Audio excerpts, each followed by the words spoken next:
Okay, God bless. Welcome back. Duvid here for another Philosophy of Science series.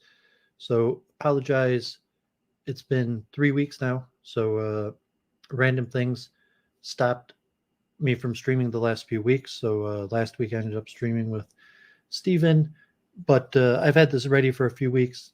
This is probably one of the more complicated, intense, mathematical of the series, but a lot of important stuff to cover, and we're going to go in depth into some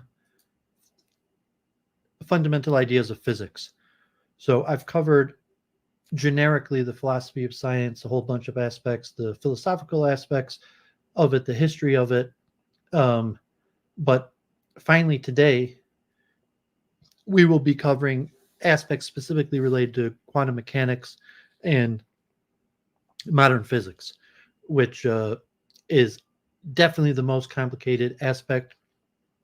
And we'll also be looking at further the relationship between mathematics and science and truth. And we've already covered in past weeks mathematical indispensability and model. What is a scientific model, scientific theory, scientific terms that is talked about mathematics.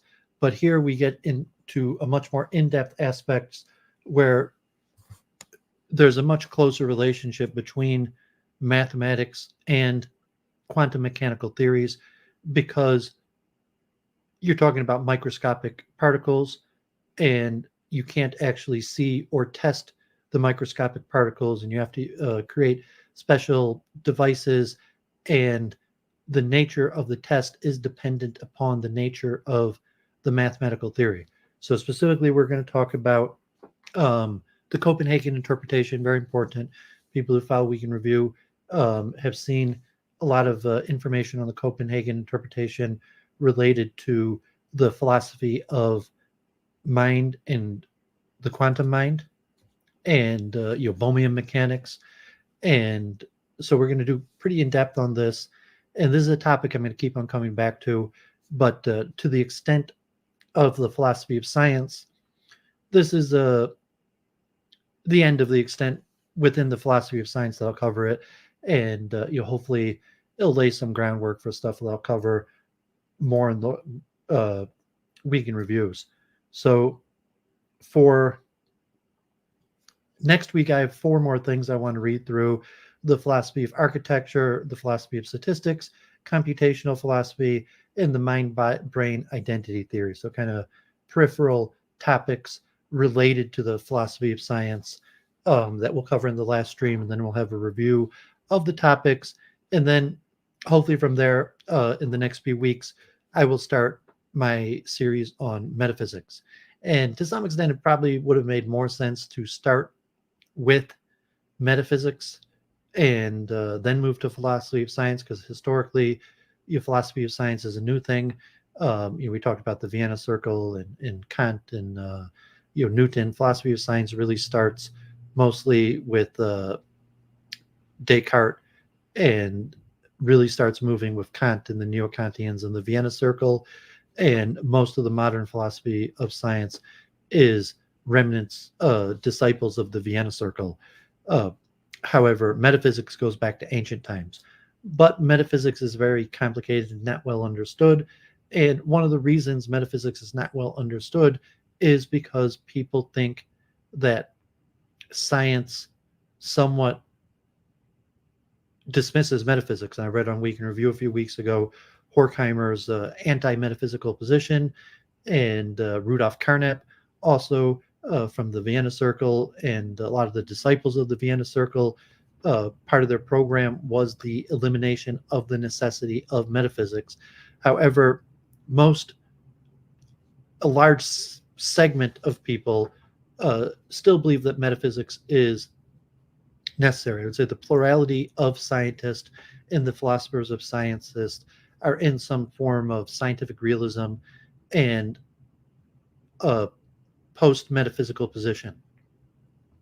But that might cover like 40% of scientists or something, like the philosophers of science, and then there's the other schools. But the majority of philosophers of science still think metaphysics is important. And then there's a whole bunch of different schools. But because the plurality majority decision right now in science is that metaphysics is unimportant, and then the various schools that metaphysics has limited importance, and then especially pragmatism. So, I mean, we went in depth of pragmatism, Charles Sanders Peirce and William James, and even aspects of the Vienna Circle. Einstein looked at Einstein's philosophy of science. That the majority opinion today is pragmatism, which means that you don't actually have to figure all this stuff out, just kind of like pick and choose from what works. And if you have the correspondence theory of truth and the coherence theory of truth, and we looked at ceteris paribus laws, where all things considered, very few scientific laws are universal. Almost all, and at most just a handful in physics, and even a lot of the laws in physics are no longer universal, and you just most of the cases and have known exceptions. So just kind of like practical, pragmatic, where you have scientific laws that work, models that work the majority of the time, or enough of the time. So the concept of, well, what is truth? I want a law that's always true, and do such laws exist? And that's the realm of metaphysics. And even things like causation, what's the nature of causation, and your definitional regress, and various things. So metaphysics will be extremely important. However, most scientists today take a pragmatic approach of simply trying to do their best. And we talked a few weeks ago about reductionism in biology and the philosophy of neuroscience and mechanisms, where the vast majority of scientific discoveries in the last decades are in biology. And biological laws are almost always ceteris paribus, non-universal laws that only work the majority of the time or within certain conditions.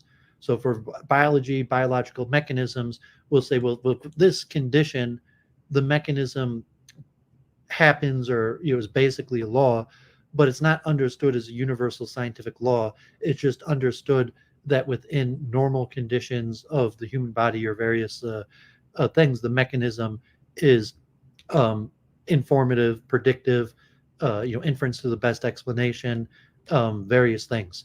So in this, kind of doing the philosophy of science first, hopefully it will have whet the appetite for people to do a deep dive into metaphysics, because most people don't appreciate metaphysics. Most scientists are pragmatists. The remnants of the Vienna Circle and the Frankfurt Circle and the post-metaphysical truth of scientific realism is largely the norm in universities, and at most you have a class or two about metaphysics in the philosophy department. As I said, the philosophy of science is a very small field. There's only a handful of universities, maybe like University of Michigan, there's like maybe one class or a few classes in the philosophy department on the philosophy of science. They couldn't even put together like a minor or like a certificate on the philosophy of science. And the same would go for like metaphysics, where you'd be lucky to find like a handful of classes in the philosophy department on metaphysics, let alone the importance of metaphysics to science. So unfortunately, it's a lost wisdom. And the reason I did such a long series, read through all of this, is largely to stress the importance of this lost wisdom of metaphysics. And so I'll make one final remark on the multiple truth hypothesis. And last Australian, thanks for tuning in. And so we're going to talk a lot about Bohr today. And so a lot of times I talk about the God's eye view. So the understanding, well, scientific law is science is the process of man using our limited faulty intelligence to understand the God's eye view. So Bohr somewhat rejects that. We're going to talk a lot about Bohr and the Copenhagen interpretation and quantum mechanics. But Bohr pushes back against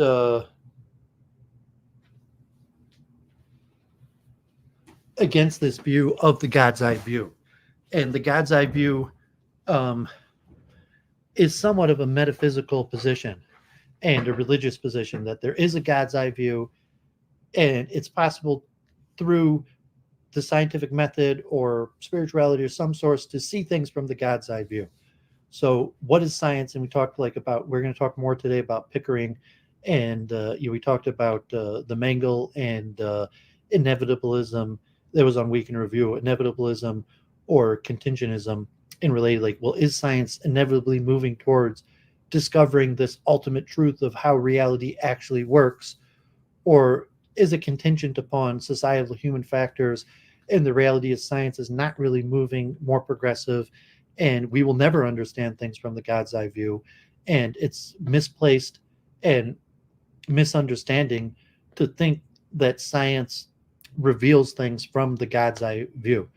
And um, so when we talk about the Copenhagen interpretation and quantum mechanics and statistical analysis, I just finished the teaching company from Sean Carroll on the multiple worlds hypothesis, and we're not going to talk about that too much today.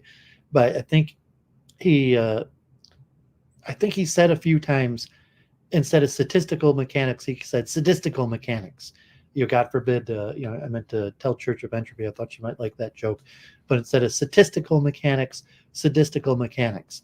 And so, this Bohr concept that leads to the Copenhagen interpretation, where at best you have statistical mechanics, you have some form of the wave equation, collapse of the wave equation, and a statistical wave function of possibilities and of likelihood, something being more likely or less likely. So, like the God's eye view, to say, well, maybe the God's eye view is the wave equation, but to say, well, is the God's eye view more than the wave equation? And the best that we could know as humans is some form of statistical mechanics. And at this point, basically all science ends up statistical mechanics. Even the best physics equations, biological mechanisms, because there's uncertainty or chaos, basically any equation that has a differential equation with a power 2 operator is going to fall into chaos theory, which is beyond the scope of what I'm talking here in the philosophy of science. But it means that you can't actually predict outcomes. You could only statistically predict probabilities of outcomes. And so even something like throwing a baseball, so like the three body problem in gravitation, and so on and so on, like simple things like how do you throw a curveball? And not even a curveball, how does a regular projectile motion of a 3D object that's not uniform calculate? And there's chaos and there's chance. I mean, you can't perfectly predict. There's a chaos and there's possibility, and so you have a statistical probability that even with all factors given, that you might have high percentage, like you throw a baseball, it's going to end up here, but because of chaos and the nature of mathematical rigor we'll talk about, it's a probability curve where it's most probable to end up in one place, and then there's a probability curve where it could end up, and all physics and science will fall into the statistical element. And we'll talk a little bit about that this week in computer simulations. And so, like, we can't even most real world physics problems can't actually be solved. That is, they could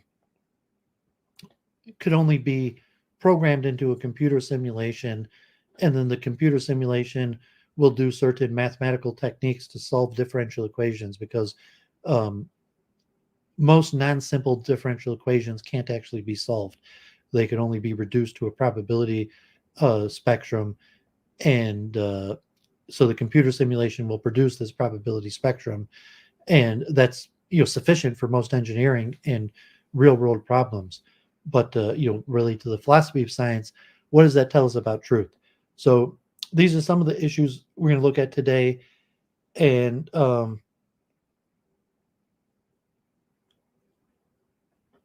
not sure what you're asking the last Australian.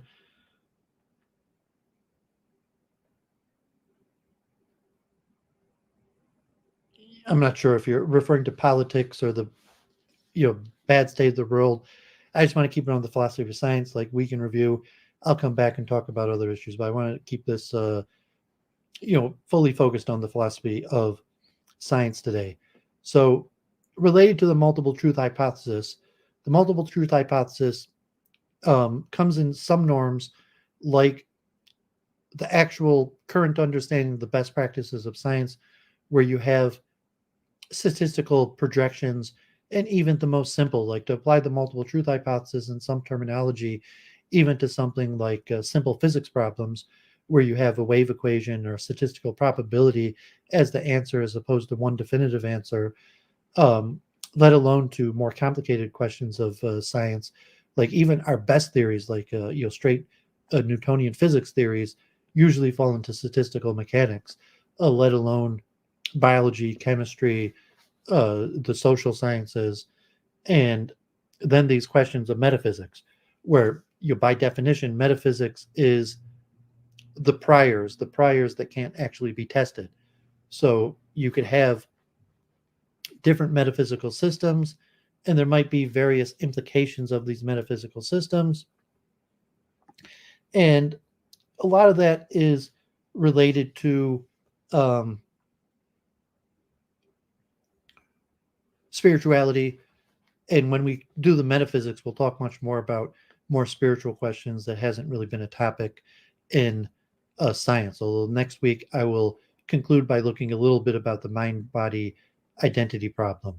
So this question is the mind uh, a venue of scientific uh, research, the field of science? Can you scientifically study the mind? And if you come to certain aspects of the mind cannot be studied scientifically, that is why you need metaphysics. And so if you say, okay, the mind could be determined by science, and therefore you don't need metaphysics, but if you have this thing, well, the mind exists, and the mind cannot be determined from science, then you need metaphysics. So with that, let's jump right in. There's a lot of stuff to cover, and a lot of reading today.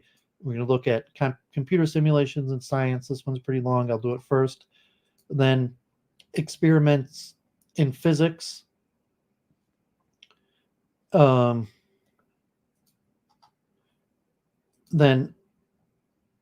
operationalism, which is a little bit about experiment and measurability.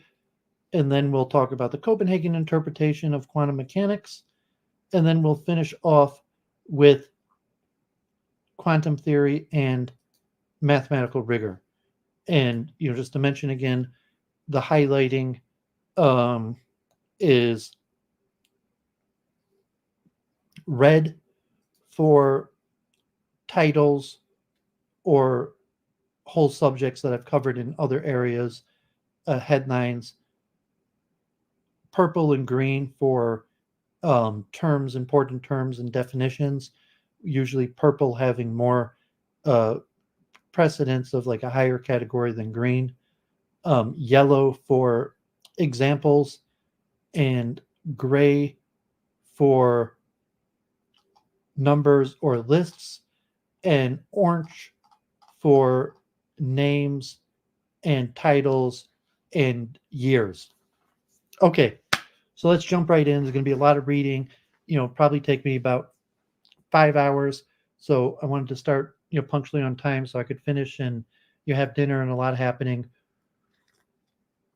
If there's anything really important, feel free to, if a few people show up or to talk in the chat, if there's anything really important, you do an @Duvid, and I'll try to comment if it's related specifically to what I'm talking about, because I want to keep it relatively on point.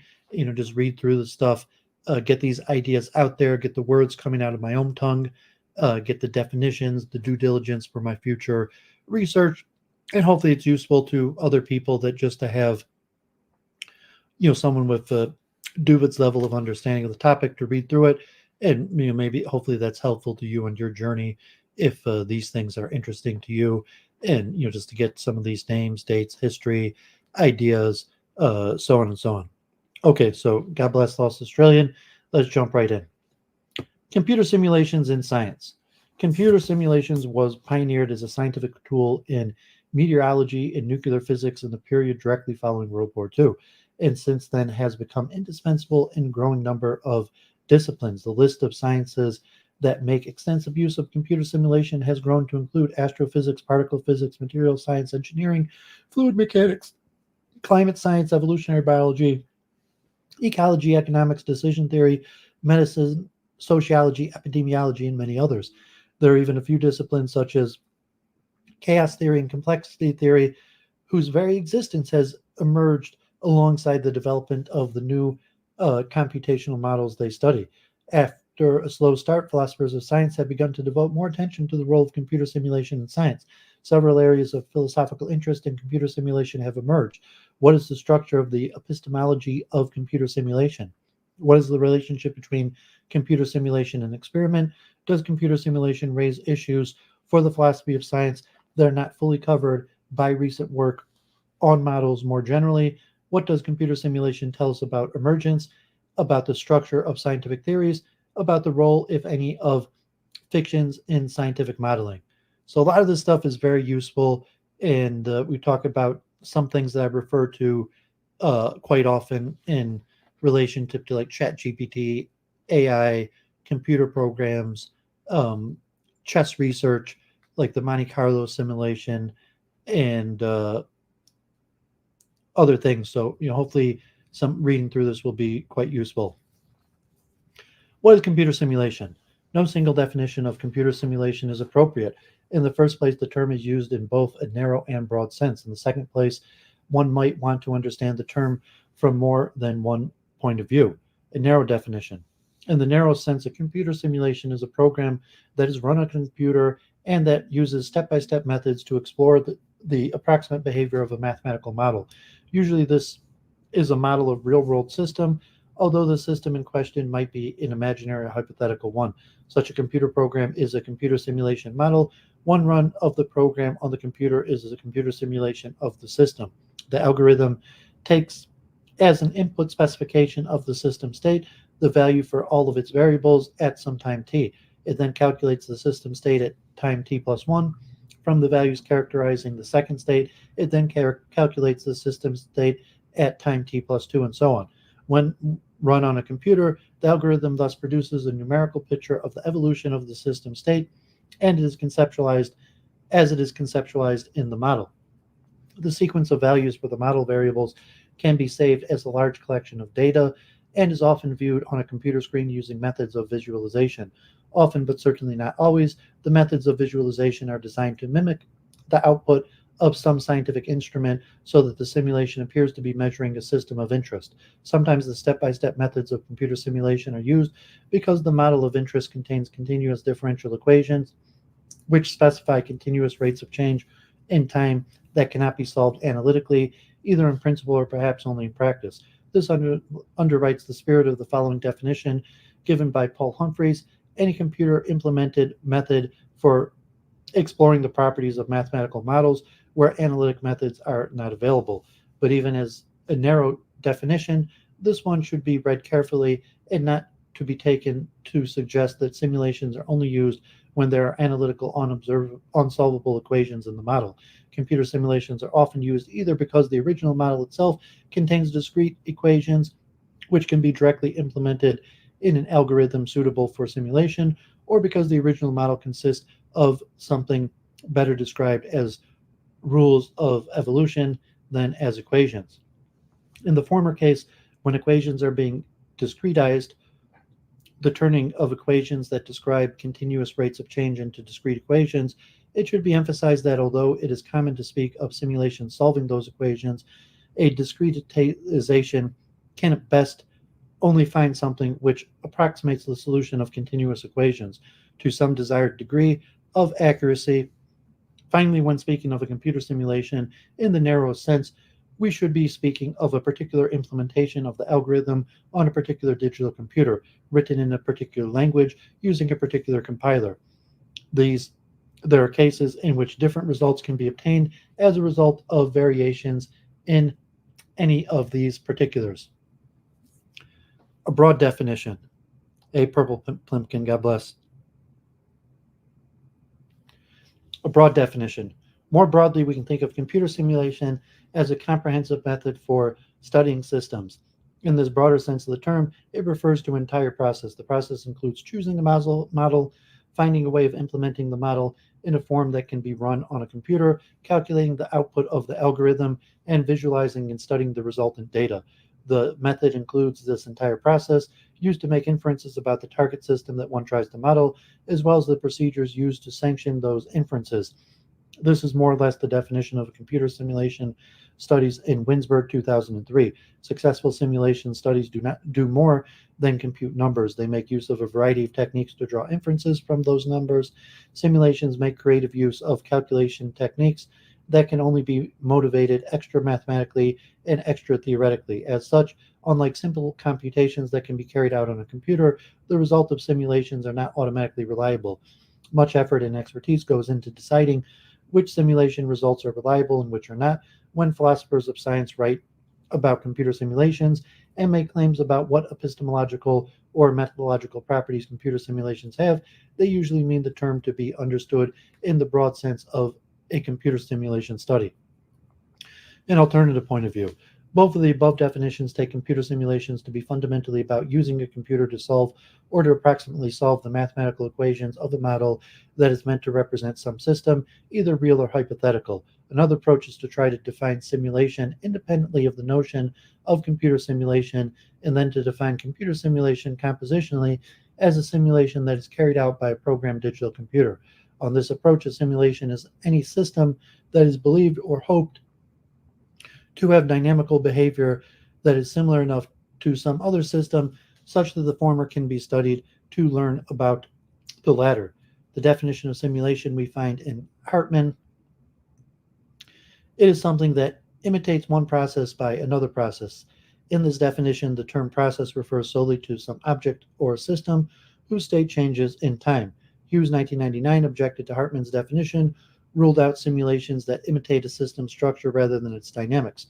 Humphreys revised his definition of simulation to accord with the remarks of Hartman and Hughes as follows. System S provides a core simulation of an object or process B, just in case S is a concrete computational device that produces, via a temporal process, solutions to a computer model that correctly represents B, either dynamically or statistically.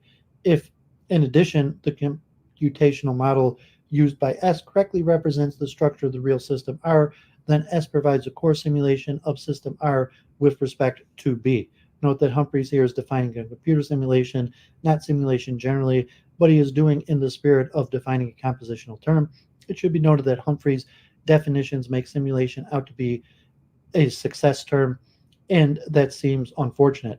A better definition would be one that, like the one in the last section, include a word like believed or hope to address this issue. And also to mention, if it's not highlighted, it's usually examples or stuff that's too technical. And just thinking about the computer simulation, like if you learn certain mathematical models, like for solving differential equations, like Newton's method, a Runge-Kutta, or various things, and you might do a few out by hand and get an estimate, do like 2-5 permutations, but then plug it into a computer, and the computer simulation could do thousands of permutations, get a much more precise answer. So the simulation, say, well, Newton's method is a simulation, and the computer, you could do the simulation by hand, and the computer is just doing many more iterations than is possible by hand. And a lot of these methods, like algorithms or techniques like Monte Carlo simulation, various methods, you could technically do a few iterations by hand. And so the simulation is just the theoretical thing, and the computer is just better than humans at carrying it out. And, in the terms of the t+1, t+2, so on and so on, by hand, you could only do a few permutations, and the computer allows um, many more permutations to occur, and um, much higher level of accuracy. But the simulation itself does not necessitate the computer. The computer is just better at doing the simulation than the mind, or so to say, on paper calculations. And usually in university, if you're taking engineering, that's how you're taught. You'll do it on paper a few times and a few permutations of the algorithm, and then you'll learn how to program the computer. So theoretically, well, if you had to do it by hand, or the level of accuracy you could get by doing it by hand, and then knowing how to program it into the computer. AKL, God bless. Thanks for tuning in too. Types of computer simulations. Two types of computer simulations are often distinguished: equation-based simulations and agent-based or individual-based simulations. Computer simulations of both types are used for three different general sorts of purposes: prediction, both pointwise and global, qualitative, understanding, and exploratory or heuristic purposes. Equation-based simulations. Equation-based simulations are most commonly used in the physical sciences and other sciences where there is a governing theory that can guide the construction of mathematical models based on differential equations. I use the term equation-based here to refer to simulations based on the kinds of global equations we associate with physical theories, as opposed to rules of evolution, which are discussed in the next section. Equation-based simulations can either be particle-based, where there are n many discrete bodies and a set of differential equations governing their interaction, or they can be field-based, where there is a set of equations governing the time evolution of a continuous medium or field. So think for this like ComSoil or multi-physics platforms. Agent-based simulations. Agent-based simulations are most common in the social and behavioral sciences, though we also find them in such disciplines as artificial life, epidemiology, ecology, and any discipline in which the network interaction of many individuals is being studied. Agent-based simulations are similar to particle-based simulations in that they represent the behavior of n many discrete individuals, but unlike equation particle-based simulations, there are no global differential equations that govern the motion of the individuals. Rather, in agent-based simulations, the behavior of the individuals is dictated by their own local rules. To give one example, a famous and groundbreaking agent-based simulation was Thomas Schelling's 1971 model of segregation. The agent in the simulation were individuals who lived on a chessboard. The individuals were divided into two groups in the society. Each square on the board represented a house with at most one person per house. An individual is happy if he has a certain percent of neighbors of his own group. Happy agents stay where they are. Unhappy agents move to free locations. Schelling found that the board quickly evolved into a strong segregated location pattern if the agent's happiness rules were specified, so that the segregation was heavily favored. Surprisingly, however, he also found that initially integrated boards tipped into full segregation, even if the agent's happiness rules expressed only a mild preference for having neighbors of their own type. Multi-scale simulations. We discussed equation-based models that are based on particle methods and those that are based on field methods, but some simulation models are hybrids of different kinds of modeling methods. Multi-scale simulation models in particular couple together modeling elements from different scales of description. Multi-scale simulations methods can be further broken down into serial multi-scale and parallel multi-scale methods. The more traditional method is a serial multi-scale modeling. The idea here is to choose a region, simulate it at the lower level of description, summarize the results into a set of parameters digestible by the higher level model, and pass them up into the part of the algorithm calculating at the higher level. Serial multi-scale methods are not effective when the different scales are strongly coupled together, when the different scales interact strongly to produce the observed behavior. What is required is an approach that simulates each region simultaneously. This is called parallel multi-scale modeling. Parallel multi-scale modeling is the foundation of nearly ubiquitous simulation method, so-called subgrid modeling. Subgrid modeling refers to the representation of important small-scale physical processes that occur at length scales that cannot be adequately resolved on the grid size of a particular simulation. Remember that many simulations discretize continuous equations, so they have a relatively arbitrary finite grid size. In climate science and kindred disciples, subgrid modeling is called parameterization. This again refers to the method of replacing processes, ones that are too small scale or complex to be physically represented in the model, by a more simple mathematical description. It is called parameterization because various non-physical parameters are needed to drive the highly approximative algorithms that compute the subgrid values. The use of subgrid modeling methods in simulation has important consequences for understanding the structure of the epistemology of simulation. Subgrid modeling methods can be contrasted with another kind of parallel multi-scale model where the subgrid algorithm are more theoretically principled but are motivated by a theory at a different level of description. These kinds of multi-scale models, in other words, cobble together the resources of theories at different levels of description, so they provide for interesting examples that provoke our thinking about intertheoretic relationships and that challenge the widely held view that an inconsistent set of laws can have no models. Monte Carlo simulations. Sid, I used an app, a highlighter app to highlight it. I did it myself. Monte Carlo simulations. In the scientific literature, there is another large class of computer simulations called Monte Carlo simulations. Monte Carlo simulations are computer algorithms that use randomness to calculate the properties of a mathematical model, and where the randomness of the algorithm is not a feature of the target model. Many philosophers of science have deviated from ordinary scientific language here and have shied away from thinking of Monte Carlo simulations as genuine simulations. Grun-Yanov and Weinrock 2010 offer the following reasons. The Monte Carlo approach does not have a mimetic purpose. It imitates the deterministic system not in order to serve as a surrogate that is investigated in its stead, but only in order to offer an alternative computation of the deterministic system's property. This shows that Monte Carlo simulations do not fit any of the above definitions aptly. On the other hand, the divide between philosophers and ordinary language can perhaps be squared by noting that Monte Carlo simulations simulate an imaginary process that might be used for calculating something relevant to studying some other process. This is the sense in which Monte Carlo simulations are simulations, but they are not simulations of the system they are being used to study. However, as Bridgman and Norton 2012 point out, some Monte Carlo simulations, like those that use Monte Carlo techniques to solve stochastic dynamic equations referring to a physical system, are in fact simulations of the systems they study. Purposes of simulation.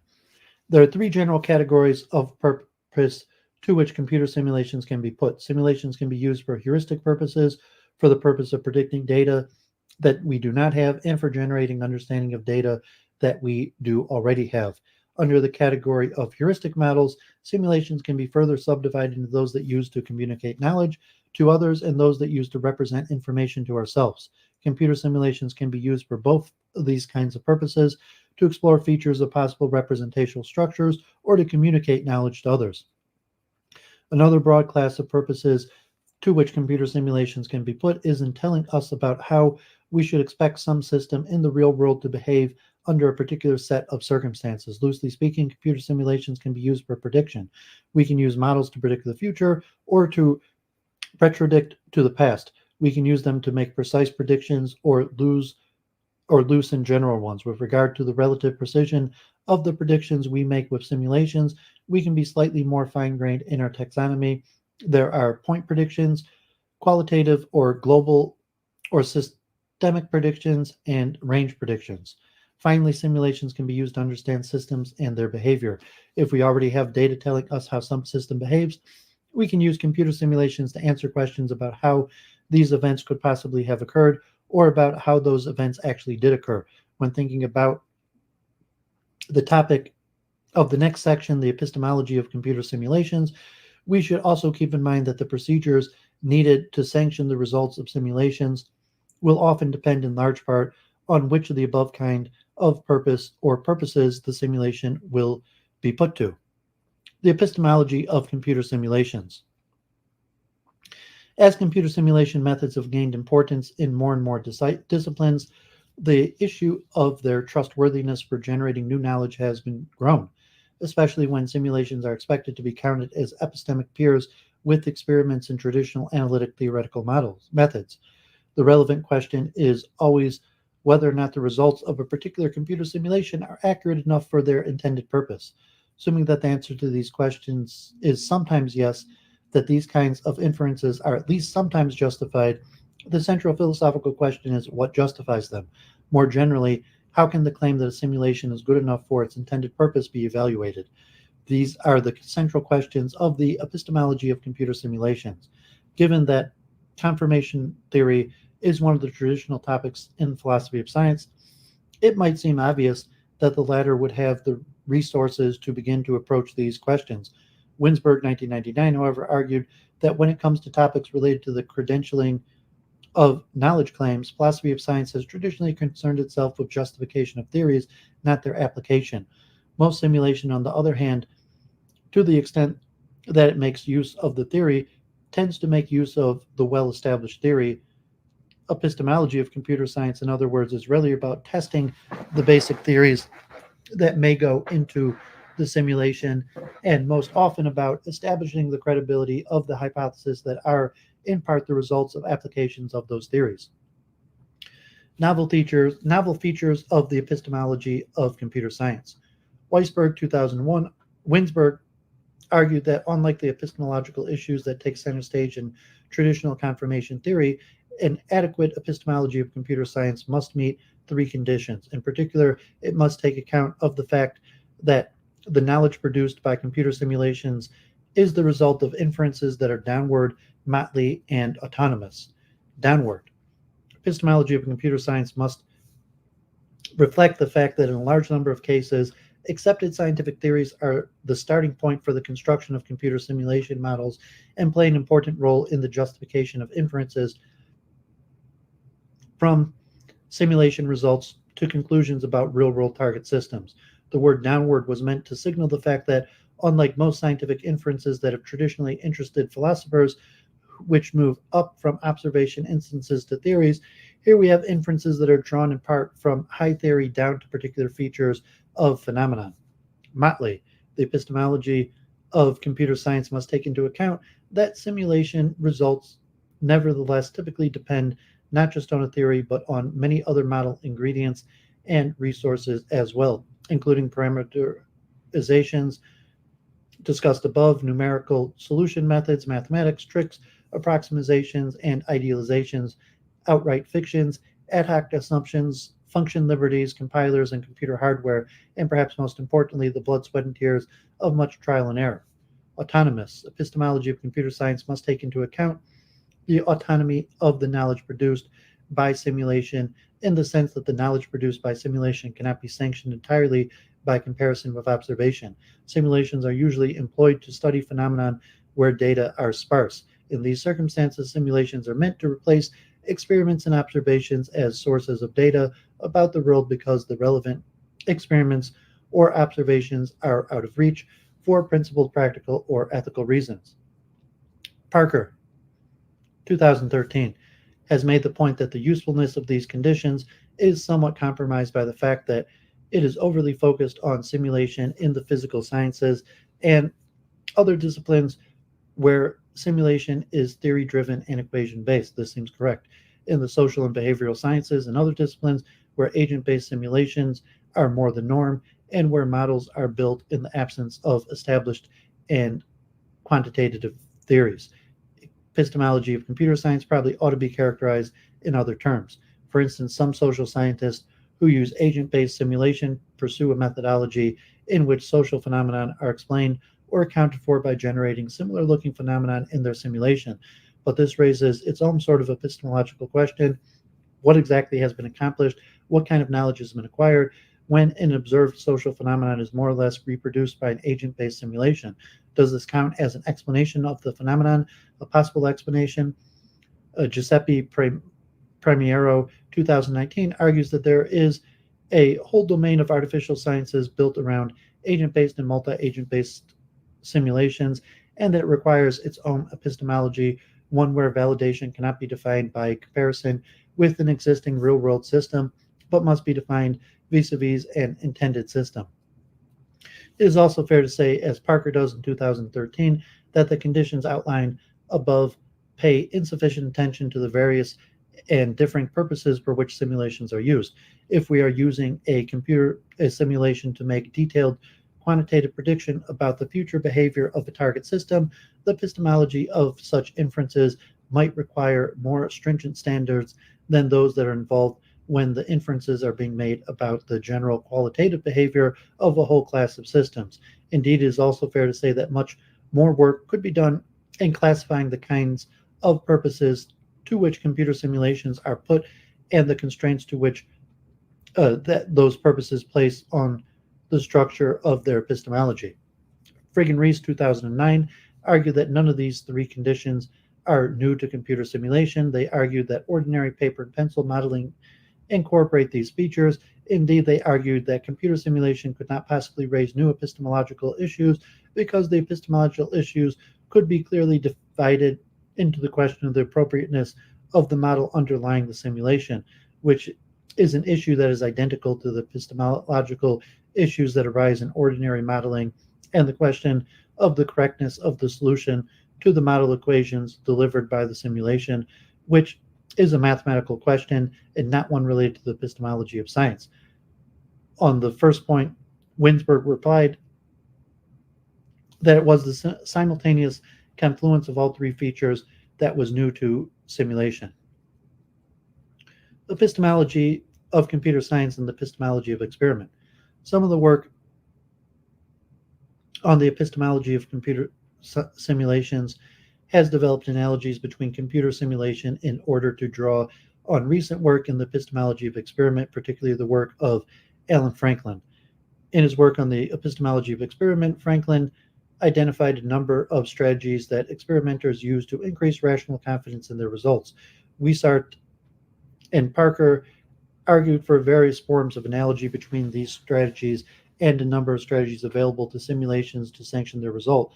The most detailed analysis of these relationships is to be found in Parker, 2008, where she also uses these analogies to highlight weaknesses in current approaches to simulation model evaluation.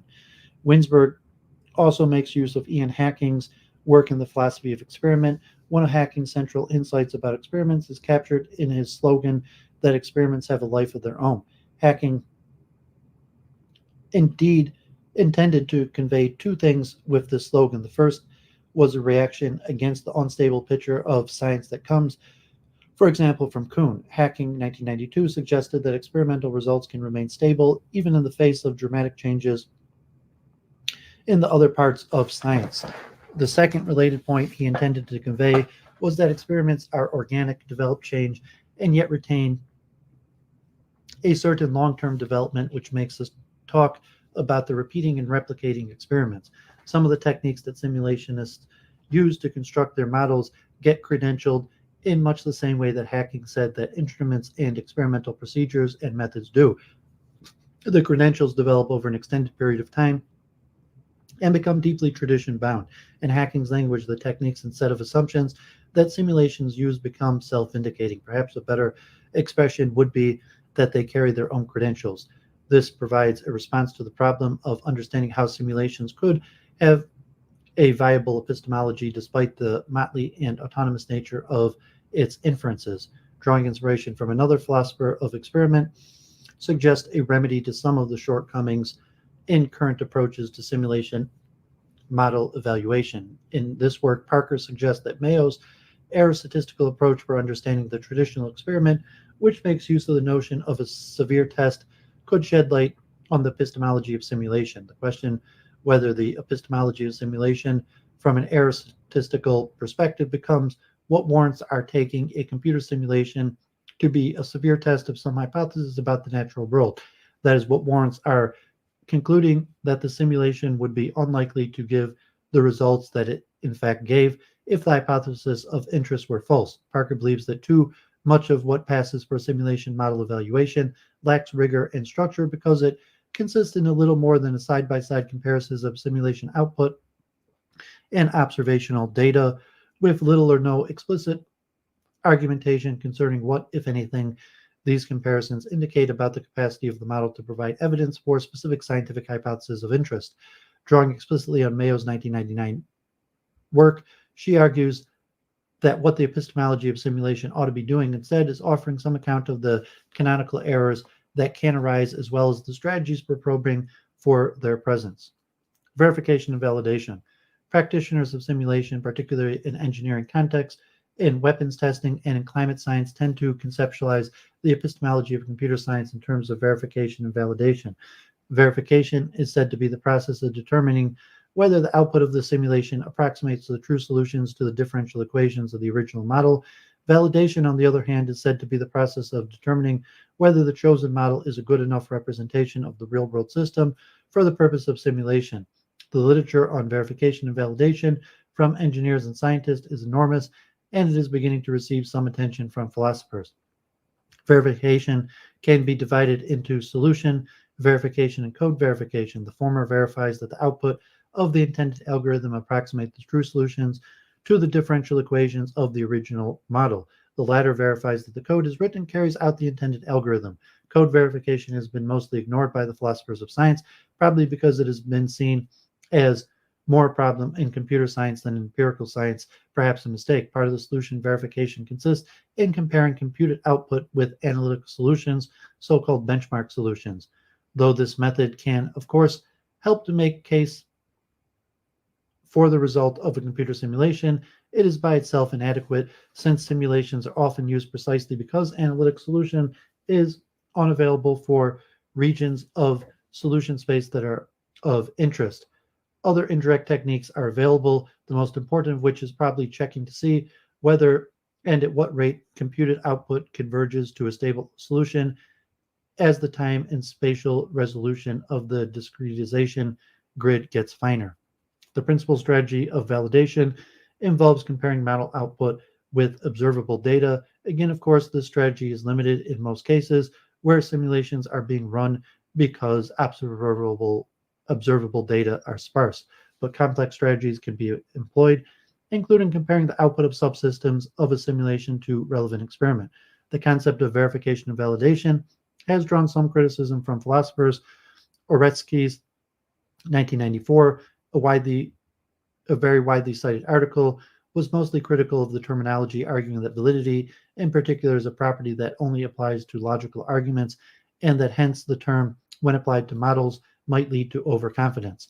Winsberg has argued that the conceptual division between verification and validation can be misleading. It is taken to suggest that there is one set of methods which can by itself show that we have solved the equations right, and that there is another set of methods which can by itself show that we've gotten the right equations. He also suggested that it's misleading to think that the epistemology of simulation is clearly divided into an empirical part, verification, and a mathematical and computer science part, validation. But this misleading idea often follows discussion of verification and validation. We find this both in the work of practitioners and philosophers. Here's the standard line from a practitioner, Roy. Verification deals with mathematics and addresses the correctness of numerical solutions to a given model. Validation, on the other hand, deals with the physics and addresses the appropriateness of the model in reproducing experimental data. Verification can be thought of as solving the chosen equations correctly, while validation is choosing the correct equations in the first place. Some philosophers have put this distinction to work in arguments about the philosophical novelty of simulation. Friggs and Rees argued that simulation could have no epistemologically novel features since it contained two distinct components, a component that is identical to the epistemology of ordinary modeling and a component that is entirely mathematical. We should distinguish two differing notions of reliability here, answering two different questions. First, are the solutions that the computer provides close enough to the actual but unavailable solution to be useful? That is a purely mathematical question and falls within the class of problems we have just mentioned. So there is nothing new here from a philosophical point of view, and the question is itself one of number crunching. Second, do the computational models that are the basis of the simulation represent the target system correctly? That is, are the simulation results externally valid? This is a serious question, but one that is independent of the first problem and one that equally arises in connection with models that do not involve intractable mathematics and ordinary experiments. But verification and validation are not, strictly speaking, so cleanly separable. That is because most methods of validation by themselves are much too weak to establish the validity of a simulation, and most model equations chosen for simulation are not in any straightforward sense the right equations. They are not the model equations we would choose in an ideal world. We have good reason to think, in other words, that there are model equations out there that enjoy better empirical support in the abstract. The equations we choose often reflect a compromise between what we think best describes the phenomenon and computational tractability. So the equations that are chosen are rarely well validated in their own. If we want to understand why simulation results are taken to be credible, we have to look at the epistemology of simulation as an integrated whole, not as a cleanly divided into verification and validation, each of which in its own would look inadequate to the task. So one point that verification and validation are not independently successful and separable activities, but the other point is that there are not two independent entities onto which these activities can be directed, a model chosen to discretize and a method for discretizing it. Once one recognizes that the equations to be solved are sometimes chosen so as to cancel out discretization errors, this latter distinction gets harder to maintain. So success is achieved in simulation with a kind of back and forth trial and error, piecemeal adjustments between model and method of calculation.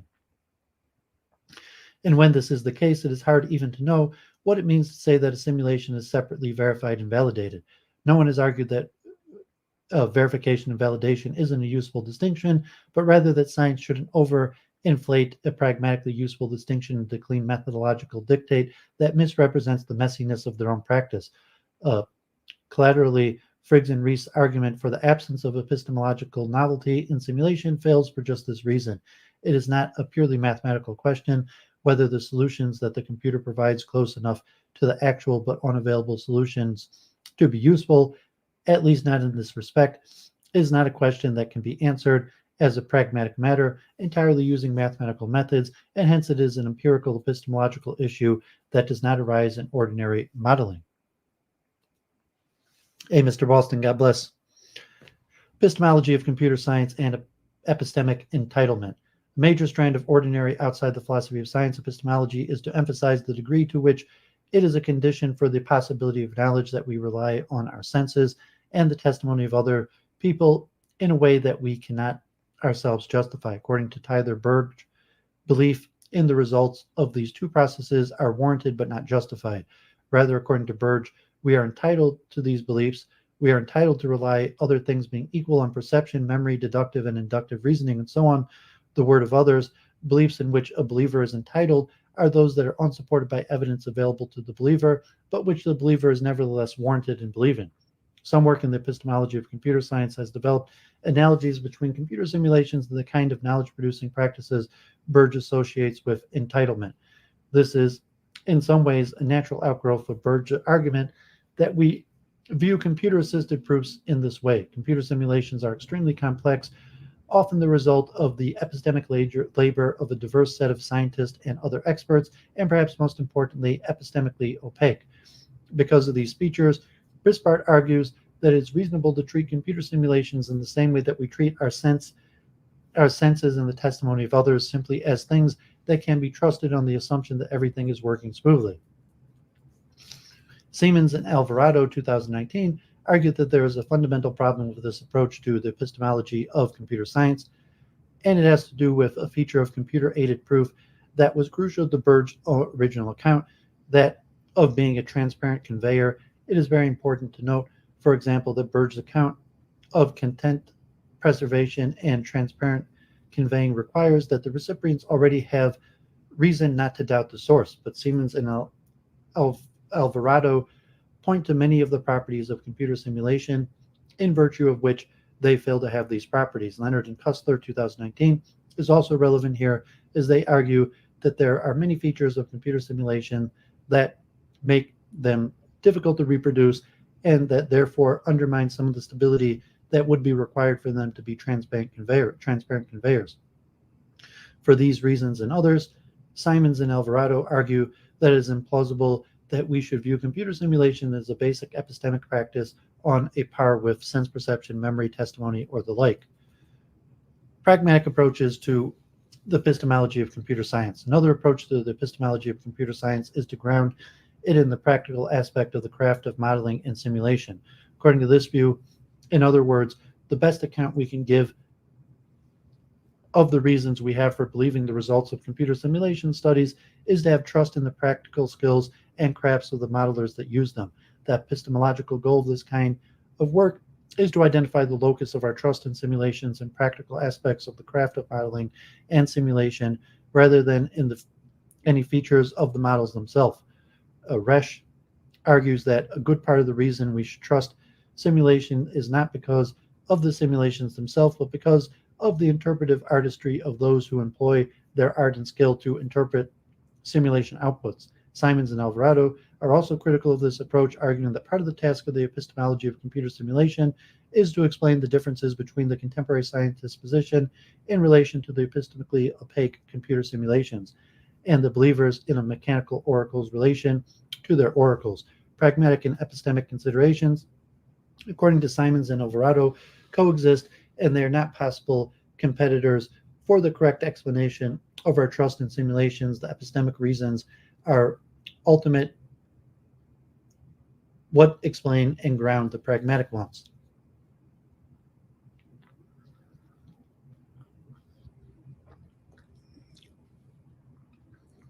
Simulation experiment. Working scientists sometimes describe simulation studies in experimental terms. The connection between simulation and experiment probably goes back as far as von Neumann, who, when advocating very early on for the use of computers in physics, noted that many difficult experiments had to be conducted merely to determine the facts that ought in principle to be derived from theory. Once von Neumann's vision became a reality, and some of those experiments began to be replaced by simulations, it became somewhat natural to view them as versions of experiment. A representative passage can be found in a popular book on simulation.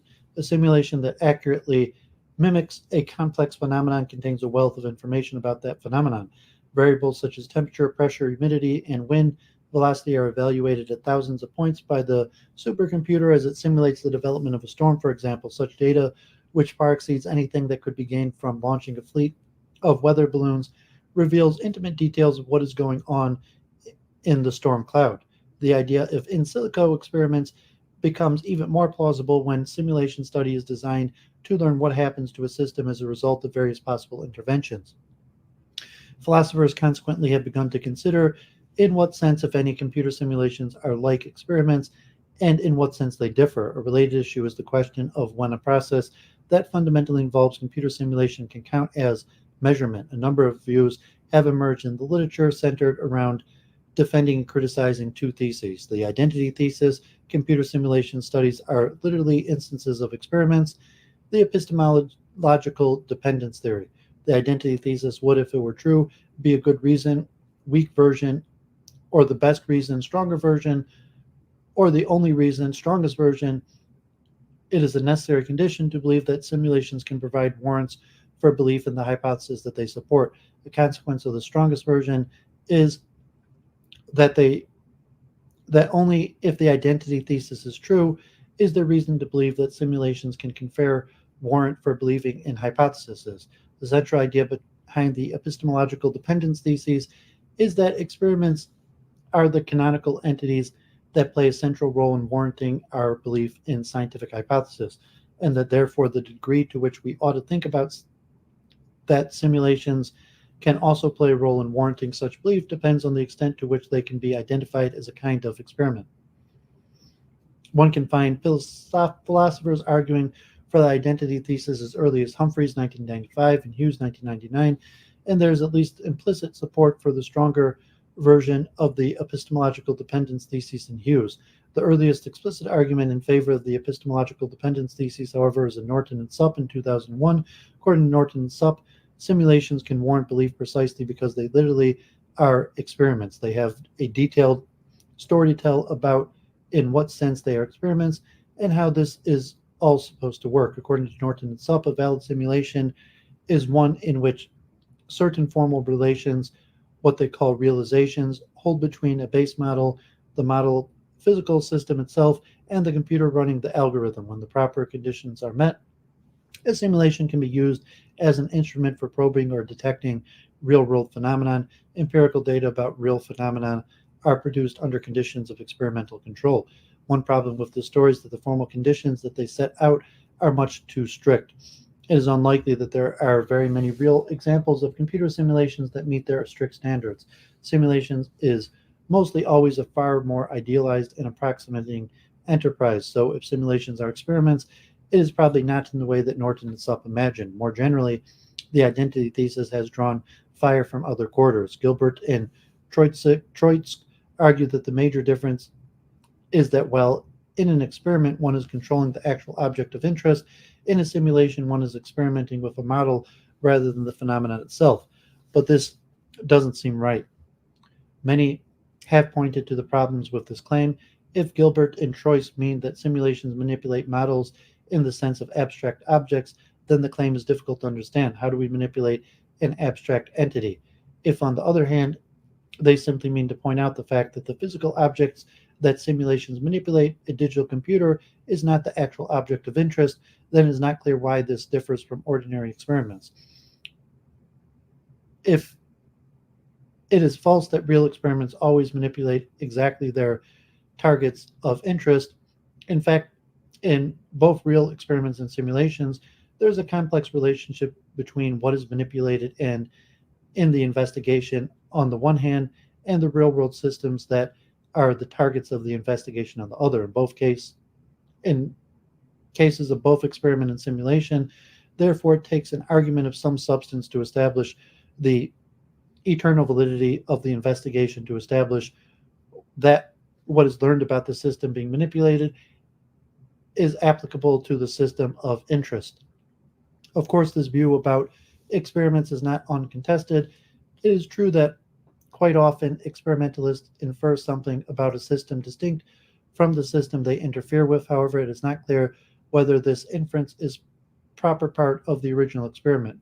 Pichard, 2010, mounts a criticism along these lines and hence can be seen as a defender of Gilbert and Troitsk. Pichard argues that the fundamental assumption of their critics that in experimentation, just as in simulation, what is manipulated is a system standing in for a target system is confused. It confuses, Pichard argues, the epistemic target of an experiment with its epistemic motivation. In a simulation, according to Pichard, however, the epistemic target is never the digital computer itself. Thus, simulation is distinct from experiment, according to her, in that its epistemic target, as opposed to merely its epistemic motivation, is distinct from the object being manipulated. Rausch, 2017, can also be seen as a defender of the Gilbert and Troitsk line, but Rausch appeals to the sameness of natural kinds as the crucial feature that separates experiments and simulations. Other opponents of the identity thesis include Geary and Brispart and Norton. It is not clear how to adjudicate this dispute, and it seems to revolve primarily around a difference of emphasis. One can emphasize the difference between experiment and simulation, following Gilbert and Troitsk and Pichard, by insisting that experiments teach us first about their epistemic targets and only secondarily allow inferences to the behavior of other systems. This would make them conceptually different from computer simulations, which are not thought to teach us in the first instance about the behavior of computers, and only in the second instance about storms or galaxies or whatever. One can emphasize similarity in the opposite way. One can emphasize the degree to which experimental targets are always chosen as surrogates for what's really of interest. Morrison, 2009, is probably the most forceful defender of emphasizing this aspect of the similarity of experiment and simulation. She argues that most experimental practice, and indeed most measurement practice, involve the same kinds of modeling practices as simulations. In any case, Pace Pichard, nothing but a debate about nomenclature or maybe an appeal to the ordinary language use of scientists, not always the most compelling kind of argument, would prevent us from saying that the epistemic target of a storm simulation is the computer, and that the storm is merely the epistemic motivation for studying the computer.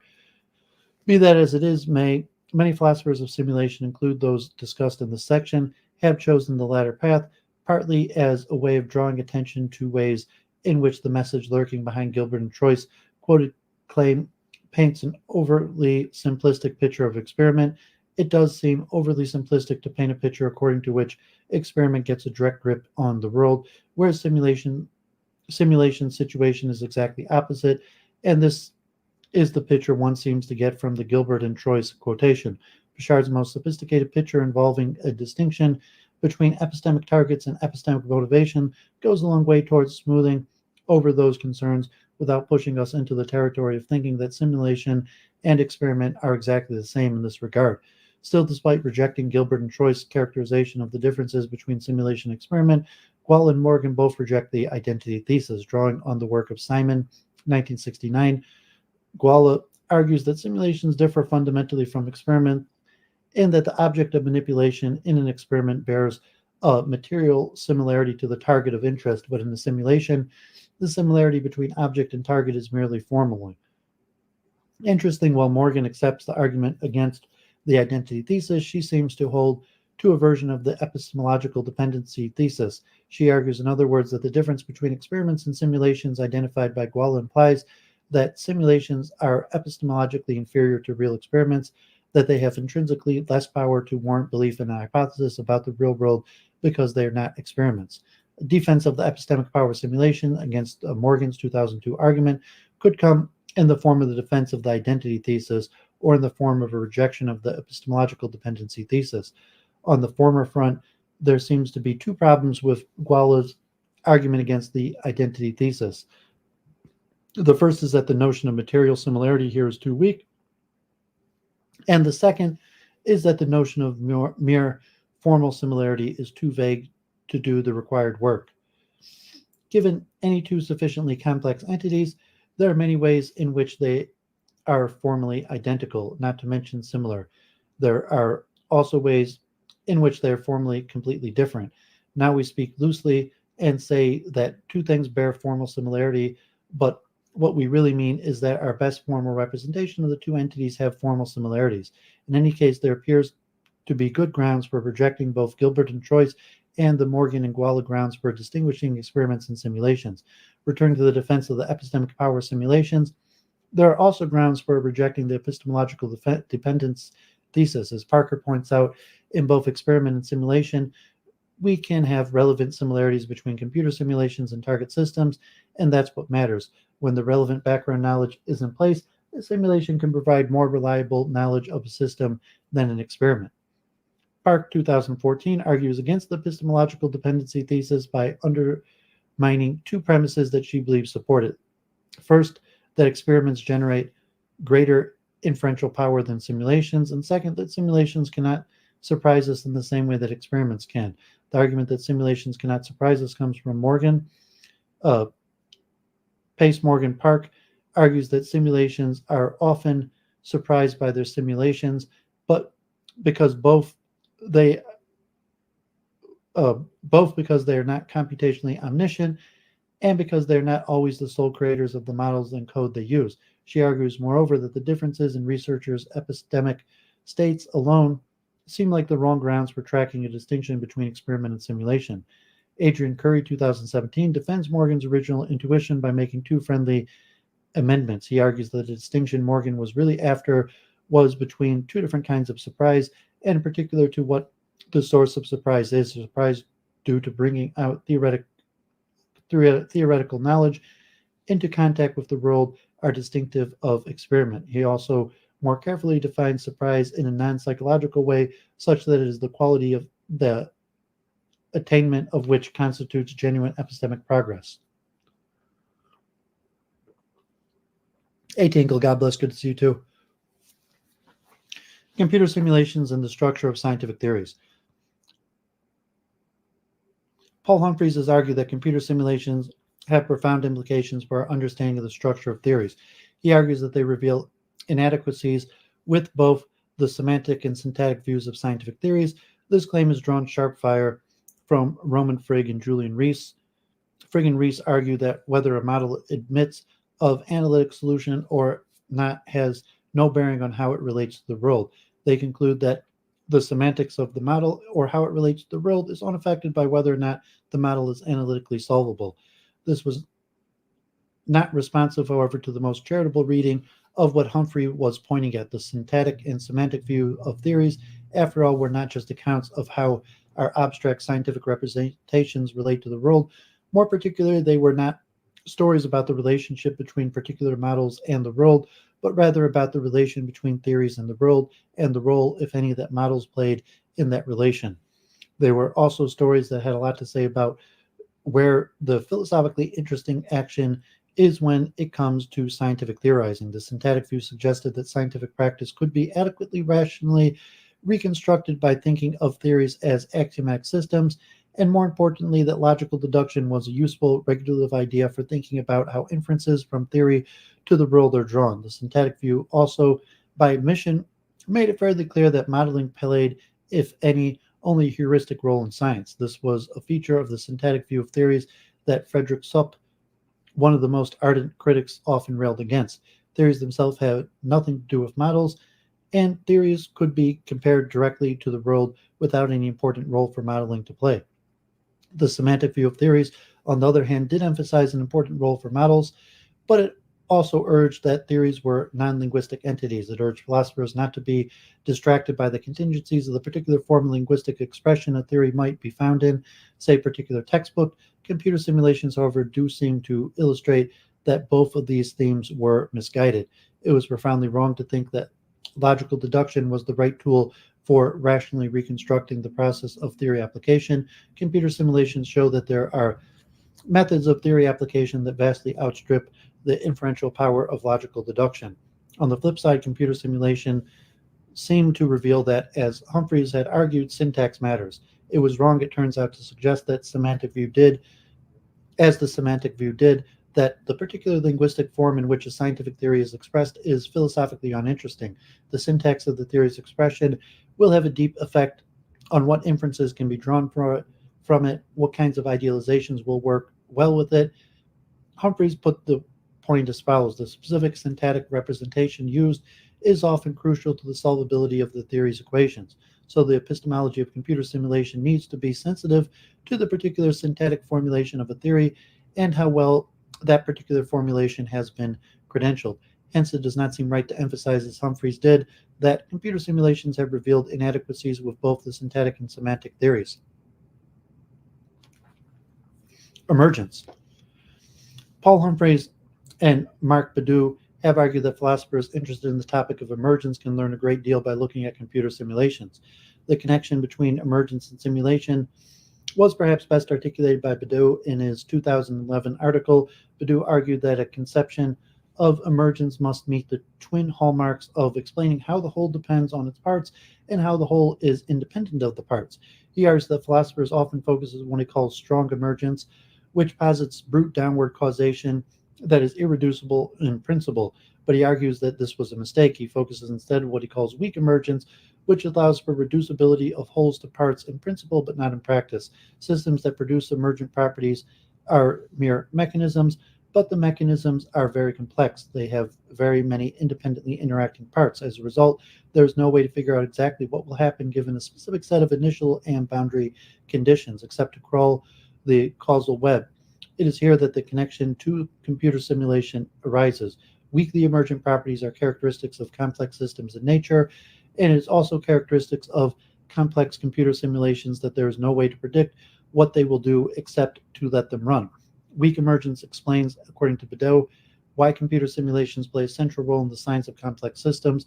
The best way to understand and predict how real complex systems behave is to simulate them by crawling the microcausal web and to see what happens.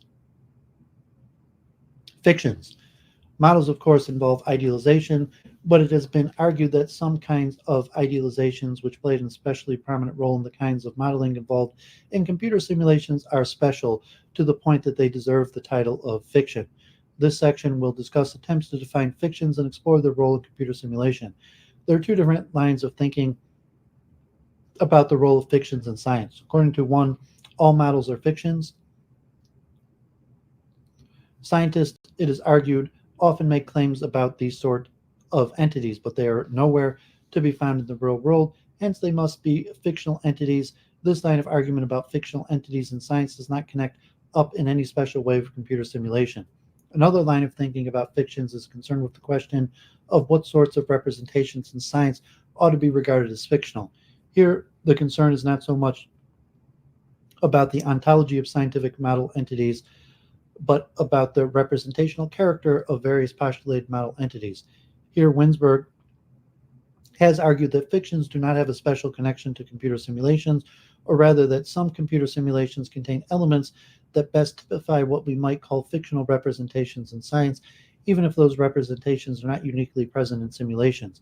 He notes that the first conception of a fiction mentioned above, which makes any representation that contradicts reality fiction, doesn't correspond to our ordinary use of the term. A rough map is not fiction.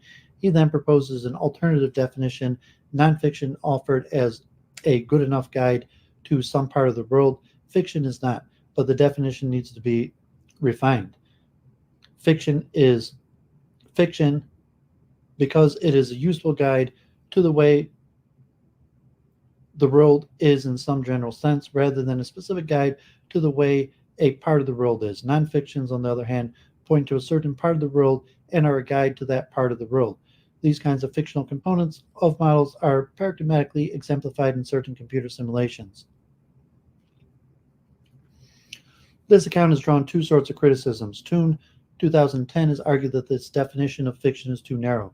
He argues fictions, despite the fact that they are offered as good enough guides to those people, places, and events in certain respects, and we are entitled to take them as such, Toon presumably supports a broader conception of the role of fiction in science than according to which they do not play a particular prominent or heightened role in computer simulations. Gordon Purves argues that there are examples of fictions in computational models and elsewhere that do not meet the strict requirement discussed above. Unlike Toon, however, he also wants to delineate fictional modeling elements from non-fictional ones. His principal criticism is of the criterion of fictionhood in terms of social norms of use, and Purves argues that we ought to be able to settle whether or not some piece of modeling is a fiction in the absence of such norms. Thus, he wants to find an intrinsic characterization of a computer science. His proposal takes a constitutive of model fictions that they will fail to have characteristics that Layman 1985 called piecewise improvability. Piecewise improvability is a characteristic of many models that are idealizations.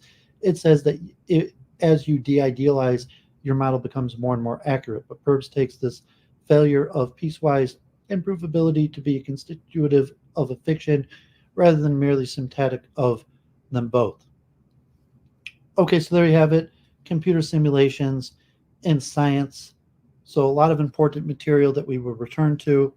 And when we look at quantum science, quantum physics, we see that a large part, or even almost all of quantum science, is somewhat based on computer simulations. Okay, so let's keep it going. A lot of stuff to cover here. So let's talk about experiment in physics.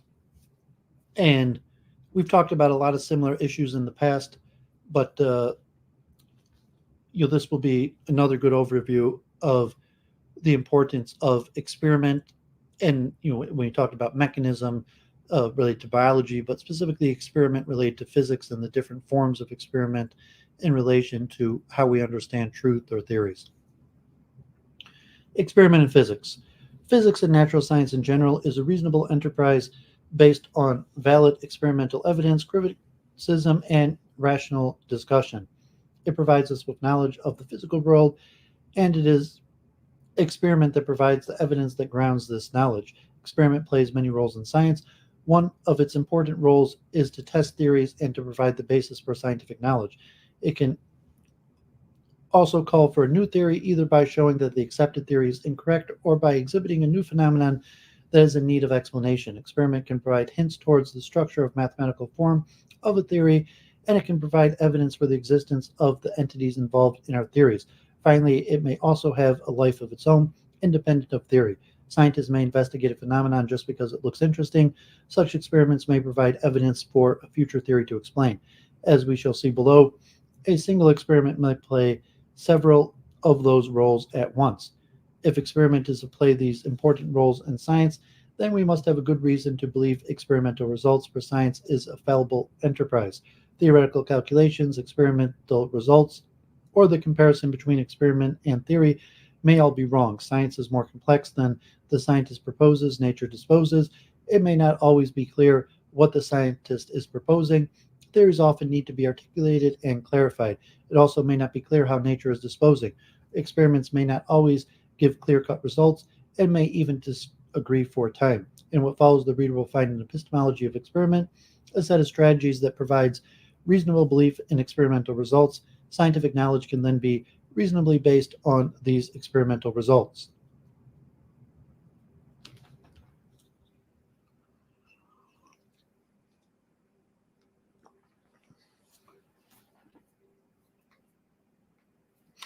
Introduction. Epistemology of experiment. Epistemology of experiment is a branch of philosophy of science focusing on the diverse roles that experiments play in science, its various connections to theory, to the understanding and function of experimental apparatus, and to the structure and culture of the scientific community in the laboratory setting. The epistemological analysis of experiment ranges from highly abstract philosophical arguments with only indirect connection to actual practice to analysis immersed in reflective case studies. For a long time, experiments in physics have been the leading edge of experimental science, pioneering experimental techniques, methods, and innovative settings. This is why much of the epistemology of experiment has focused on physics. The 17th century witnessed the first philosophical reflections of the nature of experimentation. This should not be surprising given that experiment was emerging as a central scientific tool at the time. The aim of these reflections was to uncover why nature reveals its hidden aspects to us when we force experimental methods upon it. Some natural philosophers believed that scientific knowledge was little more than the proper application of observational experimental techniques on natural phenomena. Francis Bacon went so far as to claim that it was possible to perform what he called a crucial experiment, an ideal experiment of sorts that can determine alone which of two rival hypotheses is correct. And even some of the giants of modern science, such as Newton, subscribed to the view that scientific theories are directly induced from experimental results and observations without the help of untested hypotheses. It is little wonder, then, that many natural philosophers thought that experimental techniques and their proper application should be a primary object of philosophical study of science. Yet not everybody agreed. Hobbes, for instance, pointed out that human reason preceded experimental techniques and their application. He thought that human reasoning reveals to us the natural law and criticized Boyle's optimism regarding experimental methods' ability to reveal it.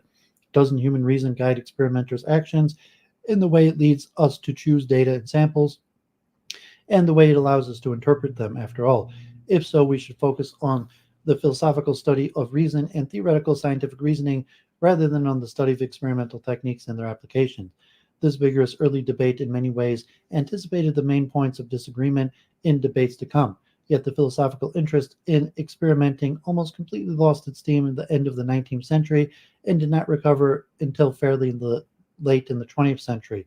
During the period, philosophers turned much of their attention to the study of the logical structure of scientific theories and its connection to evidence. The tenets of logical positivism influenced this area of investigation as well as philosophy more generally. At the time, one of these tenets stated that observational and theoretical propositions in science are separable. In fact, not only one can separate theory and observation, but the former is considered justified only in light of its correspondence with the latter.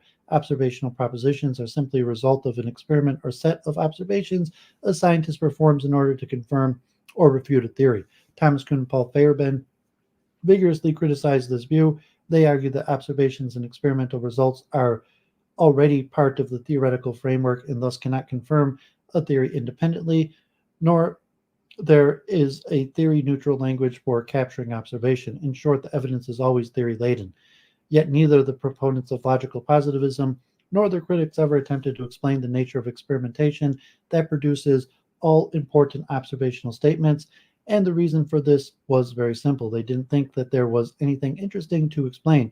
Their view on the relationship between theory and evidence was diametrically opposed, but they all found only the final product of experimentation, namely observational statements, philosophically interesting. As a result, the experimental process itself was set aside in their philosophical study of science. This was gradually changed only with the advent of new experimentalism, with Ian Hacking's work at its forefront. Experimental results. Learning from experiment. representing and intervening. It has been more than 3 decades since Ian Hacking asked, "Do we see through a microscope?" Hacking's question really asked, "How do we come to believe in the experimental result obtained with a complex experimental apparatus? How do we distinguish between a valid result and an artifact created by that apparatus?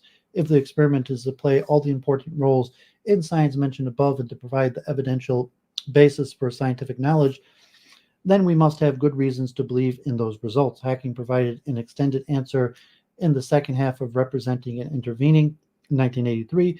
He pointed out that even though experimental apparatus is laden with, at the very least, the theory of the apparatus, observations remain robust despite changes in the theory of the apparatus or the theory of the phenomenon. His illustration was the sustained belief in the microscope image despite the major changes in the theory of the microscope, when Abbey pointed out the importance of diffraction in its operation. One reason Hacking gave it for this is that making such observations, the experimenters intervened. They manipulated the object under observation. Thus, in looking at a cell through a microscope, one might inject fluid into the cell or stain the specimen. One expects the cell to change shape or color when this is done. Observing the predicated effect strengthens our belief in both the proper orientation of the microscope and the observation.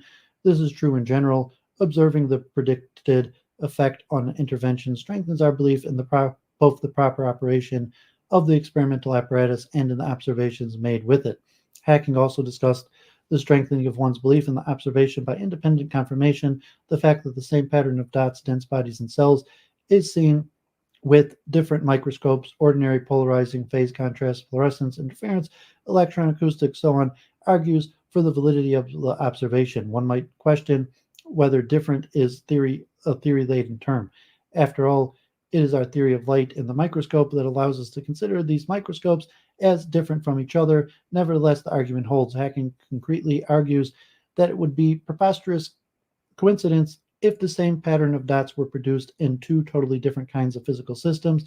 Different apparatuses have different backgrounds and systematic errors, making the coincidence, if it is an artifact, most unlikely. If it is the correct result and the instruments are working properly, the coincidence of results is understandable. A Fluent, God bless. Thanks for tuning in.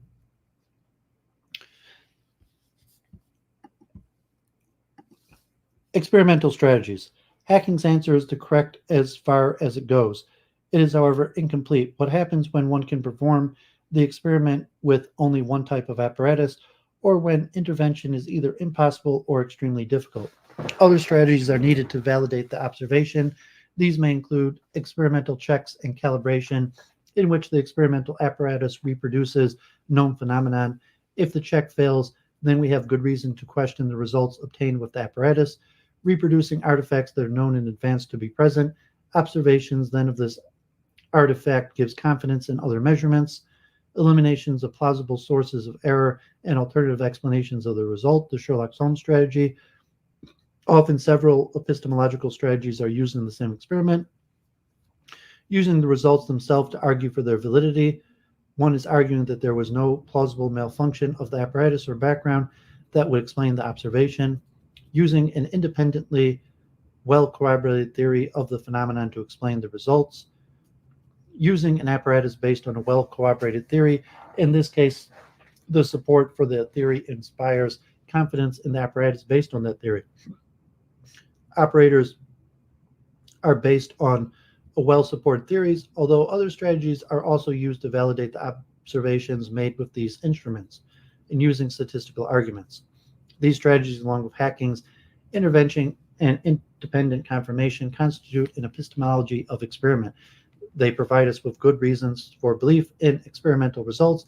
They do not, however, guarantee that the results are correct. There are many experiments in which these strategies are applied, but whose results are later shown to be incorrect. Experiment is fallible. Neither are these strategies exclusive or exhaustive. No single one of them or fixed combination of them guarantees the validity of an experimental result. Physicists use as many of these strategies as they can conveniently apply in any given experiment. Complexity of experimental practice. Complexity of experimental practice.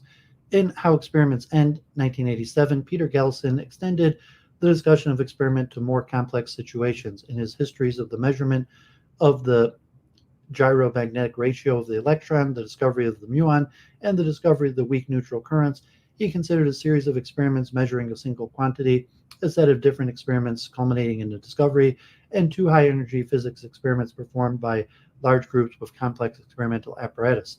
Galison's view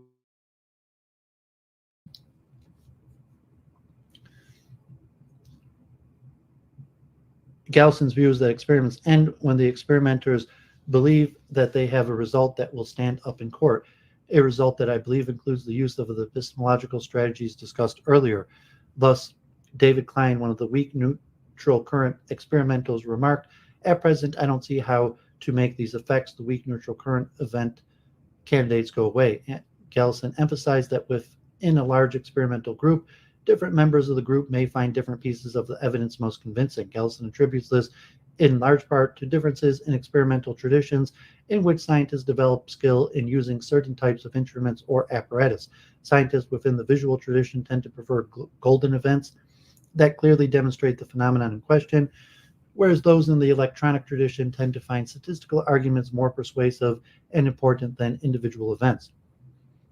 Galison points out that major changes in theory and in experimental practice and instruments do not necessarily occur at the same time.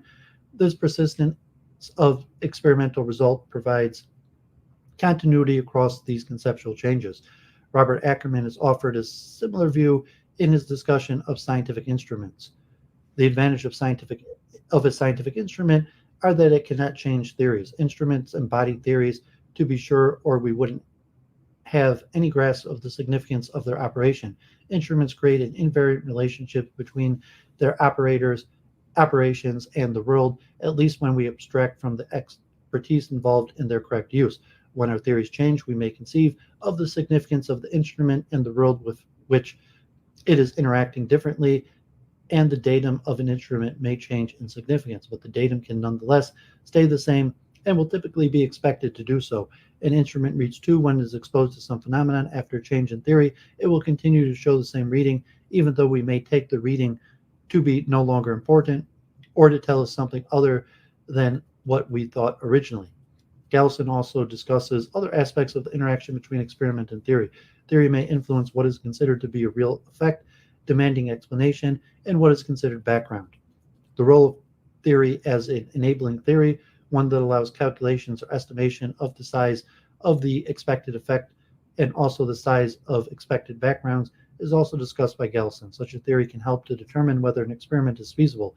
Galison also emphasizes the elimination of background that might simulate or mask an effect is central to the experimental enterprise and not a peripheral activity. There is also a danger that the design of an experiment may preclude observation of a phenomenon. Galison also shows that the theoretical presupposition of the experimenters may enter into the decision to end an experiment and report the result. This effect of presuppositions might cause one to be skeptical of both experimental results and the role in theory evaluation. Galison's history shows, however, that in this case, the importance of the measurement led to many repetitions of the measurement. This resulted in an agreed-upon result that disagreed with theoretical expectations. Galison has eventually modified his views in Image and Logic, an extended study of instrumentation in 20th century high-end physics. Galison, 1997, has extended his argument that there are two distinct experimental traditions within the field, the visual or image tradition and the electronic or logic tradition. The image tradition uses detectors such as cloud chambers or bubble changers, which provide detailed and extensive information about each individual event. The electronic detectors used by the logic tradition, such as Geiger counters, scintillation counters, and spark chambers, provide less detailed information about individual events but detect more events.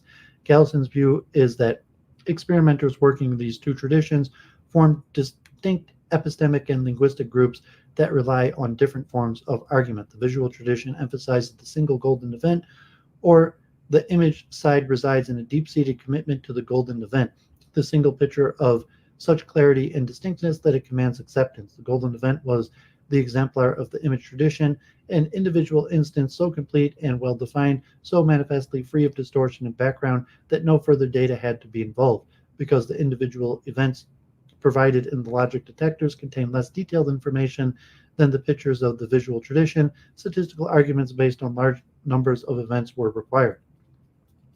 Kent Stanley, 1999, disagrees.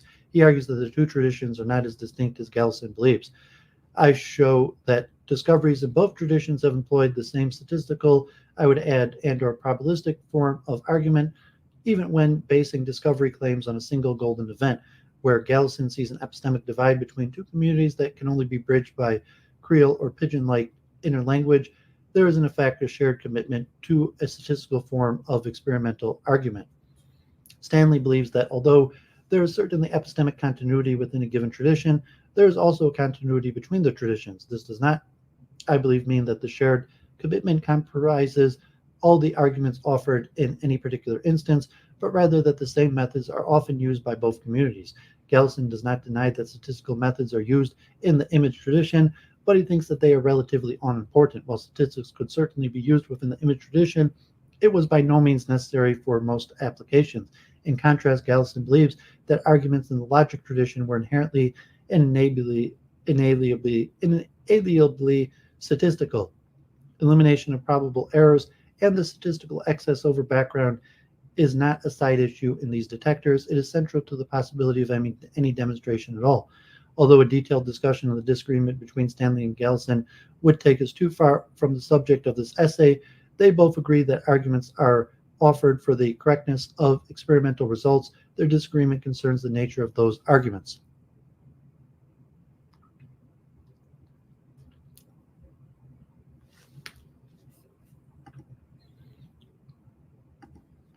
The case against learning from experiment. The experimenters regress. Collins and Pickering and others have raised objections to the view that experimental results are accepted on the basis of epistemological arguments. They argue out that a sufficiently determined critic can always find reason to dispute any alleged result. Harry Collins, for example, is well known for his skepticism concerning both experimental results and evidence. He develops an argument that he calls the experimenter's regress.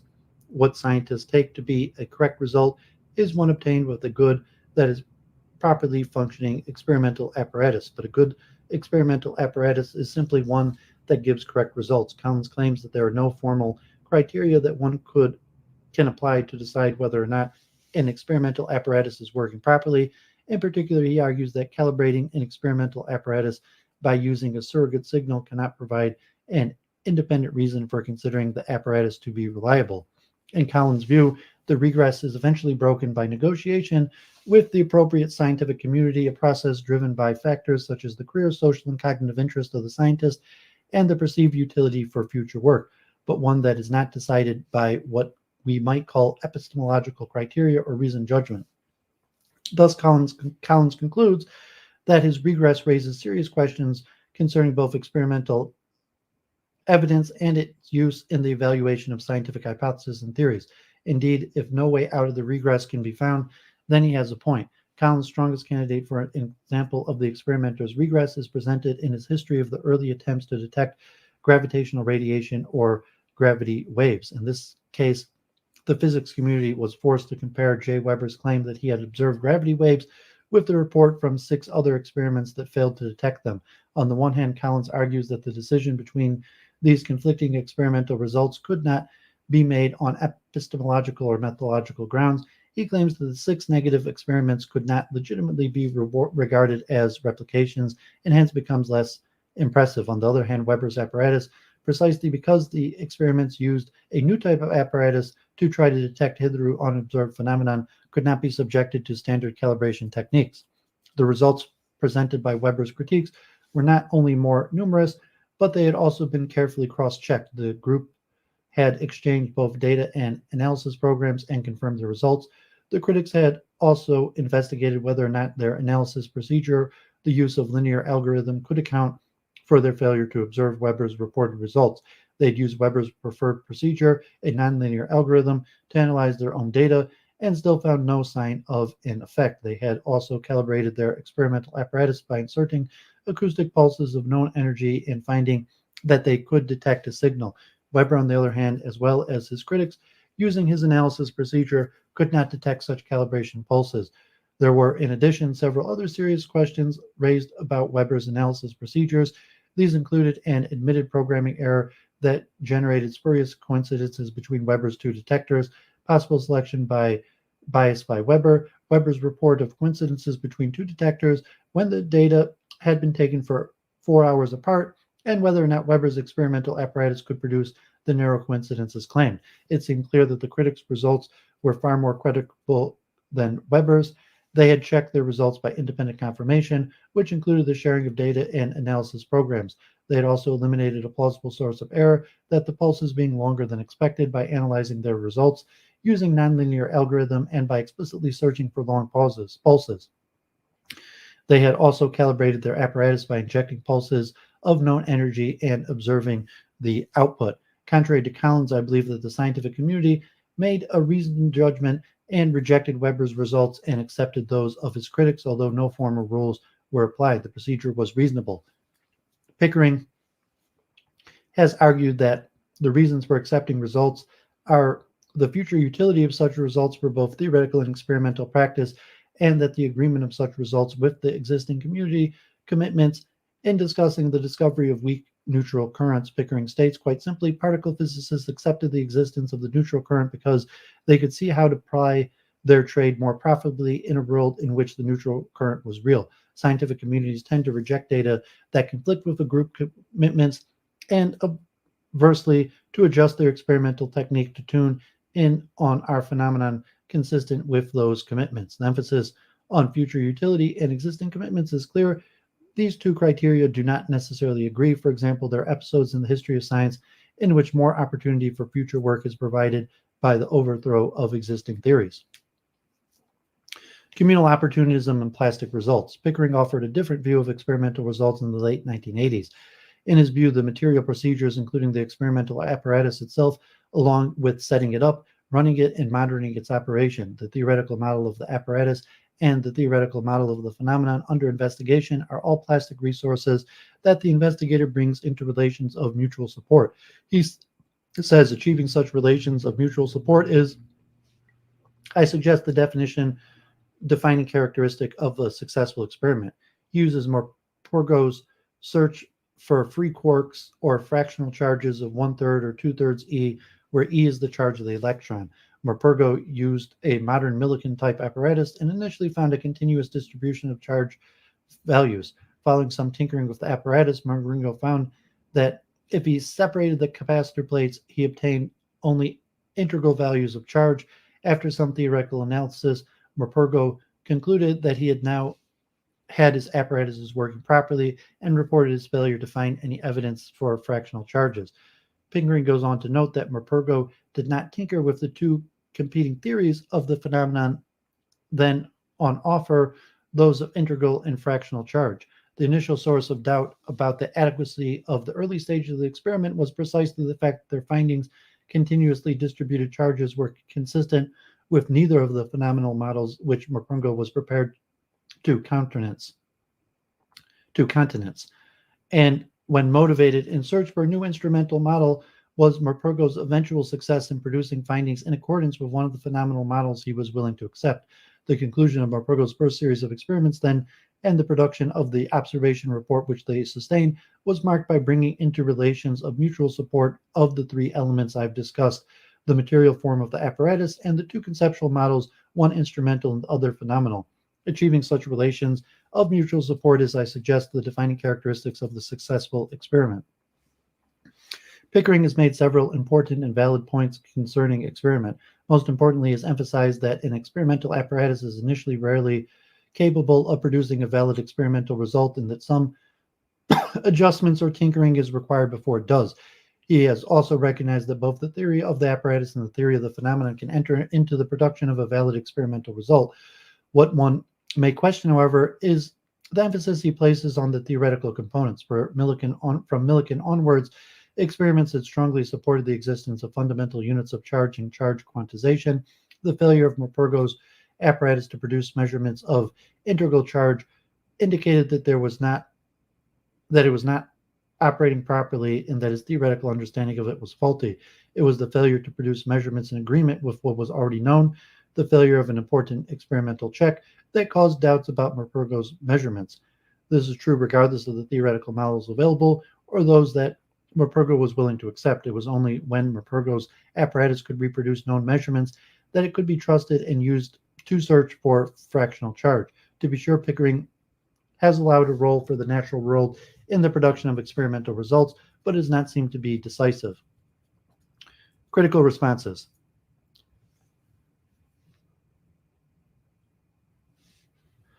Ackerman has offered modification of Pickering's view. He suggests that the experimental apparatus itself is a less plastic resource than either the theoretical model of the apparatus or that of the phenomenon. To repeat changes in the apparatus can often be seen in real time without waiting for accommodation by the theoretical model of the apparatus, as improvements in the theoretical model of the apparatus don't begin to count unless the apparatus is actually altered and realizes the improvements conjectured. It's conceivable that a small asymmetry can account ultimately for large-scale directions of scientific progress and for the objectivity and rationality of those directions. Hacking 1992 has offered a more complex version of Pickering's later view. He suggests that the results of mature laboratory science achieve stability and self-vindicating when the elements of laboratory science are brought into mutual consistency and support. These are ideas, questions, background knowledge, systematic theory, topical hypothesis, and modeling of the apparatus, things, target source of it, modification, detectors, tools, and data generators, and marks, and the manipulation of marks, data assessment, data reduction, data analysis, and interpretation. Stable laboratory science arises when theories and laboratory equipment evolve in such a way that they match each other and are mutually self-vindicating. We invent devices that produce data and isolate or create phenomenon, and a network of different levels of theory is true to these phenomena. Conversely, we may in the end count them only as phenomenon only when the data can be interpreted by theory. One might ask whether such mutual adjustment between theory and experimental results can always be achieved. What happens when an experimental result is produced by an apparatus on which several of the epistemological strategies discussed earlier have been successfully applied, and the result is in disagreement with our theory of the phenomenon? Accepted theories can be refuted. Several examples will be presented below. Hacking himself worries about what happens when a laboratory science that is true to the phenomenon generated in the laboratory, thanks to mutual adjustment and self-vindication, is successfully applied to the world outside the laboratory. Does this argue for the truth of the science? In Hacking's view, it does not.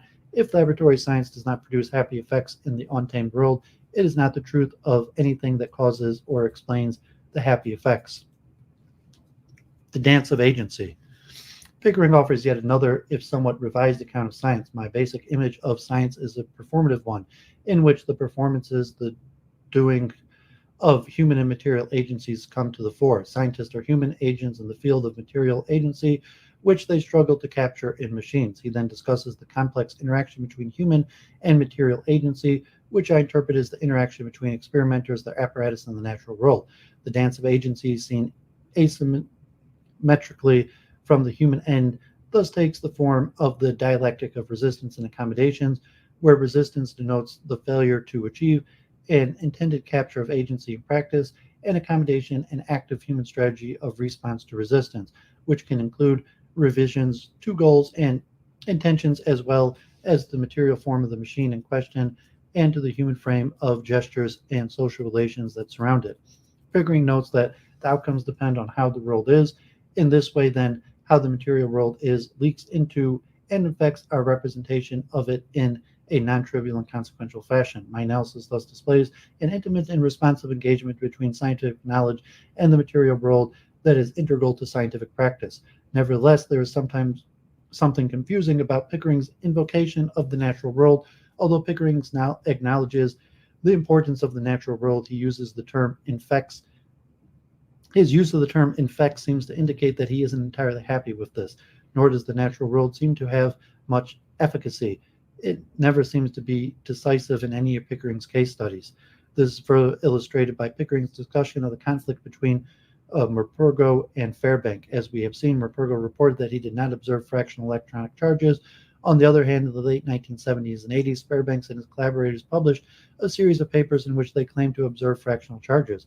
Pickering concludes, in Chapter 3, I traced out Merpergo's route in his findings in terms of the particular vectors of cultural extension they pursued, the particular resistances and accommodations thus precipitated, and the particular interactive stabilizations he achieved.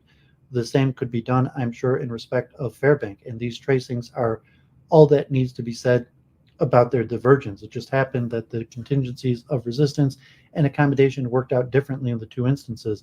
Differences like these, I think, continually bubbling up in practice without any special causes behind them. The natural world seems to have disappeared from Pickering's account. There is a real question here as to whether or not fractional charges exist in nature. The conclusion reached by Fairbank and by Merpergo about their existence cannot both be correct. It seems insufficient to merely state, as Pickering does, that Fairbank and Merpergo achieved their individual stabilizations and to leave the conflict unresolved. Pickering does comment that one could follow the subsequent history and see how the conflict was resolved, and he does give some brief statement about this, but its resolution is not important for him. At the very least, one should consider the actions of the scientific community. Scientific knowledge is not determined individually, but communally. Pickering seems to acknowledge this. One might therefore want to set up a metric and say that the items in scientific knowledge are more or less objective, depending on the extent to which they are threaded into the rest of the scientific culture, socially stabilized over time, and so on. I see nothing wrong with the thinking this way. The fact that Fairbank believed in the existence of fractional electrical charges, or that Weber strongly believed that he observed gravity waves, does not make them right. These are questions about the natural world that can be resolved. Either fractional charges and gravity waves exist or they do not. Or to be more cautious, we might say that we have good reason to support our claims about their existence or we do not. Another issue neglected by Pickering is the question of whether a particular mutual adjustment of theory of the apparatus or of the phenomenon in the experimental apparatus and evidence is justified. Pickering seems to believe that any such adjustment that provides stabilization either for an individual or for the community is acceptable. Others disagree. They note that experimenters sometimes exclude data and engage in selective analysis procedures in producing experimental results. These practices are at the very least questionable, as is the use of the results produced by such practices in science. They are, in fact, procedures in the normal practice of science that provide safeguards against them. The difference in attitudes towards the resolution of discord is one of the important distinctions between Pickering and Franklin's view of science. Franklin remarks that it is insufficient simply to say that the resolution is socially stabilized. The important question is how the resolution was achieved and what were the reasons offered for that resolution. We are faced with discordant experimental results, and both experimenters have offered reasonable arguments for their correctness. Then clearly more work is needed. It seems reasonable in such case for the physics community to search for an error in one or both of the experiments. Pickering discusses yet another difference between his view and that of Franklin. Pickering sees traditional philosophy of science as regarding objectivity as stemming from a peculiar kind of mental hygiene or policing of thought. This police function relates specifically to theory of choice in science, which is usually discussed in terms of the rational rules or methods responsible for closure in theoretical debate. He goes on to remark that the most action in recent methodological thought has centered on attempts like Alan Franklin's to extend the methodological approach to experiments by setting up a set of rules for their proper performance. Franklin thus seeks to extend classical discussions of objectivity to the empirical base of science, a topic hitherto neglected in the philosophical tradition, but one that, of course, the Mengel Pickering's view also addresses. Although Franklin's epistemology of experiment is designed to offer good reasons for belief in experimental results, they are not a set of rules. Franklin regards them as a set of strategies from which physicists choose in order to argue for the correctness of their results. As noted above, the strategies offered are neither exclusive or exhaustive. There is another point of disagreement between Pickering and Franklin. Pickering's claim to be dealing with the practice of science, and yet he excludes certain practices from his discussions. One scientific practice is the application of the epistemological strategies outlined above to argue for the correctness of an experimental results. In fact, one of the essential features of an experimental paper is the presentation of such arguments. Writing such papers, a performative act, is also a scientific practice, and it would seem reasonable to examine both the structure and content of those papers. Hacking's the social construction of what?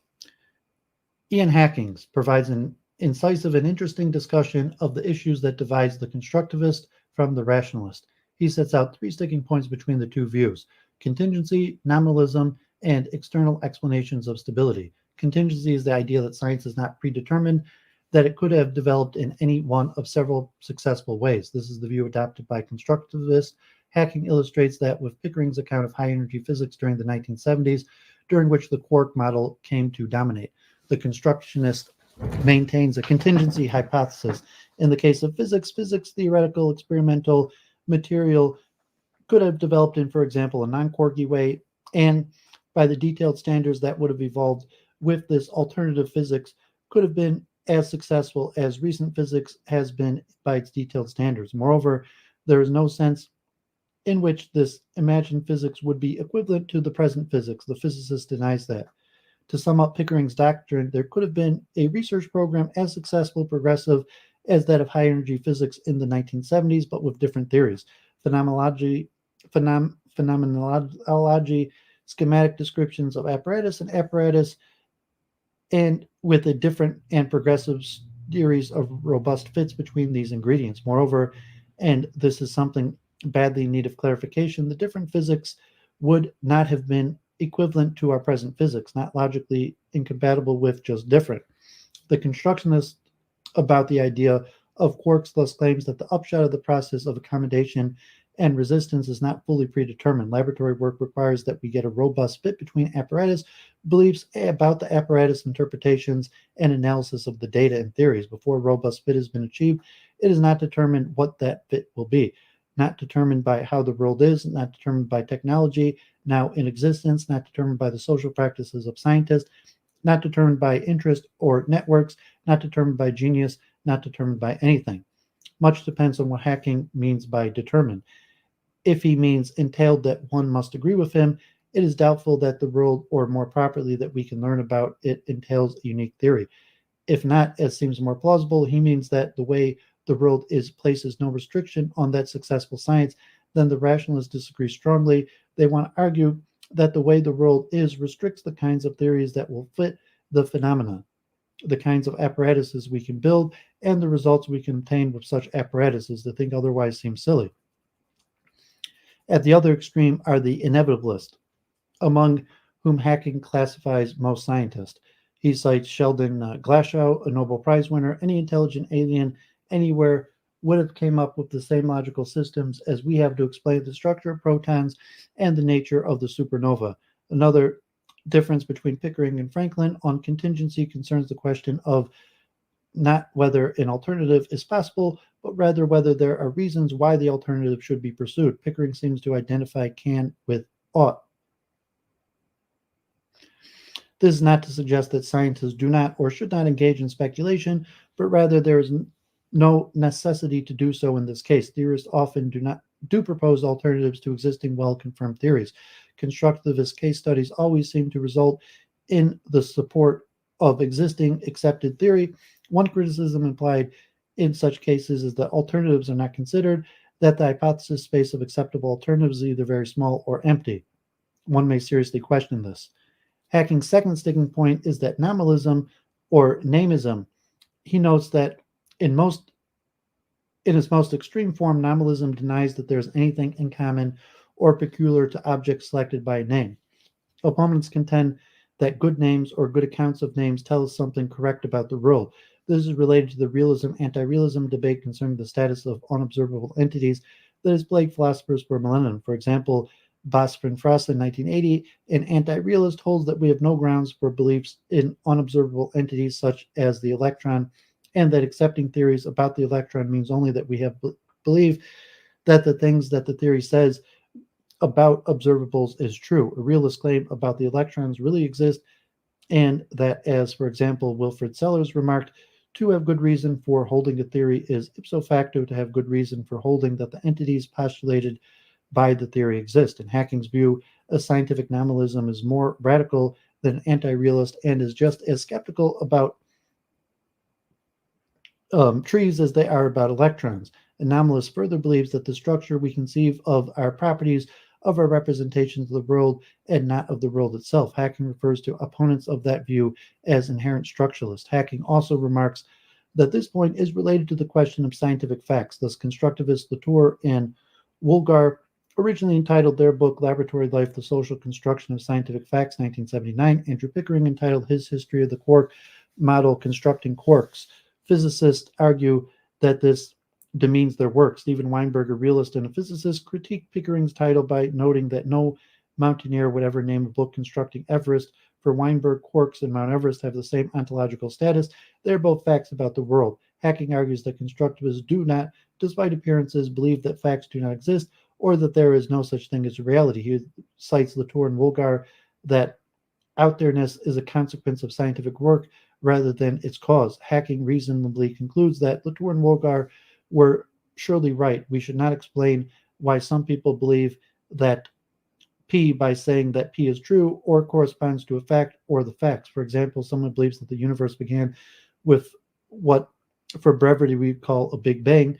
A host of reasons now support this belief, but after you have listed all the reasons, you should not add as if it were an additional reason for believing in the Big Bang, as it is true that the universe began with a Big Bang, and it is a fact. The observation has nothing peculiar to do with social construction. It could equally have been advanced by an old-fashioned philosopher of language. It is a remark about the grammar of the verb to explain. One might add, however, that the reason Hacking cites as supporting that belief and are given to us by valid experimental evidence and not by the social and personal interest of scientists, Latour and Woolgar might not agree. Franklin argues that we have good reasons to believe in facts and in entities involved in our theories, always remembering, of course, that science is fallible. Hacking's third sticking point is the external explanations of stability. The constructionist holds that explanations for the stability of scientific belief involve, at least in part, elements that are external to the content of science. These elements typically include social factors, interest networks, or however they be described. Opponents hold that whatever be the context of discovery, the explanation of stability is internal to the science itself. Rationalists think that most science proceeds as it does in the light of good reasons produced by research. Some bodies of knowledge become stable because of the wealth of good theoretical and experimental reasons that can be adduced for them. Constructivists think that the reasons are not decisive for the course of science. Nelson, 1994, concludes that the issues will never be decided. Rationalists, at least retrospectively, can always adduce reasons that satisfy them. Constructivists, with equal ingenuity, can always find to their own satisfaction openness where the upshot of research is settled by something other than reason, sometimes internal, external. This is one way of saying we have found an irresolvable sticking point. Thus, there is rather severe disagreement on the reasons for the acceptance of experimental results. For some, like Stanley, Gallison, and Franklin, it is because of epistemological arguments. For others, like Pickering, the reasons are utility for future practice and agreement with existing theoretical commitments.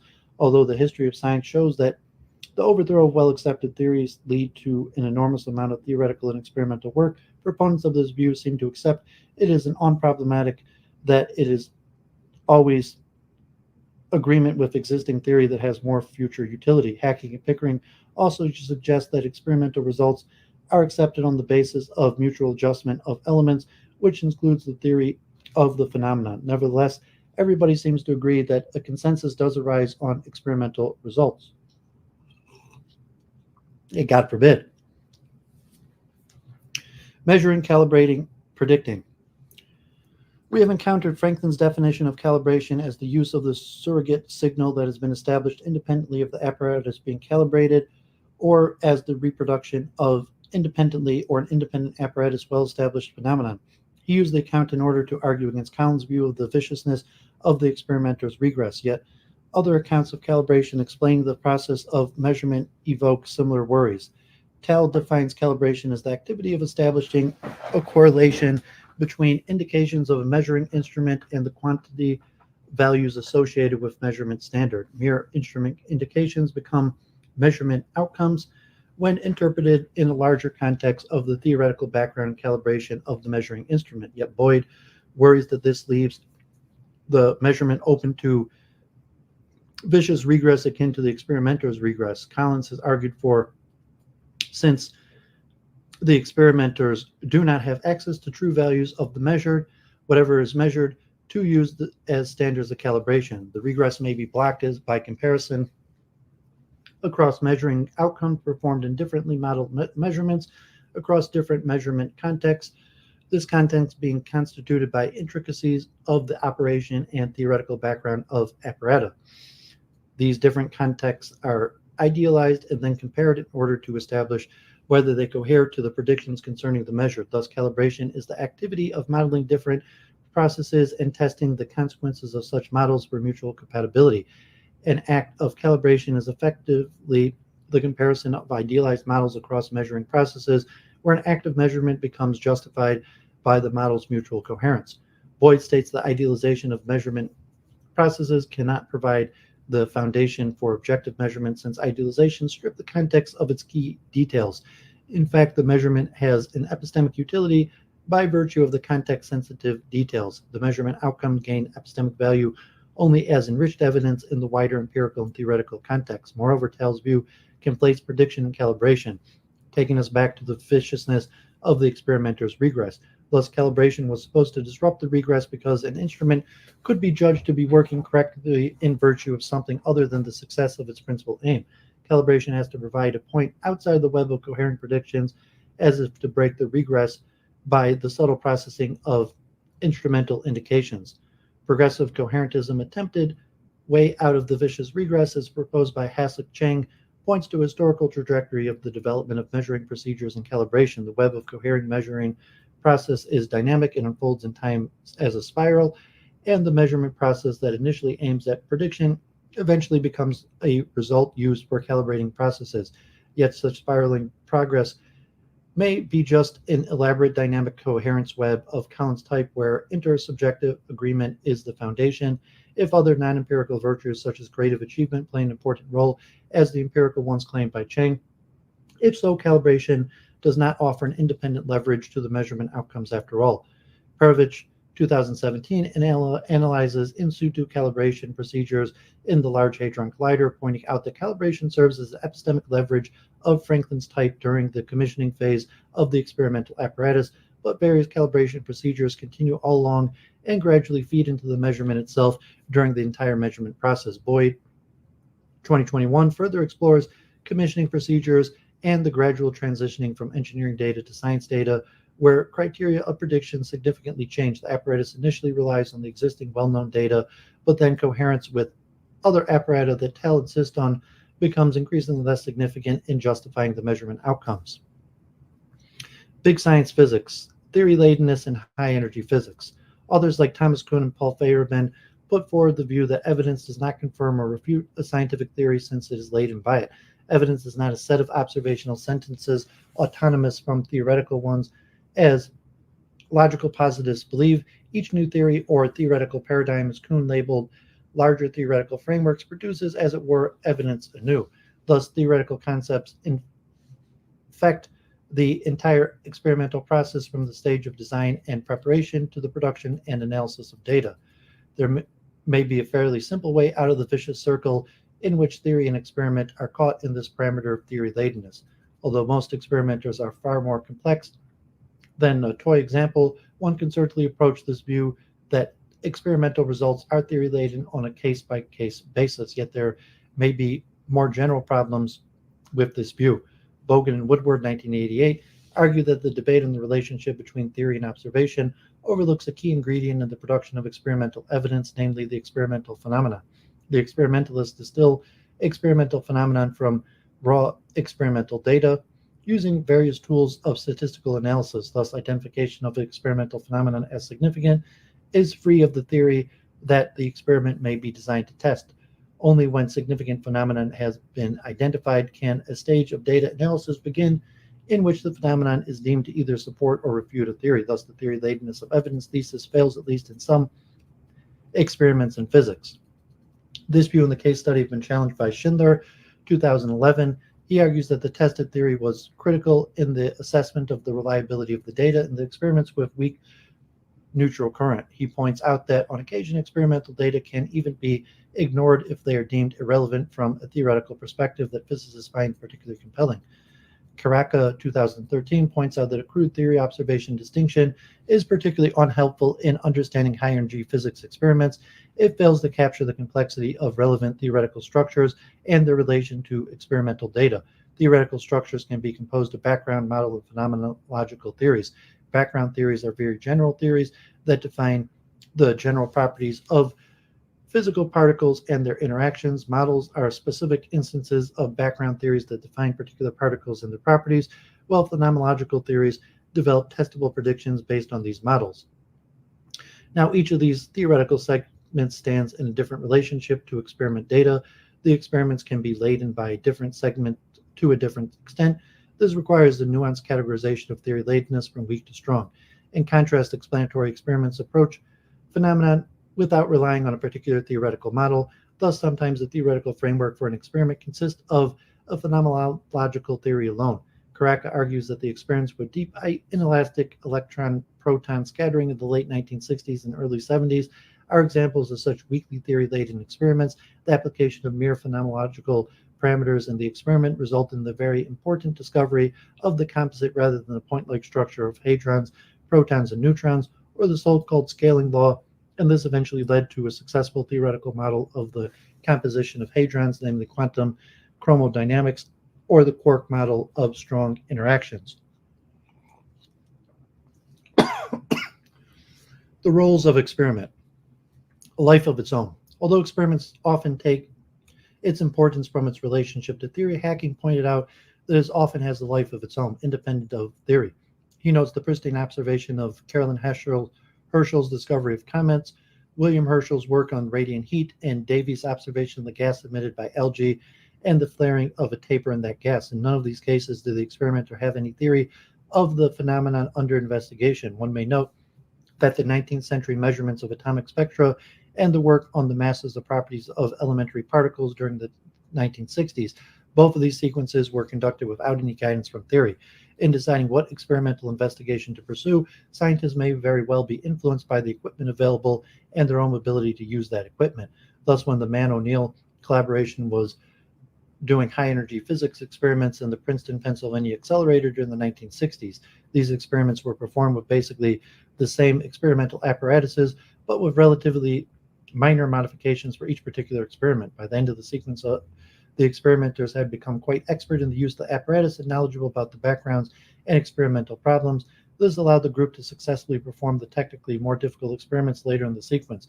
We might refer to this as instrumental loyalty and the recycling of expertise. This meshes nicely with Gallison's view of experimental tradition. Scientists, both theorists and experimentalists, tend to pursue experiments and problems in which their training and expertise can be used.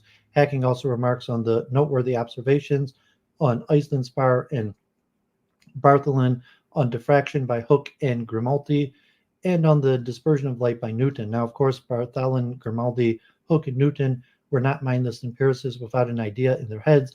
They saw what they saw because they were curious, inquisitive, reflexive people. They were attempting to form theories, but in all these cases, it's clear that the observations preceded any formation of a theory. In all of these cases, we may say that these were observations waiting for, or perhaps even calling for, a theory. The discovery of any unexpected phenomenon calls for a theoretic explanation. Confirmation and refutation. Nevertheless, several important roles of experiment involve its relation to theory. Experiment may confirm a theory, refute a theory, or give hints to the mathematical structure of a theory. A crucial experiment, the discovery of parity non-conservation. Let us consider first an episode in which the relation between theory and experiment was clear and straightforward. This was a crucial experiment, one that decided unequivocally between two competing theories or classes of theory. The episode was that of the discovery that parity, mirror reflection symmetry of left-right symmetry, is not conserved in the weak interactions. Experiments showed that in the beta decay of nuclei, the number of electrons emitted in the same direction as the nuclear spin was different from the number emitted opposite to the spin direction. This was a clear demonstration of parity violation to the weak interaction. A persuasive experiment, the discovery of CP violation, combined parity. After the discovery of parity in charge conjugation, non-conservation, and following a suggestion by Landau, physicists considered combined parity in particle-antiparticle symmetry, which was still conserved in the experiments as the appropriate symmetry. Confirmation after 70 years, the discovery of the Bose-Einstein condensation. In both of the episodes discussed previously, those of parity non-conservation and of combined parity violation, we saw a decision between two competing classes of theory. The episode, The Discovery of Bose-Einstein Condensation, illustrates the confirmation of a specific theoretical prediction 70 years after the theoretical prediction was first made. Bose, 1924, and Einstein predicted that a gas of non-interacting bosonic atoms will, below a certain temperature, suddenly develop a macroscopic population in the lowest energy quantum state. Complications. In the three episodes discussed in the previous section, the relationship between experiment and theory was clear. The experiments gave unequivocal results that were no ambiguity about what theory was predicting. None of the conclusions reached has since been questioned. Parity and combined parity symmetry are violated in the weak interactions, and Bose-Einstein condensation is an accepted phenomenon. In the practice of science, things are often more complex. Experimental results may be in conflict or may even be incorrect. Theoretical calculations may even be in error, or a correct theory may be incorrectly applied. There are even cases in which both experiment and theory are wrong. As noted earlier, science is fallible. In this section, I will discuss several episodes which illustrate these complexities. The fall of the fifth force. The episode of the fifth force is the case of a refutation of a hypothesis, but only after a disagreement between experimental results was resolved. The fifth force was proposed modification of Newton's laws of universal gravitation. The initial experiment gave conflicting results, one supported by the existence of a fifth force, whereas the other argued against it. After numerous repetitions of the experiment, the discord was resolved and a consensus reached that the fifth force did not exist.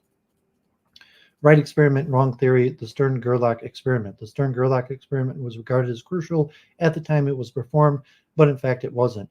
In the view of the physics community, it decided the issue between two theories, refuting one and supporting the other. In the light of the later work, however, the refutation stood, but the confirmation was questionable. In fact, the experimental result posed problems for the theory it had seemingly confirmed. A new theory was proposed, and although the Stern-Gerlach result initially also posed problems for the new theory, after a modification of that new theory, the results confirmed it. In a sense, it was crucial after all, it just took some time. The Stern-Gerlach experiment provides evidence for the existence of electron spin. These experimental results were first published in 1922, although the idea of electron spin wasn't proposed by Goldschmidt and Uhlenbeck until 1925. Sometimes refutation doesn't work, the double scattering of electrons. In the last section, we saw some of the difficulty inherent in the experimental theory comparison. One is sometimes faced by the question of whether experimental apparatus satisfies the conditions required by theory, or conversely, whether the appropriate theory is being compared to the experimental result. The case in point is the history of experiments of the double scattering of electrons by heavy nuclei, Mott scattering during the 1930s, and the relation of these results to Dirac's theory of the electron, an episode in which the question of whether or not the experiment satisfied the condition of the theoretical calculation was central. Initially, experiments disagreeing with Mott's calculation, causing doubt in the underlying Dirac theory. After more than a decade of work, both experimental and theoretical, it was realized that there was a background effect in the experiments that masked the predicted effect. The failure to detect anomalies. Even vaster amounts of data have been produced by particle colliders as they've grown from room-sized apparatus to tens of kilometers long mega labs. Vast numbers of background interactions that are well understood and theoretically uninteresting occur in the detector. These have to be combed in order to identify interactions of potential interest. This is especially true in hadron proton-proton colliders, like the Large Hadron Collider, where the Higgs boson was discovered. Protons that collide in the Large Hadron Collider are similar hadron colliders are composed of more elementary particles collectively labeled partons. Partons mutually interact, exponentially increasing the number of background interactions. In fact, a minuscule number of interactions are selected from the overwhelming number that occur in the detector. Thus, a successful search for new elementary particles critically depends on successfully crafting selection criterion techniques at the stage of data collection and at the stage of data analysis, but gradual development and changes in the data selection procedures in the colliders raises an important epistemological concern. The main reason for this concern is nicely anticipated by the following question, which was posed by one of the most prominent experimentalists in particle physics. What is the extent to which we are negating the discovery potential of very high energy proton machines by the necessity of rejecting a priori the events we cannot afford to record? In other words, how does one decide which interactions to detect and analyze in a multitude in order to minimize the possibility of throwing out novel and unexplored ones. One way of searching through vast amounts of data that are already in, those that the detector has already delivered, is to look for occurrences that remain robust under varying conditions of detection. Physicists employ the technique of data cuts in such analysis. They cut out data that may be unreliable. When, for instance, a data set may be an artifact rather than a genuine particle interaction, the experimenters expect a colliding beam may interact with the walls of the detector and not with the other colliding beams, well, producing a signal identical to the signal the experimenters expected the beam-beam interaction to produce. Thus, if under various data cuts a result remains stable, then it is increasingly likely to be correct and to represent the genuine phenomenon that physicists think it represents. The robustness of the result under various data cut minimizes the possibility that the detected phenomenon only mimics the genuine one. At the data acquisition stage, however, this strategy does not seem applicable.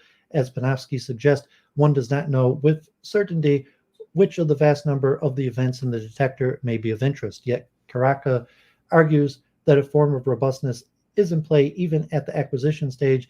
The experimental approach amalgamates theoretical expectations and empirical results, as the example of the hypothesis of specific heavy particles is supposed to illustrate. Along with the standard model of particle physics, a number of alternative models have been proposed. Their predictions of how elementary particles should behave often differ substantially, yet in contrast with the standard model, they all share the hypothesis that there exist heavy particles that decay into particles with high transverse momentum. Physicists apply robustness analysis in testing the hypothesis. The argument goes, first, they check whether the apparatus can detect known particles similar to those predicted.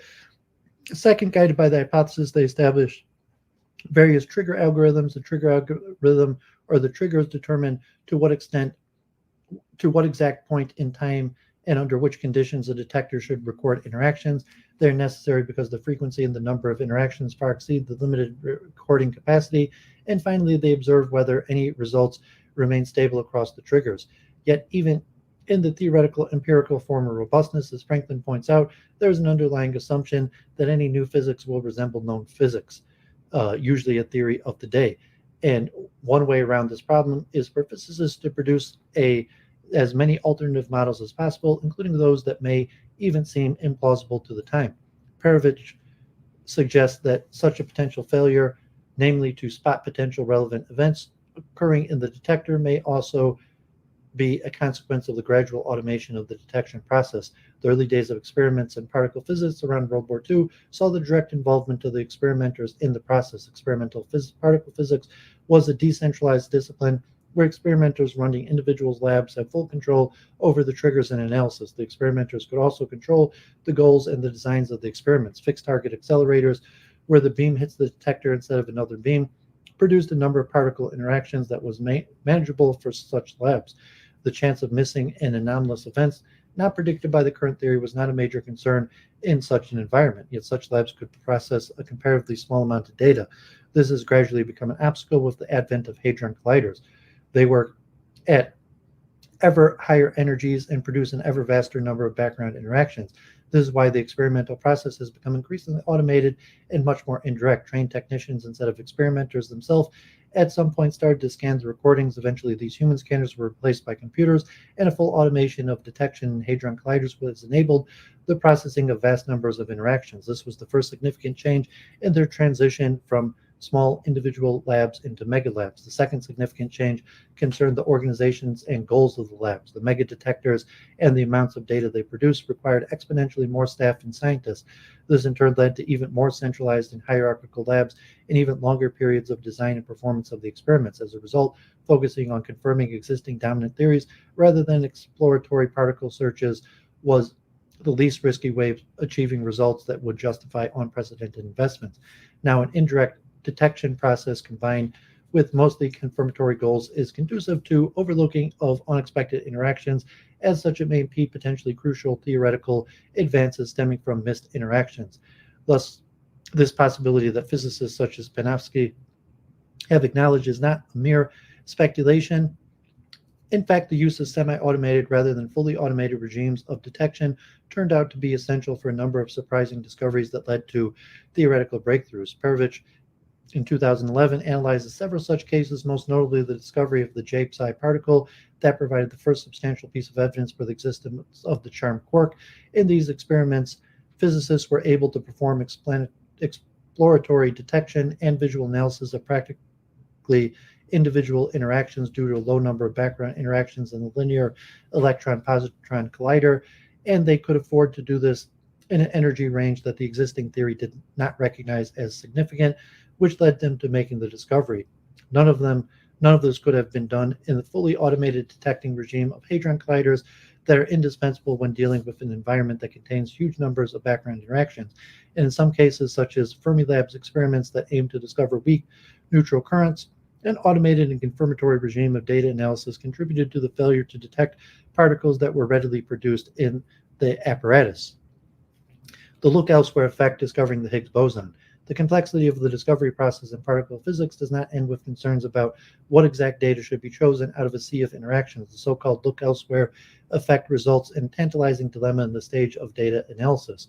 Suppose that our theory tells us that we will find a particle in an energy range, and suppose we find a significant signal in a section of that very range. Perhaps we should keep looking elsewhere within the range to make sure that it is not another particle altogether we have discovered. It may be a particle that left other undetected traces in the range of our theory does not predict, along with the trace we found. The question is to what extent we should look elsewhere before we search for a satisfying level of certainty that it is the predicted particle we have discovered. Physicists face such dilemma during the search for the Higgs boson at the Large Hadron Collider in CERN. The Higgs boson is a particle responsible for the mass of other particles. It is a scalar field that pulls back moving and interacting particles. This pull, which we call mass, is different for different particles. It is predicted by the standard model, whereas alternative models predict somewhat similar Higgs-like particles. A prediction based on the standard model tells us that a high probability that we will find the Higgs particle in a particular range, yet a simple and inevitable fact of finding it in a particular section of the range may prompt us to doubt whether we have truly found the exact particle of our theory predicted. Our initial excitement may vanish when we realize that we are much more likely to find a particle of any sort, not just a predicted particle, within the entire range in the particular section of that range. Thus, the probability of finding the Higgs anywhere within a given energy range consisting of 80 energy bits is much higher than the probability of finding it at a particular energy scale within a range in any individual bin. In fact, the likelihood of us finding it in a particular bin of this range is about 100 times lower.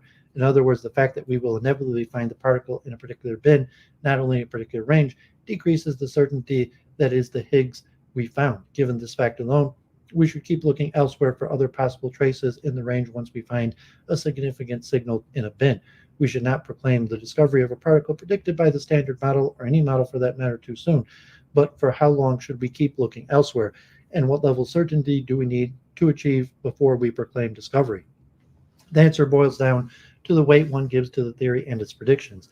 This is the reason the experimentalists and the theoreticians have divergent views on the criteria for determining the precise point at which they could justifiably state our data indicates that we have discovered the Higgs boson.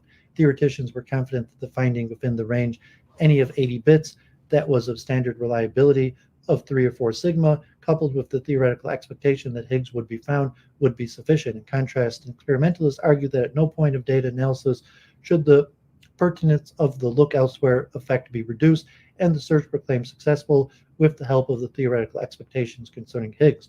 One needs to be careful in confining the range as one practically may. As a result, the experimentalist preferred value of sigmas for announcing the discovery was 5. This is a standard under which very few findings have turned out to be a fluctuation of the past. Dawid argues that the question of appropriate statistical analysis of data is at the heart of the dispute. The reasoning of the experimentalists relied on the frequentist approach does not specify the probability of the tested hypothesis. It actually issues statistical analysis and data from the prior probabilities. The theoreticians, however, relied on Bayesian analysis.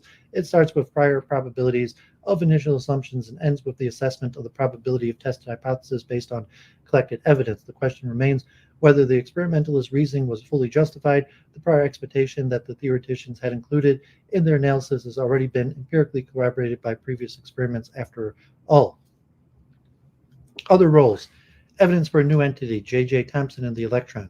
Experiments can also provide us with evidence for the existence of the entities involved in our theories. J.J. Thompson's experiments on a cathode ray provided grounds for belief in the existence of electron. The articulation of a theory, weak interactions. Experiments can also help to articulate a theory. Experiments on beta decay from the 1930s to the 50s determined the precise mathematical form of Fermi's theory of beta decay. Experiment and observation. The distinction between observation and experiment is relatively little discussed in the philosophical literature, despite its continuous relevance to the scientific community and beyond in understanding specific traits and segments of the scientific process and the knowledge it produces. Dotson and her co-authors have convincingly demonstrated that the distinction has played a role in delineating various features of scientific practice.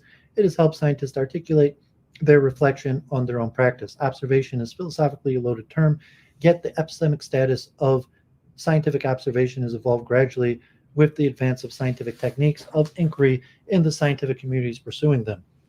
Dotson succinctly summarizes this evolution in the following passage. Characteristic of the emergent epistemic genre of observation was, first, an emphasis on singular events witnessed firsthand by a named author, in contrast to the accumulation of anonymous data over centuries described by Cicero and Pliny as typical of observations. Second, a deliberate effect to separate observation from conjecture, in contrast to the medieval scholastic connection of observation with the conjectural sciences such as astrology. And third, the creation of virtual communities of observation dispersed over time and space, who communicated and pooled their observations in letters and publications, in contrast to passing them down from father to son or teacher to student as rare and precarious treasures. Observation gradually became juxtaposed to other more complex modes of inquiry, such as experiment, whose meaning shifted from the broad heterogeneous sense of experimentum as recipe, trial, or just common experiment to a concertedly artificial manipulation, often using special instruments and designed to probe hidden causes. In the 17th century, observation and experiment were seen as an inseparable pair, and by the 19th century they were understood to be essentially opposed, with the observer increasingly seen as passive and thus epistemically inferior to the experimenter. In fact, already Leibniz anticipated this view, stating that there are certain experiments that would be better called observations, in which one considers rather than produces the work. This aspect of the distinction has been a mainstay of understanding scientific practice ever since. Saphir, in 1982, pointed out the usage of the notion of observation is embedded in scientific practice, including testing and justification of scientific theories. Neutrinos arriving from the sun are said to be observed in the detector, but are also said to be an observation of the sun's core. Yet the background knowledge provides the foundation for a meaningful distinction. On the one hand, there is a weakly interacting neutrinos leaving the sun's core and entering detectors practically interrupted. This may be justifiably qualified as direct observation of the sun's core. On the other hand, there is a rather indirect observation of the core via detection of light photons that travel for billions of years from the sun's core through the plasma to the electromagnetic detectors. There are currently two prominent and opposed views of the experiment-observation distinction. Ian Hacking has characterized it as well-defined, while avoiding the claim that observation and experiment are opposites. According to him, the notions signify different things in scientific practice. The experiment is thorough manipulation that creates a new phenomenon, and observation of the phenomenon is its outcome. If scientists can manipulate a domain of nature to such an extent that they can create a new phenomenon in the lab, a phenomenon that normally cannot be observed in nature, then they have truly observed the phenomenon. Meanwhile, our other authors concur that the familiar distinction between observation and experiment is an artifact of the disembodied, reconstructed character of retrospective accounts. The distinction collapses when we are faced with actual scientific practices as a process, and Hacking's observation versus experiment framework does not survive intact when put to the test in range of cases of scientific experimentation. First, the uses of the distinction cannot be compared across scientific fields, and second, as Gooding suggests, observations is a process too, not simply a static result of manipulation. Thus, both observation and experiment are seen as concurrent processes blended together in scientific practice. Malik states that these arguments are the reasons why very few authors use Hacking's nomenclature of observation and experiment, and goes so far as to conclude that to try to distinguish between observation and experiment is futile. There is no point delineating the two except perhaps in certain narrow domains. Hacking's notion of the experiment based on creating phenomenon might be useful within a narrow domain of particle physics. He advocates avoiding the distinction altogether and opting for the terminology that underlines the sense of continuousness. Instead, if we want to analyze scientific practice, the argument goes, we should leave behind the idea of the distinction as fundamental and turn to the characterization and analysis of various epistemic activities instead, along the lines suggested by Chang. A rather obvious danger in this approach is overemphasis on the continuousness of the notions of observation and experiment that results in the inadvertent equivocation, and thus in turn results in sidelining the distinction and the subtleties in the analysis of the scientific practice, despite their crucial role in articulating the developing the practice since the 17th century. It is possible that these two notions form a continuum spreading along the axis of manipulability and accessibility of both target phenomenon and observation conditions, and that the key points on such continuum define various evolving practices. Thus, each scientific practice may be located on the continuum, while the location defining both its epistemic properties and the epistemic as well as ethical obligations that underlie it at a given time. On the other hand, the extent of the manipulation of phenomena in research conditions ranges from bodily manipulations to the production of new phenomena in an elaborate apparatus like the Large Hadron Collider at CERN, where the label experiment aims to delineate a substantial threshold of manipulation. On the other hand, depending on the background knowledge and aims of the research, observational accessibility ranges from mere detection of a potentially interesting phenomenon all the way to direct observation of the phenomenon's properties.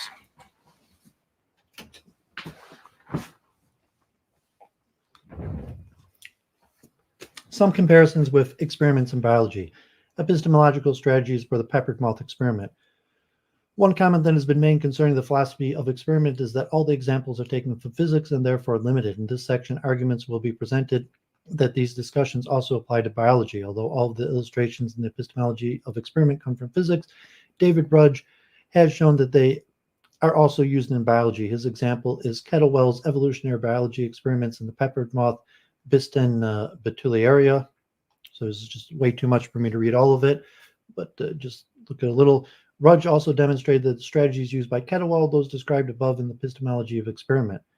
His examples of epistemological strategies: experimental checks and calibration in which the apparatus reproduces known phenomena, reproducing artifacts that are known in advance to be present, elimination of plausible sources of background and alternative explanations of the result, using the results themselves to argue for their validity, using an independently well-corroborated theory of the phenomenon to explain the results, using apparatus based on well-corroborated theory, using statistical arguments, blind analysis, intervention in which the experimenter manipulates the object under observation, independent confirmation using different experiments. And the Mendelssohn-Stahl experiment, the most beautiful experiment in biology. The roles that experiment plays in physics are also those that it plays in biology. In the previous section, we have seen that Kettlewell's experiment best both test and confirm a theory. I discussed earlier a set of crucial experiments that decided between two competing classes of theories, those that conserved parity and those that did not. In this section, I will discuss an experiment that decided among three competing mechanisms for the replication of DNA, the molecule now believed to be responsible for heredity. This is another crucial experiment. It strongly supported one proposed mechanism and argued against the other two. In 1953, Francis Crick and James Watson proposed a three-dimensional structure for deoxyribonucleic acid DNA.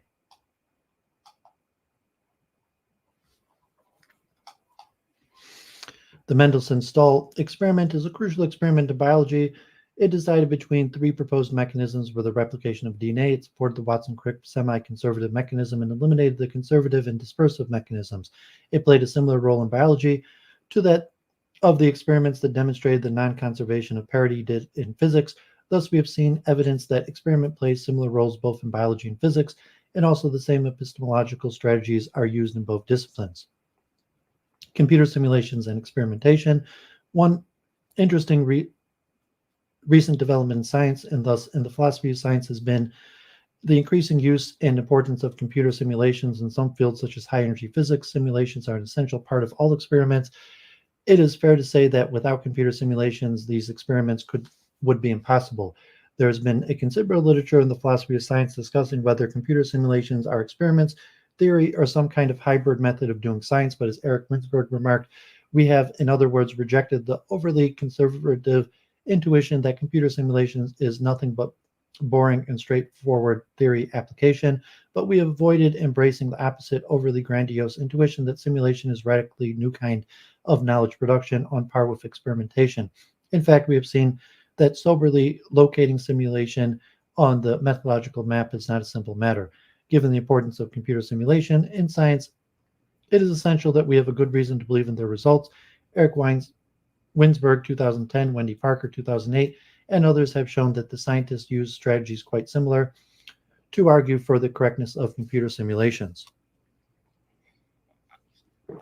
In conclusion, in this century, varying views on the nature of experimental results have been presented. Some argue that the acceptance of experimental results is based on epistemological arguments, whereas others base acceptance on future utility, social interest, or agreements with existing community commitments. Everyone agrees, however, that for whatever reasons, a consensus is reached on experimental results. These results then play many important roles in physics, and we have examined several of these roles, although certainly not all of them.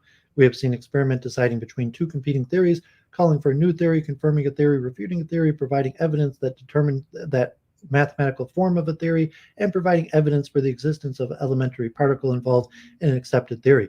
We have also seen the experiment has a life of its own, independent of a theory. If, as I believe, epistemological procedures provide grounds for reasonable belief in experimental results, then experiment can legitimately play the roles I've discussed and can provide the basis for scientific knowledge.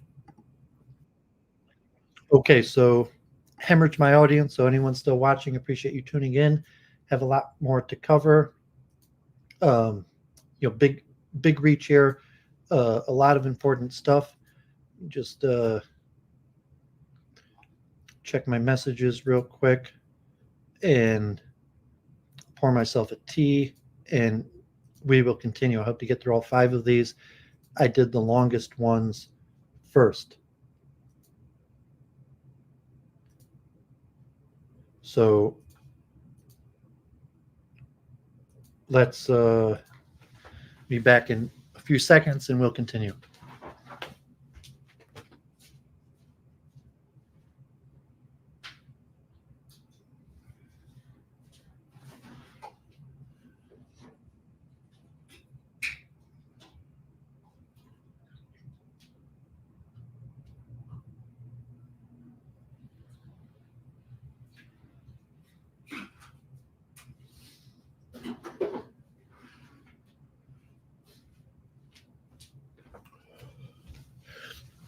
Okay, a lot to cover. I'm trying to finish all of this stuff that is related to quantum mechanics, kind of the pinnacle, one of the most important and least understood parts of the philosophy of science, and a lot of the advancements in the philosophy of science is related to various aspects of quantum mechanics. And so I want to finish this all today. It's just a lot of information, but let's keep it going. So operationalism. Operationalism is based on the intuition that we do not know the meaning of a concept unless we have a method of measurement for it. It is commonly considered a theory of meaning which states that we mean by any concept nothing more than a set of operations. The concept is synonymous with the corresponding set of operations.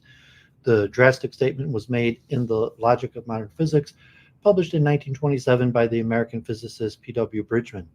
The operationalist point of view, first expounded at length in that book, initially found many advocates among practicing physicists and those inspired by the traditional American pragmatism or the new philosophy of logical positivism.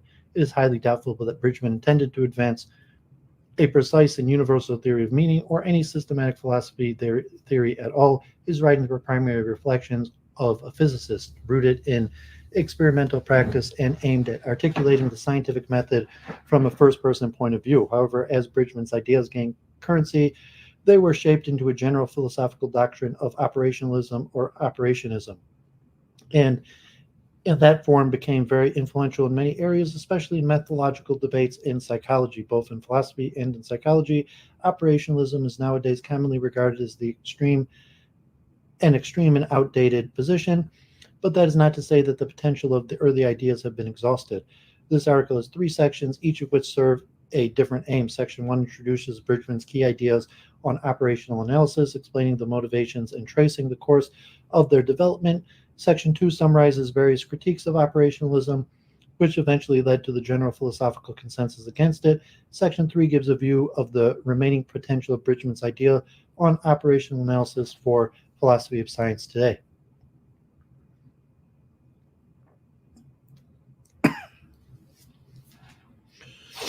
Bridgman's ideas on operational analysis, background and motivation. Percy Williams Bridgman, 1882 to 1961, was a physicist at Harvard University whose pioneering work in the physics of high pressure was rewarded with a Nobel Prize in 1946. His chief scientific contributions was made possible by technical prowess in his laboratory. Bridgman created pressures nearly 100 times higher than anyone else had achieved before him and investigated the novel behavior of various materials under such high pressures. But Bridgman was placed in a predicament by his own achievements at such extreme pressures. All previously known pressure gauges broke down. How was he even to know what level of pressure he had in fact reached? As he kept breaking his own pressure records, Bridgman had to establish a succession of new measures fit for higher and higher pressures. Therefore, it was no surprise that he thought seriously about the groundedness of concepts where no method were available for their measurement. Another important stimulus to his philosophical thinking was his encounter with the revolutionary new physics of the early 20th century. Bridgman's concerns about the definition and meaning of scientific concepts were forged in the general climate and shock suffered by physicists at the time from a barrage of phenomena and theoretical ideas that were entirely alien to everyday expectations, culminating with quantum mechanics and its Copenhagen interpretation. In a popular article, Bridgman wrote, "If we sufficiently extend our range, we shall find that nature is intrinsically and in its elements neither understandable nor subject to law." Especially important for Bridgman's thinking was Albert Einstein's special theory of relativity. Bridgman credited an unexpected teaching assignment in 1914 for his first real encounter with special relativity, which gave him considerable distress as he tried to clarify the confusing conceptual situation surrounding the theory. At the heart of the special relativity was Einstein's recognition that judging the simultaneity of two events separated in space required a different operation from that required for judging the simultaneity of two events happening at the same place. Fixing the latter operation was not sufficient to fix the former, so further convention was necessary, which Einstein supplied in the form of operation of sending light beams from each of the events in question to the midpoint between their locations to see if they arrive at the same time. However, how superior this way of thinking was compared to Isaac Newton's declaration that he would not define time, space, place, or motion as being well known at all. Bridgman felt that all physicists, including himself, had been guilty of unthinking uses of concepts, especially on the theoretical side of physics. Bridgman's sentiment arising out of these reflections, however, was not the familiar one of happy celebration of Einstein's genius. He rather regretted the sorry state of physics which had necessitated Einstein's revolution. Einstein showed what dangerous traps we could fall into by stepping into new domains with old concepts in an unreflected way. Anyone thinking in operational terms would have reorganized from the start that the meaning of distant simultaneity was not fixed unless an operation for judging it was specified. In Bridgman's view, Einstein's revolution would never have been necessary if classical physicists had paid operational attention to what they were doing. He thought that any future toppling of unsound structure would become unnecessary if the operational way of thinking could quietly prevent such unsound structures in the first place. Operational awareness was required if physics was not to be caught off guard again, as it had been in 1905. We must remain aware of these joints in our conceptual structure if we hope to render unnecessary the services of the unborn Einsteins. Bridgman's impulse was to specify every possible detail of his operations because any detail could make an important difference. A Truth Lights, Lucy, God bless, thanks for showing up.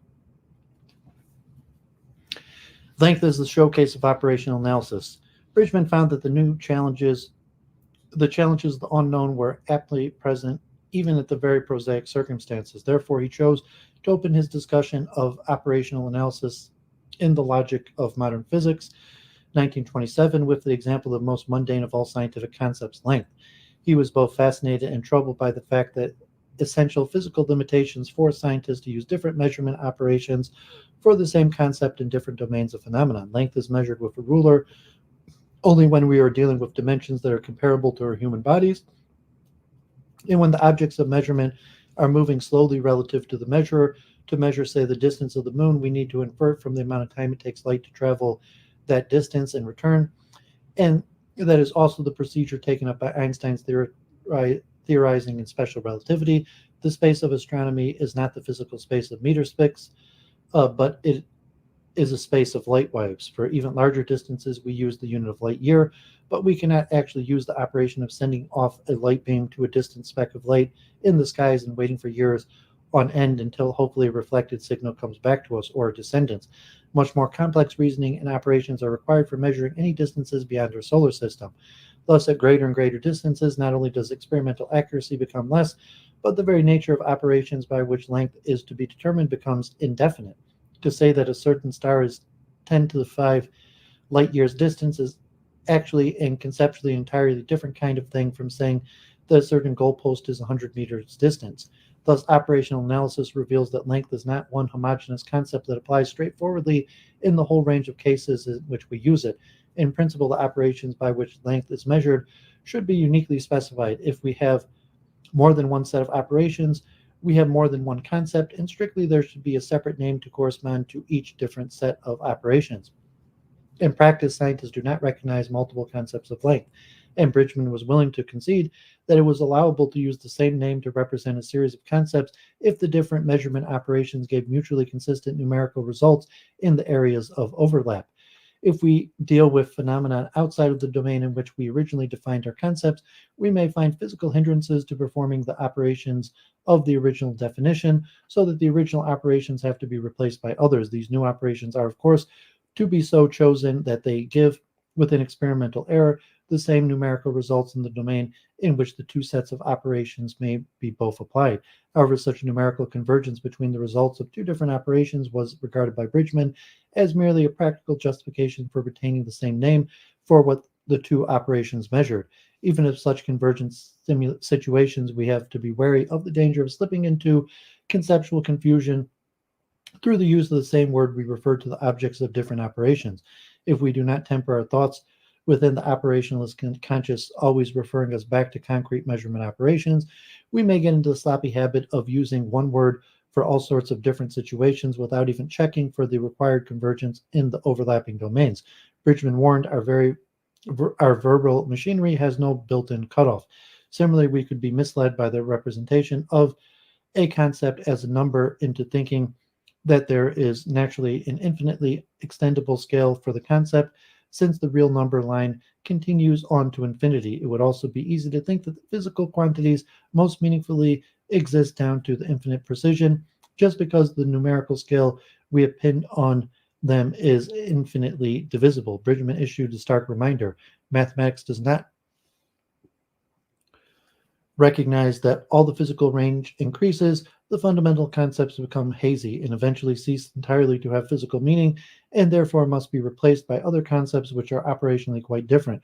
For instance, the equations of motion make no distinction between the motion of stars into our galaxy from external space and the motion of an electron about the nucleus, although physically the meaning in terms of operations of the quantities in the equations is entirely different in the two cases. The structure of our mathematics is such that we are almost forced, whether we want it or not, to talk about the inside of an electron, although physically we cannot assign any meaning to such a statement.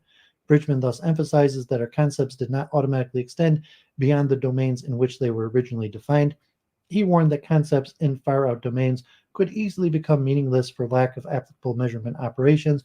The case of length in the very small scale makes the danger clear. Beyond the resolution of the eye, the ruler has to be given up in favor of various micrometers and microscopes, and when we get to the realm of the atoms and elementary particles, it is not clear what operations could be used to measure length, and not even clear what length means anymore. Critique of other physical concepts. After introducing operational analysis with that refreshing discussion of the length concept, Bridgman published a long series of critical reassessments of various fundamental physical concepts. His ruminations on length were extended into general commentary on the nature of space, and the concept of time received a similar treatment. His views on space and time were reminiscent of Henri Poincaré and Pierre Duhem's. Bridgman noted that clocks had to be used in the empirical determination of the basic laws of physics, where confidence that a clock ticks regularly was founded on the basic law of physics governing its mechanism. Suppose we were trying to test the general theory of relativity by measuring the redshift of light coming out of a heavy body. If the vibrating atom is a clock, then the light in the sun is shifted toward the infrared. But how do we know that the atom is a clock? Some say yes, others no. If we find the displacement physically, have we thereby proved that general relativity is physically true, or have we proved that the atom is a clock, or have we merely proved that there is a particular kind of connection between the atom and the rest of nature, leaving the possibility open that neither is the atom a clock nor general relativity true? Bridgman found these reflections liberating as well as troubling. Basic spacetime concepts are not uniquely determined a priori. So there was a dilemma. All sorts of phenomena cannot be same time be treated simply. In the latter parts of the logic of modern physics, Bridgman gave a fascinating array of discussions of the concept of force, mass, energy, light, and field, and theories of thermodynamics, relativity, and quantum mechanics. These thoughts were developed further in the remaining decades of his life in the collection of subsequent volumes, including The Nature of Physical Theory, 1936, The Nature of Thermodynamics, 1941, Reflections of a Physicist, 1950 or 55, The Nature of Some of Our Physical Concepts, 1952, and The Way Things Are, 1959. Bridgman made a searching examination of the familiar concepts of classical physics, checking to see if they retained operational meaning in domains of phenomenon that were unfamiliar to the creators of classical physics. In some cases, his analysis showed that the classical concepts were operationally unsound, even in the context in which they were originally created. Later in life, he stated that his initial foray into philosophy was motivated by his disquietude about physics, especially electrodynamics and thermodynamics, in which the fundamental understanding of even the acknowledged leaders in physics was inadequate. In contrast, he thought that on the whole, the contemporary development of quantum theory went in the right direction, especially in Werner Heisenberg's version of it, which discarded classical concepts where they did not apply and crafted new concepts with clear operational meaning in new domains of phenomenon. However, he was not entirely satisfied with Niels Bohr's doctrine that all the operations of physics needed to be explained in the macroscopic language of daily life or of present-day philosophy. Rather, he thought we needed to develop a more adequate macroscopic language. Interestingly, Bridgman never stopped thinking about relativity. The operationalist lesson he had taken from Einstein was so dear to him that he did not shrink from criticizing Einstein himself when the latter seemed to betray his own principles in the general theory of relativity. Already in the logic of modern physics, he had opined, I personally question whether the elements of Einstein's formulation, such as curvature of spacetime, are closely enough connected with immediate physical experience ever to be accepted as ultimate in a scheme of explanation. I very much feel the need for a formulation in more intimate physical terms. Years later, when Bridgman was invited by Schilp to contribute to the Library of Living Philosophers volume on Einstein, he issued the following indictment against Einstein. He has carried into general relativity precisely the uncritical pre-Einsteinian point of view, which he has so convincingly shown us in his special theory conceals the possibility of disaster. Einstein brushed aside Bridgman's objection, merely stating that for a formal system to qualify as a physical theory, it was not necessary to demand that all of its assertions can be independently interpreted and tested operationally. This exchange is reminiscent of how Einstein responded with bemused incomprehension to Heisenberg's protest that he was following Einstein's own lesson in treating only directly observable quantities in his matrix mechanics. Bridgman also carried out further operational analysis of special relativity, and his late thoughts on the subject were published posthumously in a sophisticated primer on relativity in 1962. Bridgman's critique of concepts in physics also led naturally to philosophy critique of some general conceptions underlying physics, such as simplicity, atomism, causality, determinism, and probability. He also gave critical considerations to mathematics and its applications to the physical world. There was no stone Bridgman was willing to leave unturned in his relentless critique. He went so far as to declare arithmetic, as far as it purports to deal with actual physical objects, is also affected with the same penumbra of uncertainty as all other empirical science. Among physicists, Bridgman's reflections found a strong echo, especially in the early days. Perhaps that was natural. It has been said by Bridgman himself, too, that operationalism arose from observing physicists in action. Gerald Holton recalls what an electrifying experience it was for himself and many other physicists to read the logic of modern physics for the first time, but explains that the immense power of Bridgman's work is Not that the work brings to the reader a message never thought of before, but it lays open with clarity what the reader has been trying to formulate on his own. In Mary Hess's view, Bridgman only gave the most explicit formulation of a common view, which was shared even by Arthur Eddington, whose metaphysical musings about physics Bridgman took a strong exception to. A physical quantity is defined by a series of operations and calculations of which it is the result. Bridgman's philosophical views, however, were not just an articulation of views widely shared by physicists. Albert Moyer, 1991, stressed Bridgman's operational analysis served as the function of making special relativity and quantum mechanics more palatable by showing how they could be understood in a way that most physicists could cope with. But the operational view of rendering the new physics was not agreeable to all physicists or philosophers of physics, although it was consonant with the stances taken by some of the leaders in the field, including Bohr, Heisenberg, and Oppenheimer. We have already seen Einstein's objection to Bridgman's interpretation of relativity. Mario Bunge, 1988, argues that operationalism is written into the standard or Copenhagen interpretation of quantum theory, but that this interpretation gives a clear misrepresentation of the actual practices in quantum physics. Analyzing Dirac's version of this theory, Hess, 1952, concluded that concepts of quantum theory did not have simple operational meanings, and Dirac's observables were concepts without operational definitions. Rather than Hess's view, concepts in such situations only derive their meanings from theoretical analogies. Implications outside physics. Bridgman also extended his operationalist thinking by considering its implications outside physics. This was important to him, at least from the time of the logic of modern physics, in which he ventured. Many of the questions asked about social and philosophical subjects will be found to be meaningless when examined from the point of operations.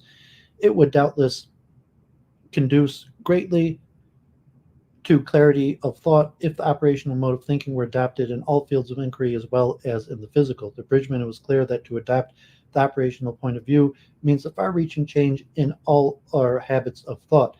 He knew that in practice this would be a very difficult thing to do. Operational thinking will at first prove to be an unsocial virtue. One will find oneself perpetually unable to understand the simplest conversation of one's friends, and will make oneself universally unpopular by demanding the meaning of apparently the simplest terms of every argument.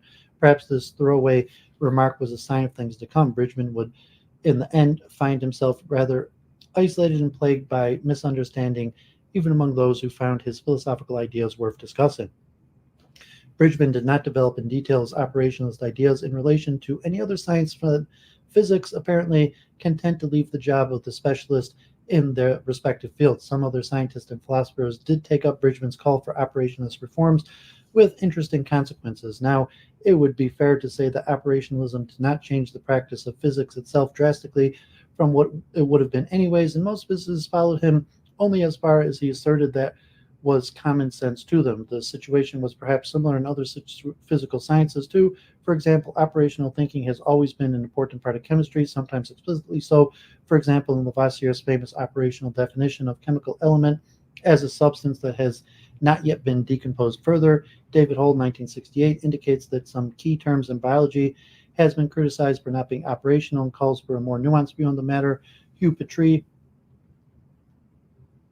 1971, laments that a positivist dogma originating from misunderstanding of operationalism has had a negative influence on the social science. Moyer records Bridgman's influence at the University of Chicago economist Henry Schultz and the strong and explicit operationalist orientation of Paul Samuelson's early work.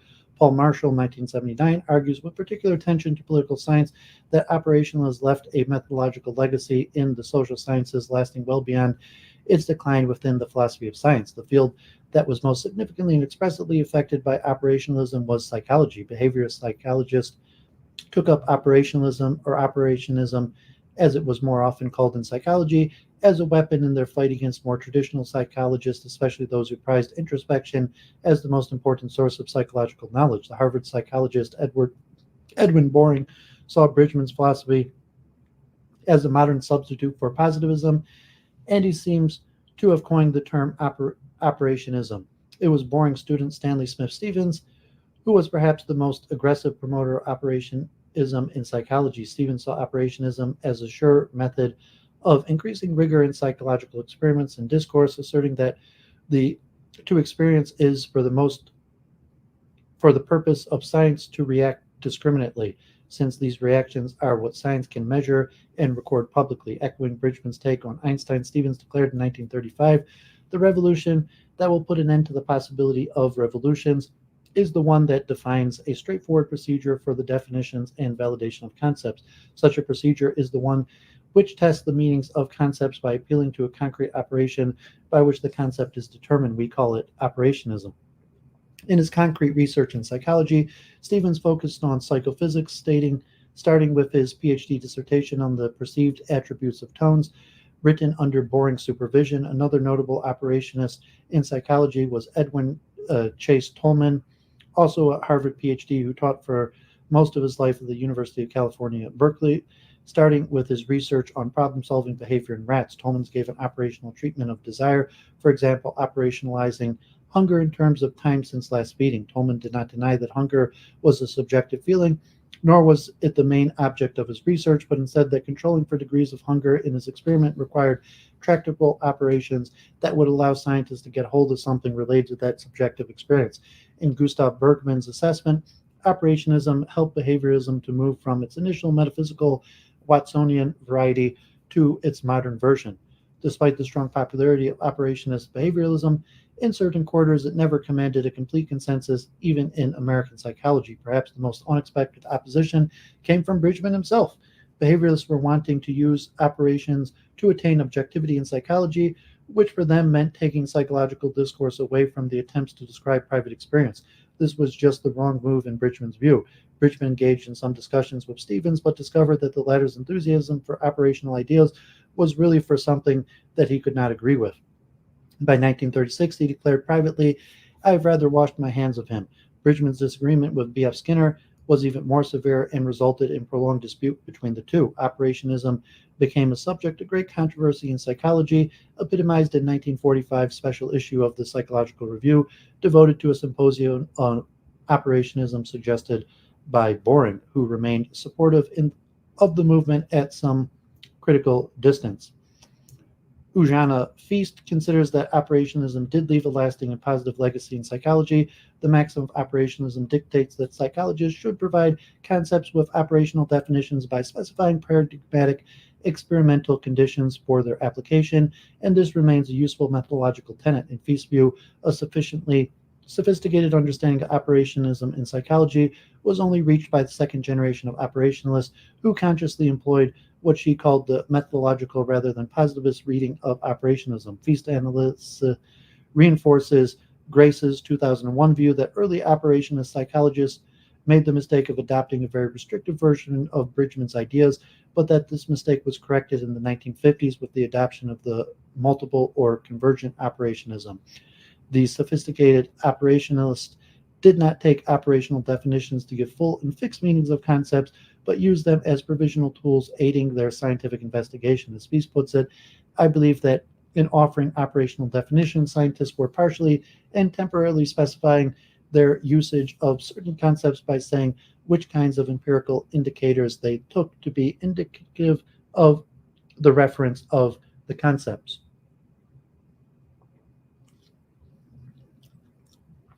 Okay, yeah, God bless. Thanks a lot, Lucy. Always more to learn. Always, hard work. Never give up. Critiques of operationalism. Despite the initial popularity of Bridgman's ideas, by the middle of the 20th century, the common reactions among philosophers and philosophically minded scientists were strongly critical. Operationalism received many high-profile debates, among them a symposium held at the annual meeting of the American Association for the Advancement of Sciences in 1953, and the Psychological Review issue mentioned above. On such occasion, Bridgman attempted to refine and define his views, but also found that the debate was moving in directions that both surprised and disturbed him. In his contribution to the American Association for the Advancement of Science symposium, he declared, "There would seem to be no reason why I am better fitted than anyone else to open this discussion. As I listened to the papers, I felt that I have only a historical connection with this thing called operationalism. In short, I feel that I have created a Frankenstein, which has certainly gotten away from me. I abhor the word operationalism or operationism, which seems to imply a dogma or at least a thesis of some kind. The thing I've envisioned is too simple to be dignified by such pretentious a name." Still, arguably, it was not Bridgman's own idea about operational analysis, but the Frankenstein of operationalism that had more significant impact in the philosophy of science. So this survey of operationalism must deal with how other people responded to operationalism and they saw it.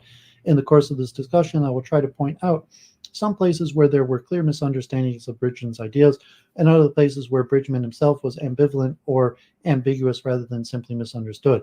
Given the timing and context of the publication of Bridgman's ideas, the philosophical debates surrounding them were to a large extent framed in relation to logical positivism, which was just making its big impact on the American philosophical scene.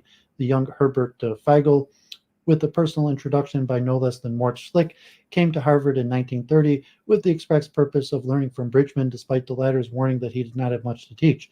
Bridgman's insistence on operational meaningfulness had at least a surface resemblance to the logical positivist verification theory of meaning. Bergman thought that Bridgman had given a scientist's version of the latter, and Karl Hemper regarded operationalism as logical positivism as closely akin to each other. And it is not difficult to see how a kindred philosophical doctrine coming from a world-class scientist would have captured the logical positivist imagination. Once subjected to the scrutiny of professional philosophers, however, Bridgman's ideas were soon exposed as unsystematic and underdeveloped, as he freely admitted himself. Moreover, it became evident that his ideas did not help logical positivists solve the key problems that they were struggling with. After the initial fascination, the standard positivist and post-positivist reaction to operationalism was a disappointment, and operationalism was often seen as a failed philosophy that did not live up to its promises. Operational definitions do not exhaust meaning. Nowhere was the positivist disappointment of Bridgman sharper than in the consideration of operationalism as a theory of meaning.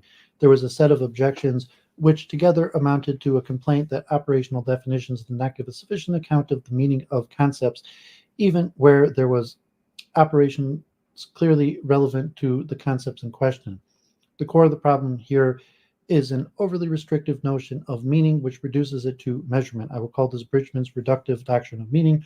Although Bridgman was not proposing a general philosophical theory of meaning, he did make remarks that revealed an impulse to do so, considering the following statement, the last part of which I have already quoted. We evidently know what we mean by length if we can tell what length of any and every object is, and for the physicist, nothing more is required. To find the length of an object, we have to perform certain physical operations. The concept of length is therefore fixed when the operation by which length is measured are fixed. That the concept of length involves as much as and nothing more than the set of operations by which length is determined. In general, we mean by any concept nothing more than a set of operations. The concept is synonymous with the corresponding set of operations. Similarly, he also displayed an impulse to use operations to make a criterion of meaningfulness.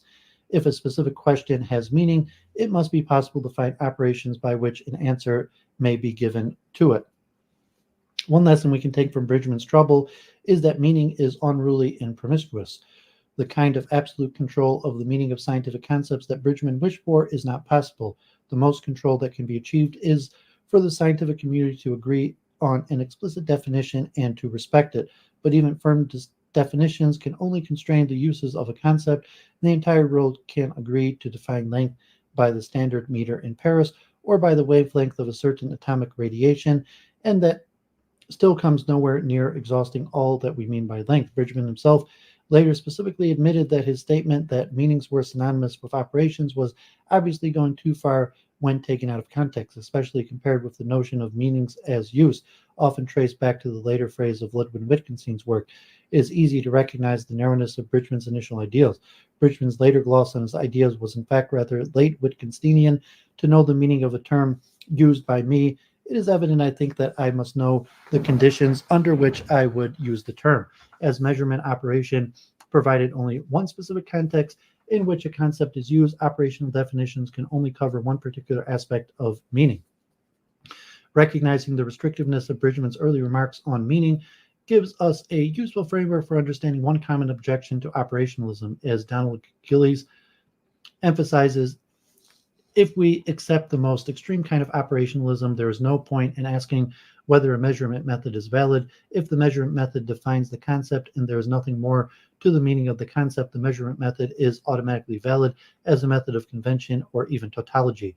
Metrological validity becomes an interesting question only if the concept possesses a broader meaning than the specification of the method of its measurement. Not only Bridgman himself, but the second generation operationist psychologists recognize this point very clearly in their discussions of construct validity.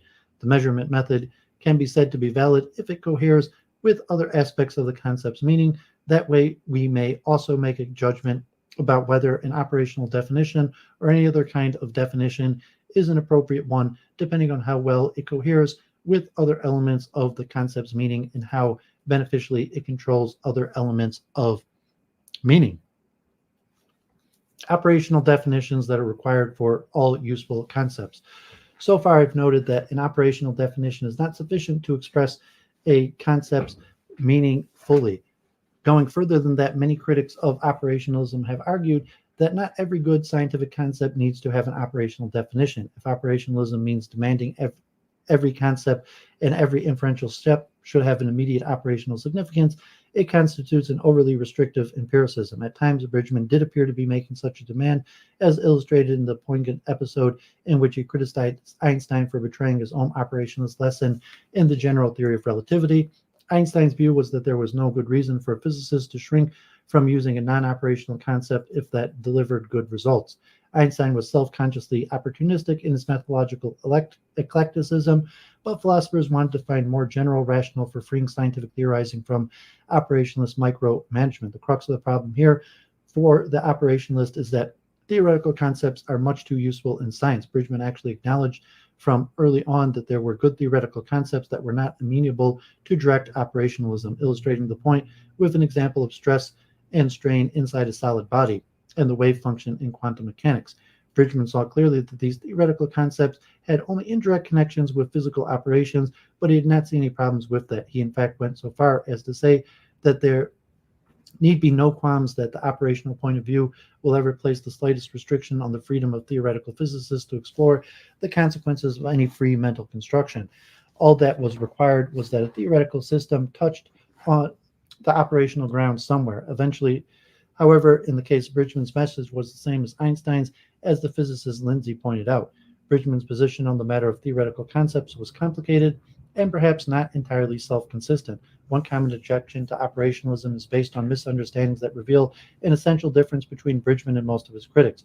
It is often said that operationalism cannot be right because each scientific concept can be measured in various ways. This criticism is based on the presumption that the concept in question has unity, which means that the definition must also be unified. If there is a variety of measurement methods, all of which apply to one concept, then measurement methods cannot be what supplies the unified definition. Instead, some theoretical account must be given as to how the variety of operations under consideration serve to measure the same thing.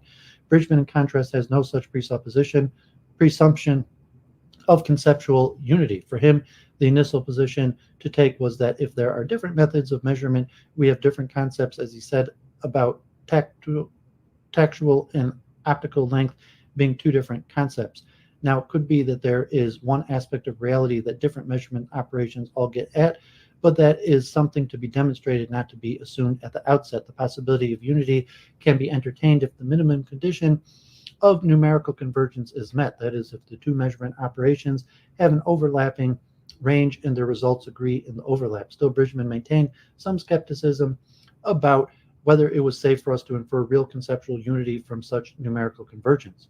Bridgman's ambivalence about conceptual unity elicited a serious worry about the systematic import of scientific concepts and theories, most astutely expressed by Hempel.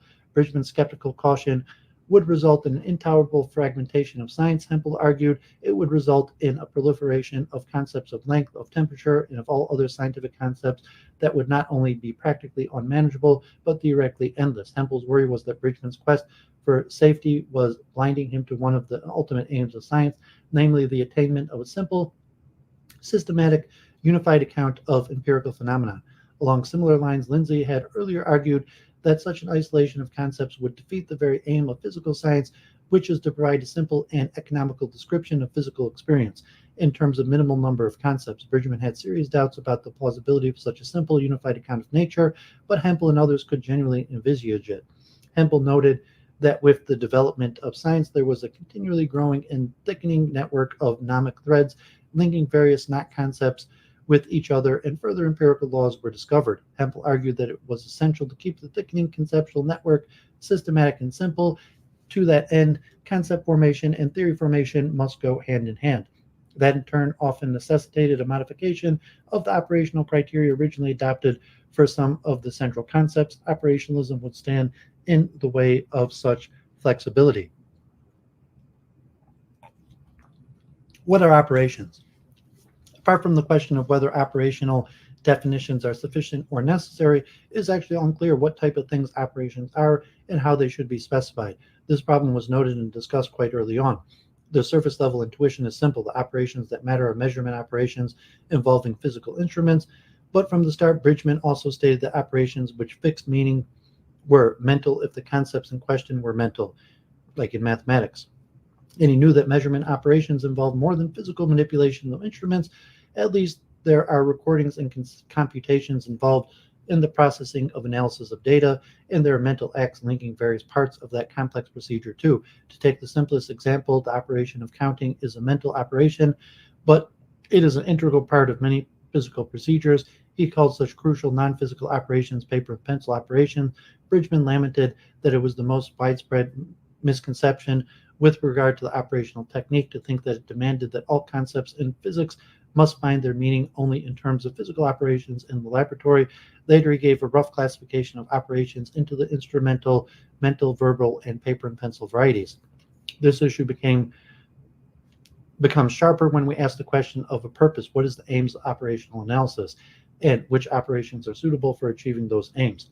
Having distinguished various types of operation, Bridgman also had to deal with the question of whether the different types had different epistemic values.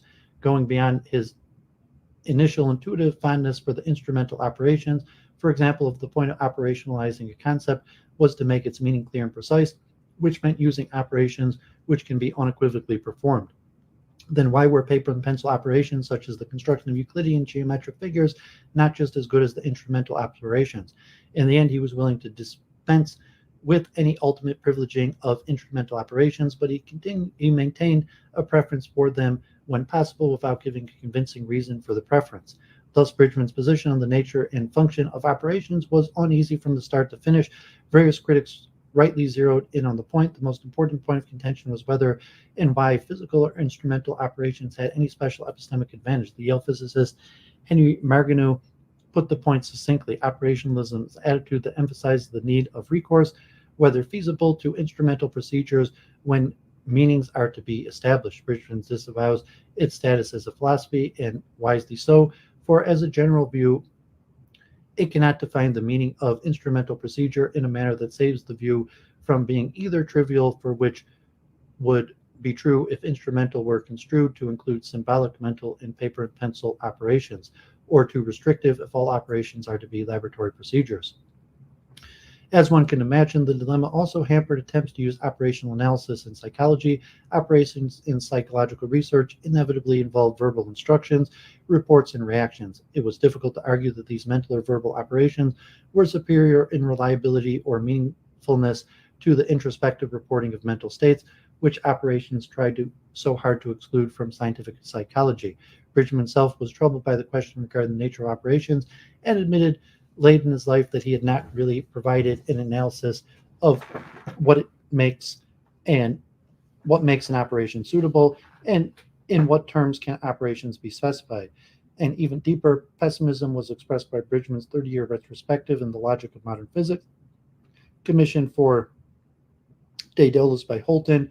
To me now it seems incomprehensible that I should ever have thought it within my powers to analyze so thoroughly the functioning of our thinking apparatus that I could confidently expect to exhaust the subject and eliminate the possibility of a bright new idea against which I would be defenseless.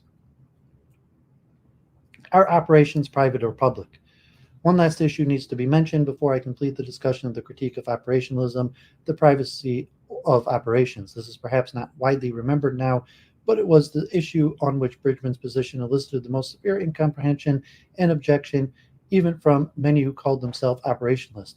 The emblematic moment in the dispute came during the Fifth International Congress for the Unity of Science, 1939, held at Harvard University, one of the high points of the activities of the Vienna Circle in exile in America. Bridgman was invited to address the conference and chose to give a talk entitled Science, Public or Private. At this point, it became clear that his enterprise was fundamentally at odds with logical positivism project despite the surface kinship. The process that I want to call scientific is a process that involves the continual apprehension of meaning, the constant appraisal of significance, accompanied by a running act of checking to be sure that I am doing what I want to do, and of judging correctness or incorrectness. This checking and judging and accepting that together constitute understanding are done by me and can be done for me by no one else. They are as private as my toothache, and without them, science is dead. Positivists and behaviorists that embraced operationalism for precisely the opposite reason. They thought operations were public, objective, and verifiable, unlike private experience. But Bridgman was insistent that operations were a matter for private experience. He could see no warrant for simply taking someone else's testimony as true or reliable, or in regarding the report of an operation performed by someone else as the same kind of thing as an operation performed and experienced by himself. In a paper later called New Vistas for Intelligence, he declared science is not truly objective unless it recognizes its own subjective or individual aspects. As Holton puts it, Bridgman's drive in operational analysis was to throw the spotlight on performable action, and above all, an action performed by himself. Ultimately, he was a private man, so much so that he was accused of solipsism, to which he scarcely objected. In his epistemic individualism, Bridgman was perhaps only matched by Herbert Dingle, the founder of the British Society for the Philosophy of Science, among notable 20th century philosophers of science.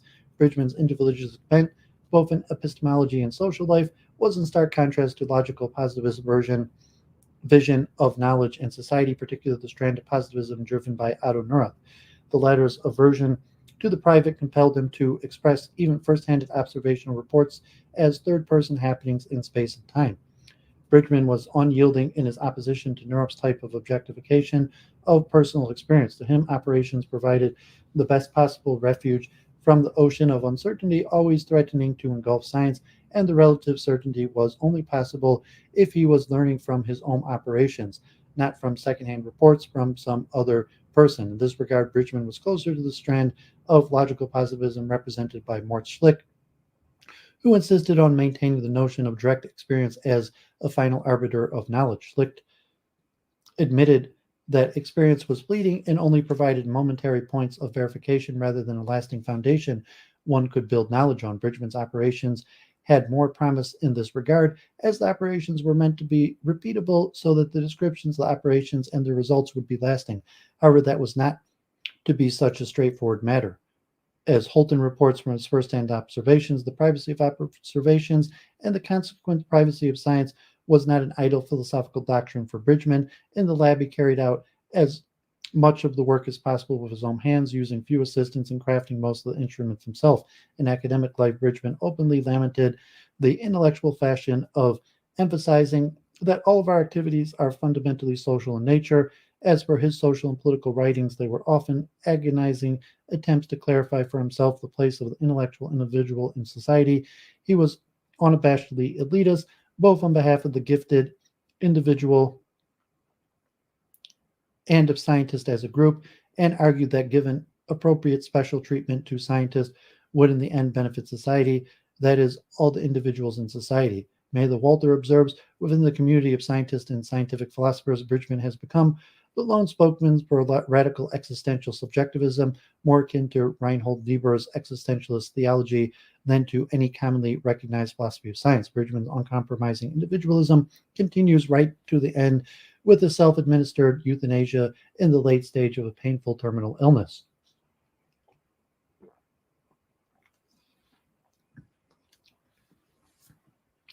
Current relevance of operationalism. If operation is only historical, is operationalism only a historical curiosity? In this final section, I would like to give a synoptic view of the relevance of operationalism to some issues that are currently in the philosophy of science. Operations as units of analysis of scientific practice.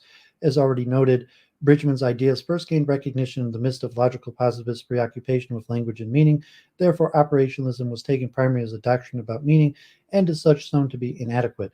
In that context, it was reasonable for most philosophers to abandon it. Bridgman made various attempts to get beyond the popular caricature of operationalism adopted by advocates and critics alike. These attempts never received sufficient attention, but they offer some valuable lessons and show many productive directions in which his views can be interpreted and extended. It is useful to continue listening to his retrospective given at the 1953 American Academy of Sciences conference quoted earlier. Bridgman tells us what he advocated was merely an attitude or point of view generated by continued practice of operational analysis. So far as any dogma is involved here at all, it is merely the conviction that it is better because it takes us further to analyze into doings or happenings rather than into objects or entities.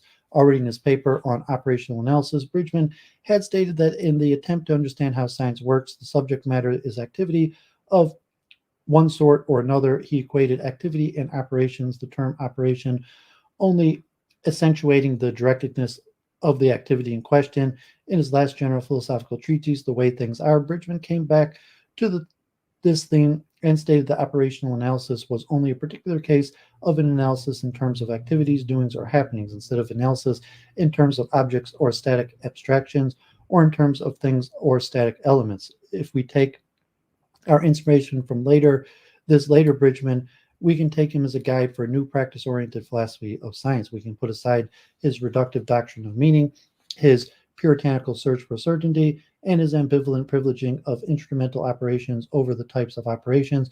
What Bridgman started up but never quite accomplished in a systematic and complete way was a philosophical analysis of science in terms of activities. Operations provided the philosopher and the historian of science with a very useful unit of analysis, actions, or events, as opposed to object statements, beliefs, theories, paradigms, research programs, etc. The concept of operation should provide an effective framework for incorporating highly valuable insights about the nature of scientific practice, including the ideas of Ludwig Wittgenstein on language games, Michael Poliani on tacit knowledge, Marjorie Green on the knowing agent, and Ian Hacking on the direct interventions in experimental investigations. In order to develop Bridgman's operational analysis into full-fledged philosophy of scientific practice, there's some aspects of his thought that we need to develop and articulate further. First of all, we need a clearer and more detailed taxonomy of operations without trying to say which types are better or worse at the outset. From this point of view, it should not be regarded as a problem or an annoyance that there are different types of operations. The categories offered by Bridgman are much too broad, so we need to identify and describe specific and concrete operations and to distinguish simple and elementary ones from more complex ones. For example, the operation of length measurement with a meter stick would be analyzable into the instrumental operations of aligning and concatenation, the perceptual operation of judging spatial coincidences, and the mental operation of counting. The operation of hypothesis testing in the received view would be analyzable into simpler operations of deductive prediction, experimental observation, and the comparison between deduced and observed outcomes. In the understanding of these operations, we would need a detailed account of the scientist as the agent who performs operations. Here we return to Bridgman's preoccupation with the free individual, but also an essential social interaction with other individuals. A full understanding of operations would require an understanding of the agent's purpose, partially based on the fundamental aims of science assumptions, including metaphysical principles essential for the particular type of activity in question, and skills and capabilities, including tacit dimensions. If we can achieve such a thick description of the operations that constitute scientific practice, we would be able to make good on Bridgman's promise that it is better because it takes us further to analyze the doings and happenings rather than into objects or entities. Operationalism is a philosophy of extension. As I presented a new operationalism as a promising framework for the analysis of scientific practice, do Bridgman's ideas and attitudes also hold any current relevance for a practicing scientist? It should have been clear that Bridgman's intended to reform scientific practice itself, not just its second-order analysis, so we must ask whether his reformist agenda has anything left for current science. To the causal reader, much of Bridgman's writing will seem like a series of radical complaints about the meaninglessness of various concepts and statements, but he was not interested in skeptical critique as an idle and indiscriminate philosophical exercise. He got most worried when a concept was being extended to new situations where the familiar operations defining the concept ceased to be applicable. His arguments often had an iconoclastic flavor because he was exceptionally good at recognizing where a concept had been extended to new domains unthinkingly, and most people were not even aware that the extension had been made. From the methodological lesson he took from Einstein to the insights gained from his own high pressure physics, an important focus of Bridgman's operationalism was regulating the extension of concepts to uncharted domains. Bridgman reminded us forcefully that the measurement operations did not have unlimited domains of application, and that our conceptual structures consequently had joints at which operational meanings change, but there can be no joints if there is no continuous tissue around the disjointed bones. Let's metaphorically, if we reduced meaning entirely to measurement operations, there are no possible grounds for assuming or demanding any continuity of meaning where there is clear discontinuity in measurement operations. When we have two different operations which give convergent results in the overlapping domain, how do we tell whether what we have is an accidental convergence of the measured values of two unrelated quantities, or a unified concept measured by two different methods? Some critics have maintained that only a resource two theories can give us the answer. That does not seem to me always necessary, as a theory is not the only source of semantic continuity. There are instrumental operations that are not metrologically, and these operations metrological, and these operations can provide a continuity of meaning against which metrological validity can be judged.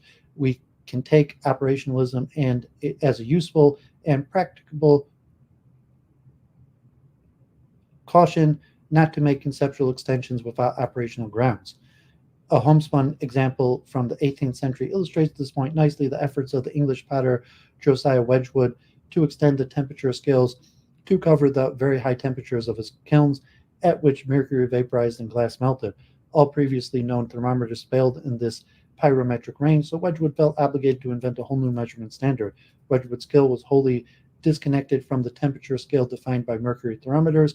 Later, in response to widespread demands to clarify the meaning of a scale in more useful terms, Wedgwood made a translation of his scale into Fahrenheit degrees by means of an intermediate standard, which overlapped with the high end of the mercury scale and the low end of the clay scale. It seems that Wedgwood initially did exactly what operationalist conscience would dictate, as the new instrument did not operate at all in the range of any trustworthy previous thermometers. He made a fresh scale. Why was that not the honest thing to do, and quite sufficient too? Why did everyone, including Wedgwood himself, feel compelled to interpret the Wedgwood clay scale in terms of the Fahrenheit mercury scale? Why was a continuous extension desired so strongly when a disjointed set of operations seemed to serve all necessary practical purpose? The urge for a conceptual extension in the Wedgwood case was rooted in a widespread feeling that there was a property in the pyrometric range that was continuous in its meaning with the temperature and everyday range. Where did that feeling come from?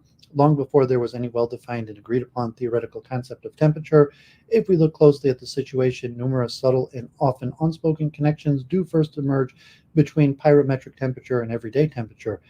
In the first place, we do bring objects to pyrometric domains by prolonged heating, that is to say, by a prolonged application of ordinary processes that cause the rise of temperature within the everyday domain. Likewise, the same causes of cooling that operate in the everyday domain will bring objects from pyrometric temperatures down to the everyday temperatures. That is precisely what happens in calorimetric pyrometry.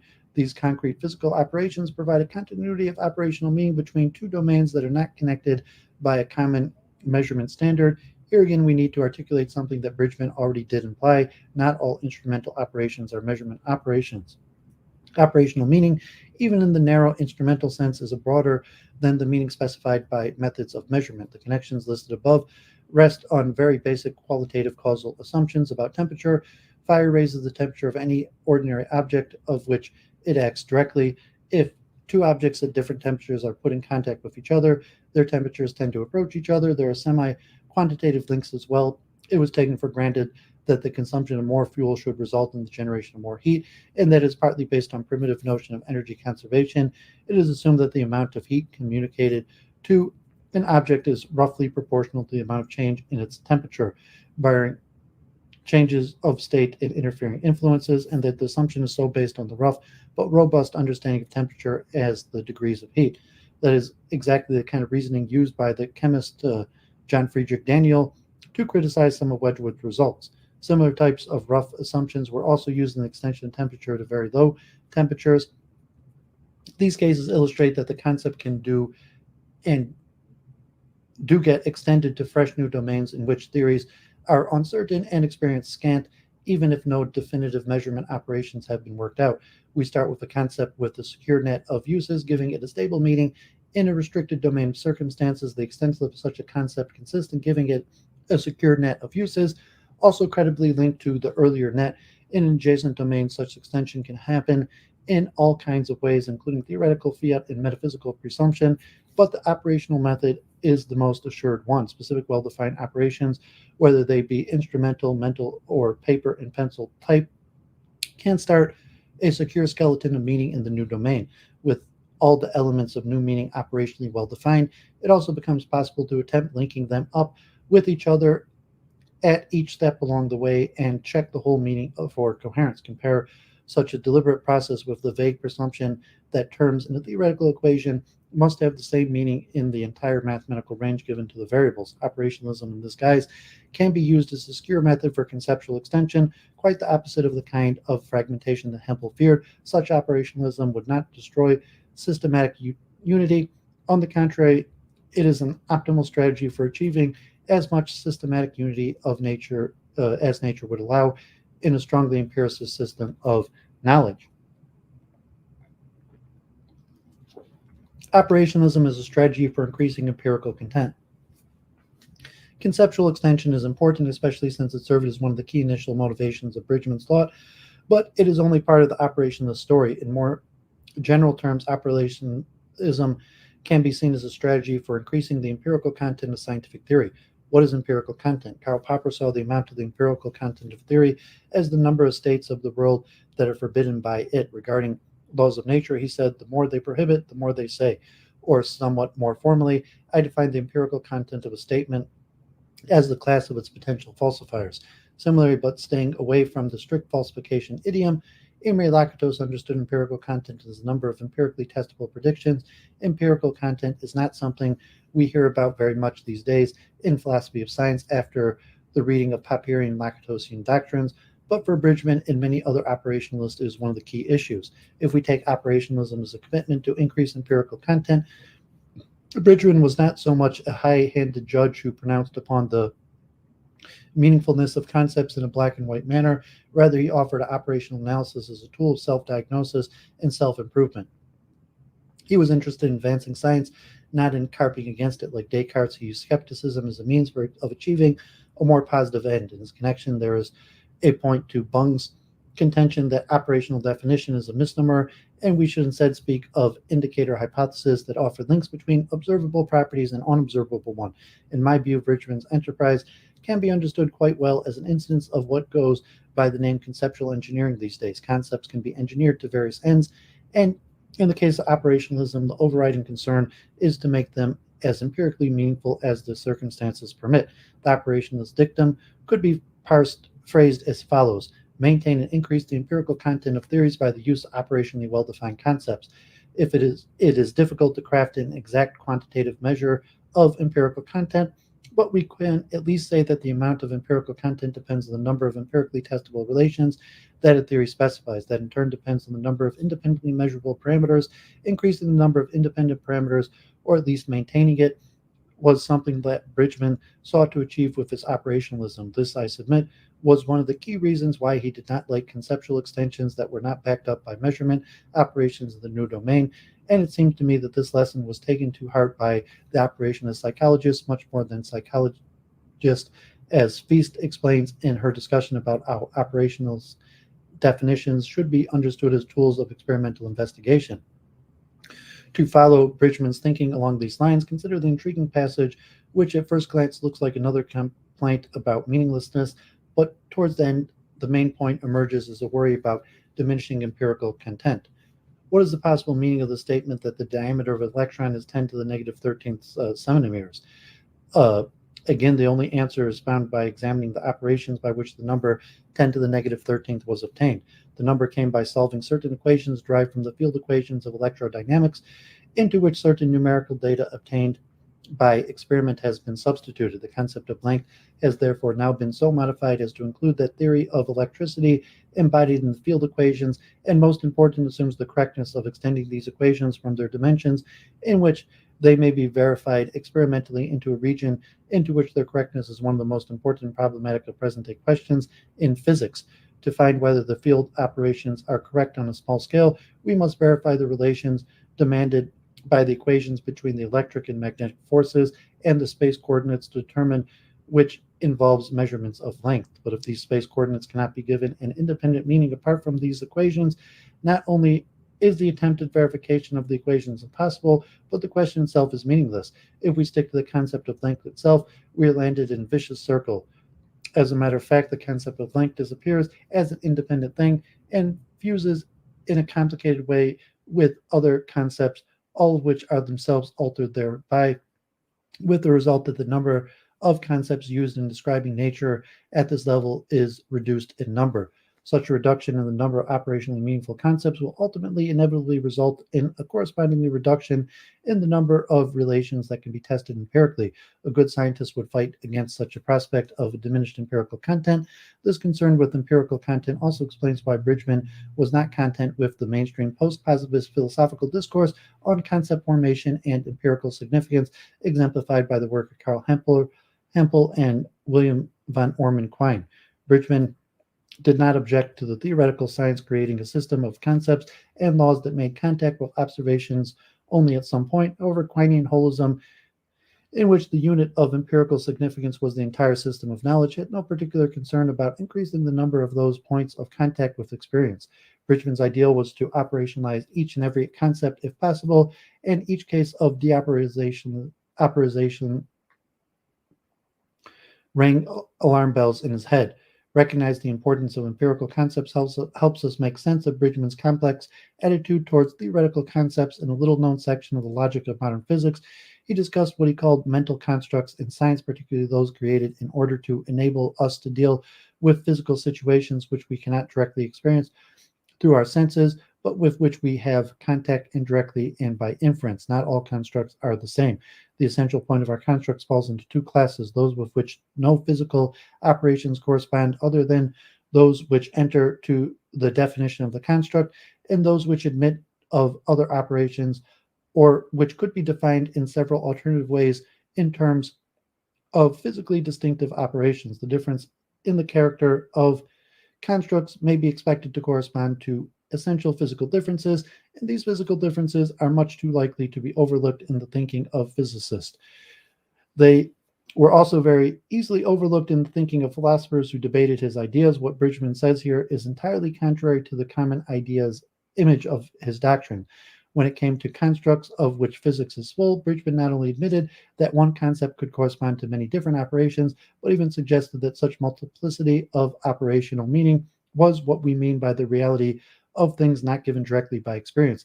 In illustration of these ideas, Bridgman argued that the concept of stress within a solid body had physical reality, but the concept of an electric field did not, since the latter only ever manifested itself through force and electric charge by which it was defined. This comes down to a stance that a theoretical concept without direct operational meaning is worthwhile only if it serves as a mediator connecting two or more operational meaningful concepts, creating an empirically testable relation. This is in fact not so different from Hempel's view, albeit with a different emphasis. Operational analysis as the revealer of complexity. In closing, I would like to pull out an insight from Bridgman that is usually not recognized in discussions of operationalism, but actually has emerged as a significant point in contention in more recent philosophy of science. This is the issue of complexity. Bridgman's puzzling statement that nature is ultimately neither understandable nor subject to law, as it turns out, that was not an isolated offhand remark. An important aspect of Bridgman's operationalism was the search for certainty, and it was a search made all the more desperate by a deep-rooted pessimism about the possibility of attaining any certainty in science, at least if scientists were to seek a simple and unified system of knowledge. Bridgman professed his belief that the external world of objects and happenings is so complex that all aspects of it can never be reproduced by any verbal structure. He lamented, even if physics is not sufficiently appreciated, as it is shown, for example, by the reification of energy. The totality of situations covered by various aspects of the energy concept is too complex to be reproduced by any simple verbal device. Bridgman's view of the complexity of nature also had direct implications for the limits of operational analysis itself in providing clarity and precision. Right from the logic of modern physics, Bridgman stressed that all results of measurement are only approximate. This obvious fact, he said, tacitly underlies all our discussions that he attributes ultimately to something fundamental about the nature of human experience. All experience seems to be of this character. We have never perfectly clean-cut knowledge of anything, but all our experience is surrounded by a twilight zone, a penumbra of uncertainty into which we have not yet penetrated. The penumbra is as truly an unexplored region as any other region beyond experiment. This indicated a fundamental limitation to the certainty of operations. Operations themselves are, of course, derived from experience and would be expected also to have a nebulous edge of uncertainty. Bridgman remained clearly aware of the complexities revealed by operational analysis, stating late in his life that if operational analysis can always be pushed to the point where sharpness disappears, and that there is nothing absolute or final about operational analysis, still he would not give up on the pushing, which was necessarily to reach as much clarity as possible. Bridgman's battle against his own skeptical and pessimistic conscience was a heroic one. After decades of operational thinking, he arrived at a picture of man isolated in an oasis of phenomenon which he will never be able to transcend, because beyond its bounds the operations are impossible which are necessary to give meaning to his law. What this picture forced on him was a deep sense of humility, as expressed in his memorial statement on the scientific method. The scientific method, as far as it is a method, is nothing more than doing one's damnedest with one's mind, no holds bar. Retaining that sense of humility will help us in developing Bridgman's unfinished thoughts to create new operationalism that does full justice to the complexity and richness of both nature and human scientific practice. Okay, a lot of stuff there, and yeah, a lot of research trying to get through a lot of stuff here, and yeah, I got more to cover. So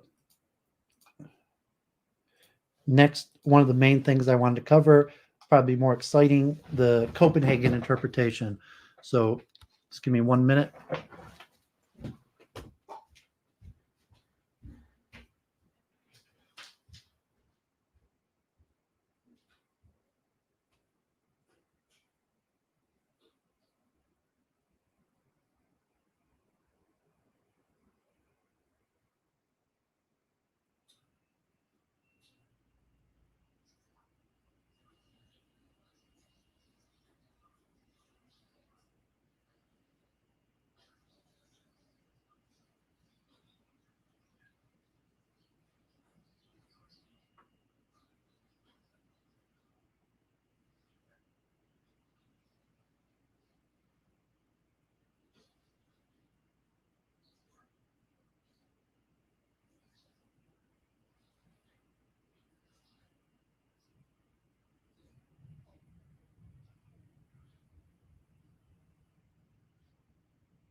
Okay, so let me say my nightly Shema. I'm going to eat a cookie, and then we'll continue because I want to get through 2 more of these. A lot of important stuff. I want to get all in one video because all this stuff related to quantum physics I want to put together, and I'm not really close the chapter because this is really just opening the chapter, but it's very important stuff for future research.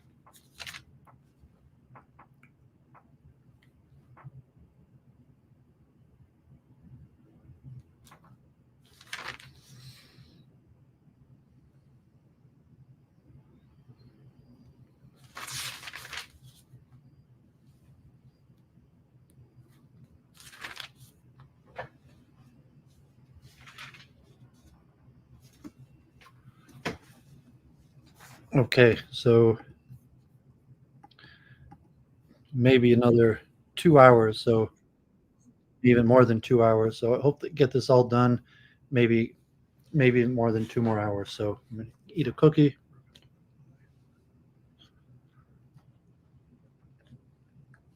No, Tinkle, I haven't vaped for a few years.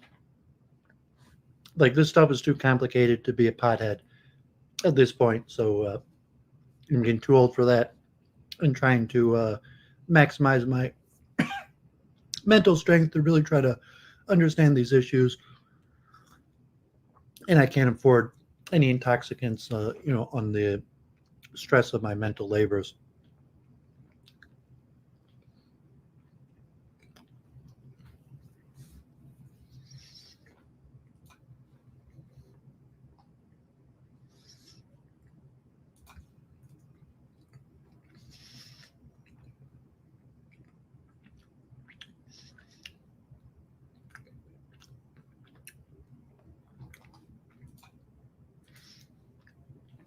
Okay, Copenhagen interpretation.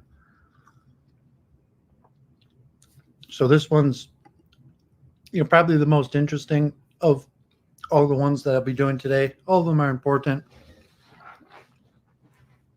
but Copenhagen interpretation is extremely complicated and it's relevant to the wave equation in almost all aspects of quantum theory, and it's also very relative to like the quantum mind orchestrated objective reduction, the Penrose-Hameroff hypothesis, and various theories of consciousness that we're not going to get into today. But just to get the basis of this for the philosophy of science aspect, so I want to cover this and quantum theory and mathematical rigor.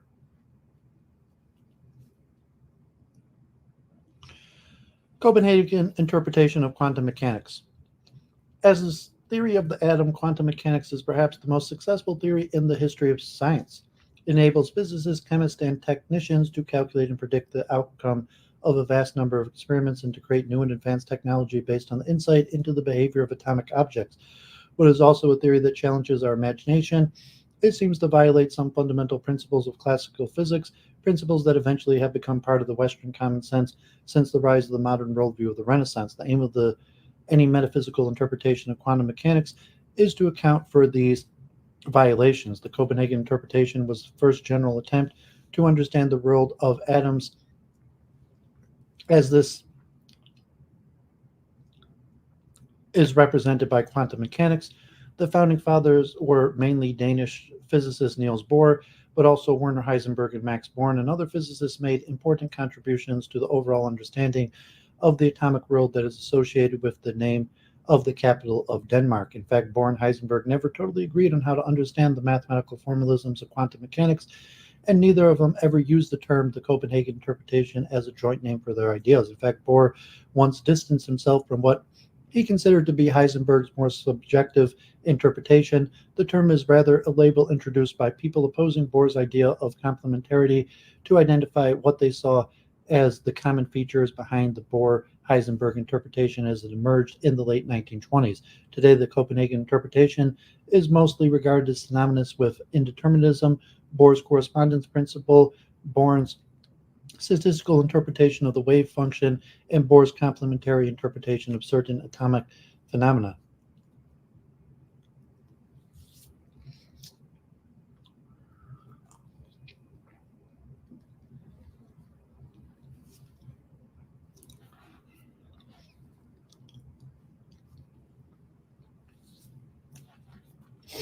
The background.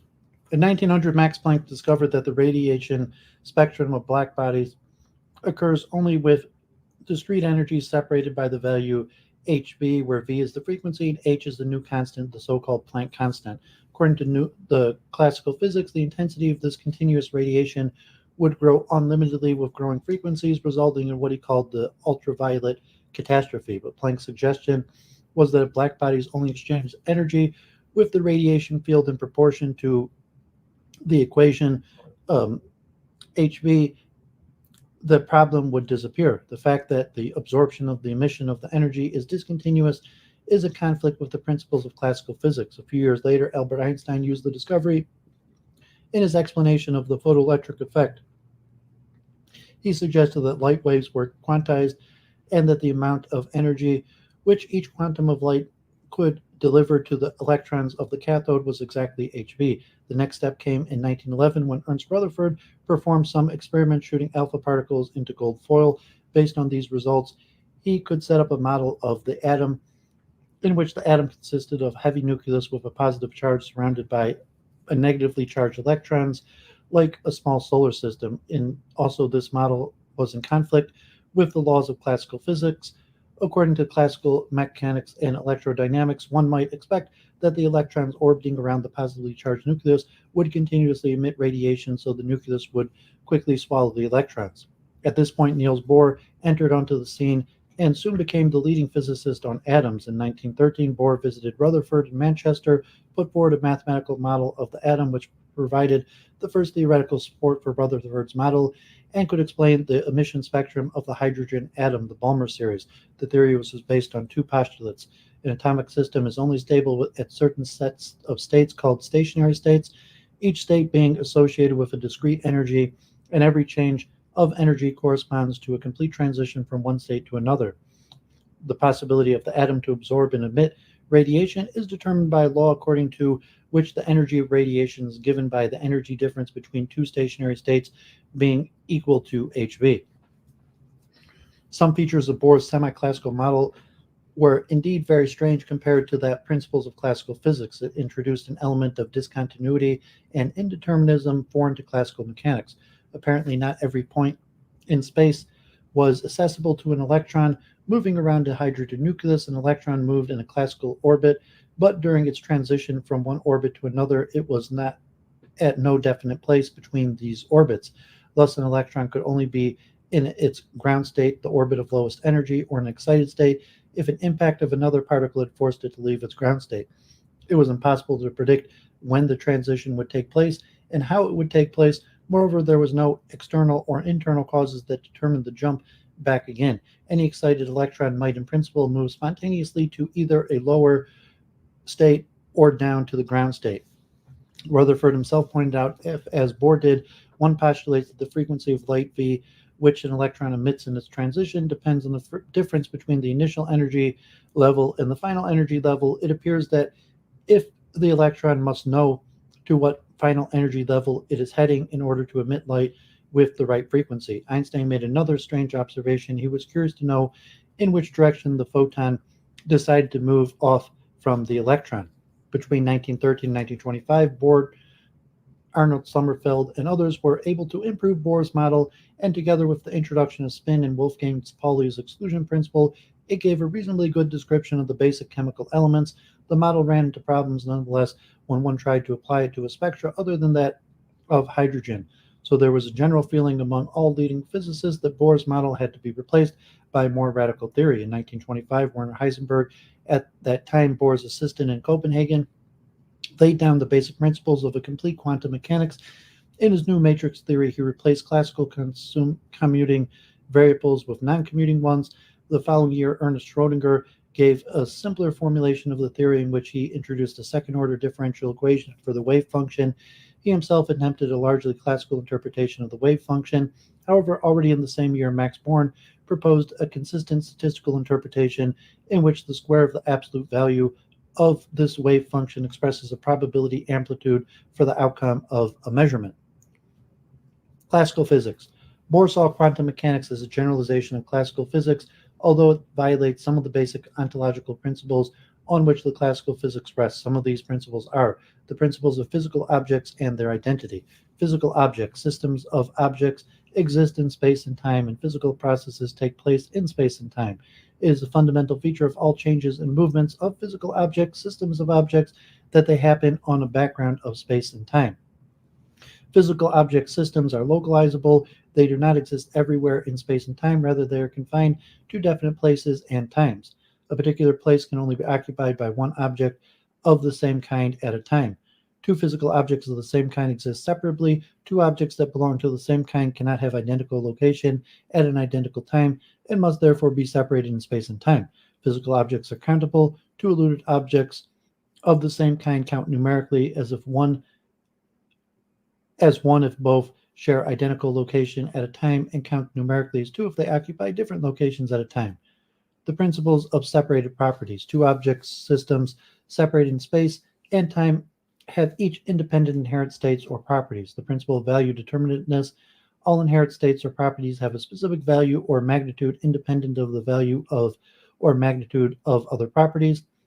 The principle of causality. Every event, every change of a system has a cause. The principle of determination. Every later state of a system is uniquely determined by an earlier state. The principle of continuity. All processes exhibiting a difference between the initial and the final state have to go through every possible intervening state. In other words, the evolution of the system is an unbroken path through its state space. And finally, the principle of the conservation of energy. The energy of a closed system can be transformed into various forms, but is never gained, lost, or destroyed. Due to these principles, it is possible within, say, classical mechanics to define a state of a system at any time with respect to the state of an earlier time. So whenever we know the initial state consisting of a system's position and momentum, and know all external forces acting on it, we also know what will be its later states. The knowledge of the initial state is usually acquired by observing the state properties of the system at the time selected as the initial moment. Furthermore, the observation of a system does not affect its later behavior, or if observation somehow should influence this behavior, it is always possible to incorporate the effect into the prediction of the system's later state. Thus, in classical physics, we can always draw a sharp distinction between the state of the measuring instrument being used on the system and the state of the physical system itself. It means that the physical description of the system is objective because the definition of any later state is not dependent on measuring conditions or other observational conditions. Much of Kant's philosophy can be seen as an attempt to provide satisfactory philosophical grounds for the objective basis of Newton's mechanics against Humean skepticism. Kant thus argued that classical mechanics is in accordance with the transcendental conditions for objective knowledge. Kant's philosophy undoubtedly influenced Bohr in various ways, for many scholars in recent years have noticed. Bohr was definitely neither a subjectivist nor a positivist philosopher, as Karl Popper and Mario Bunge, 1967, have claimed. He explicitly rejected the idea that the experimental outcome is due to the observer. As he said, it is certainly not possible for an observer to influence the events to which may appear under the conditions he has arranged. Not unlike Kant, Bohr thought that we could have objective knowledge only in the case we can distinguish between the experiential subject and the experienced object. It is a precondition for the knowledge of the phenomenon as being something distinct from the sensorial subject that we can refer to it as an object without involving the subject's experience of an object. In order to separate the object from the subject itself, the experiential subject must be able to distinguish between the form and the content of his or her experiences. This is possible only if the subject uses causal and spatial temporal concepts for describing the sensorial content, placing phenomena in causal connection in space and time, since it is a causal space-time description of our perceptions that constitute the criterion of reality for them, or therefore believe that what gives us the possibility of talking about an object and in objectively existing reality is the application of those necessary concepts, and that the physical equivalents of space-time, causation, and continuity were the concepts position, time, momentum, and energy, which he referred to as the classical concepts. He also believed that the above basic concepts exist already as the preconditions of unambiguous and meaningful communications built in as rules of our ordinary language. So in Bohr's opinion, the conditions for an objective description of nature given by the concepts of classical physics by merely a refinement of the preconditions of human knowledge. The correspondence rule. The guiding principle behind Bohr's and later Heisenberg's work in the development of a consistent theory of atoms was the correspondence rule. The full rule states that the transition between stationary states, if allowed, if and only if there was a corresponding harmonic component in the classical motion. Bohr furthermore realized that according to his theory of the hydrogen atom, the frequencies of radiation due to the electron's transition between stationary states with high quantum numbers, states far from the ground state, coincide approximately with the results of classical electrodynamics. Hence, in the search for a theory of quantum mechanics, it became a methodological requirement to Bohr that any further theory of the atom should predict values in domains of high quantum numbers that should be close approximation to the values of classical physics. The correspondence rule was a heuristic principle meant to make sure that in areas where the influence of Planck's constant could be neglected, the numerical values predicted by such a theory should be the same as if they were predicted by classical radiation theory. The Bohr-Sommerfeld core model of the atomic structure came into trouble in the beginning of the 1920s due to the fact that it couldn't handle an increasing number of spectroscopic phenomena. In 1924, Wolfgang Pauli introduced a new degree of freedom, according to which two electrons with the same unknown quantum numbers could not be in the same quantum state. A year later, 1925, Ralph Kronig, Georg Uhlenbeck, and Samuel Gaudsmit explained this new degree of freedom by introducing a non-classical concept of electron spin. It has been suggested, however, that Pauli's proposal meant a lethal blow not only to the Bohr-Sommerfeld model, but also to the correspondence principle, because how to reconcile the classical periodic motions presupposed by the correspondence principle with the classically non-describable Zweidengkeit of the electron's angular momentum. Although the exclusion rule and the introduction of spin broke with the attempt to explain the structure of the basic elements along the lines of the correspondence argument, as Pauli pointed out in a letter to Bohr, Bohr continued to think of it as an important methodological principle in the attempt to establish a coherent quantum theory. In fact, he repeatedly expressed the opinion that Heisenberg's matrix mechanics came to light under the guidance of this very principle. In his Faraday lectures from 1932, for instance, Bohr emphasizes a fundamental step towards the establishing of proper quantum mechanics was taken in 1925 by Heisenberg, who showed us how to replace the ordinary kinematical concepts in the spirits of the correspondence arguments by symbols referring to the elementary processes and the probability of their occurrence. Bohr acknowledged, however, that the correspondence argument failed too in those cases where particular non-classical concepts have to be introduced into the description of atoms, but he still thought that the correspondence argument was indispensable for both structural and semantic reasons in constructing a proper quantum theory as a generalized theory from classical mechanics. Indeed, spin is a quantum property of the electrons which cannot be understood as a classical angular momentum. Needless to say, Bohr fully understood that, but he didn't think that this discovery ruled out the use of the correspondence rule as a guidance to finding a satisfactory quantum theory. A lengthy quotation from Bohr's paper, The Causality Problem in Atomic Physics, 1938, gives evidence for this.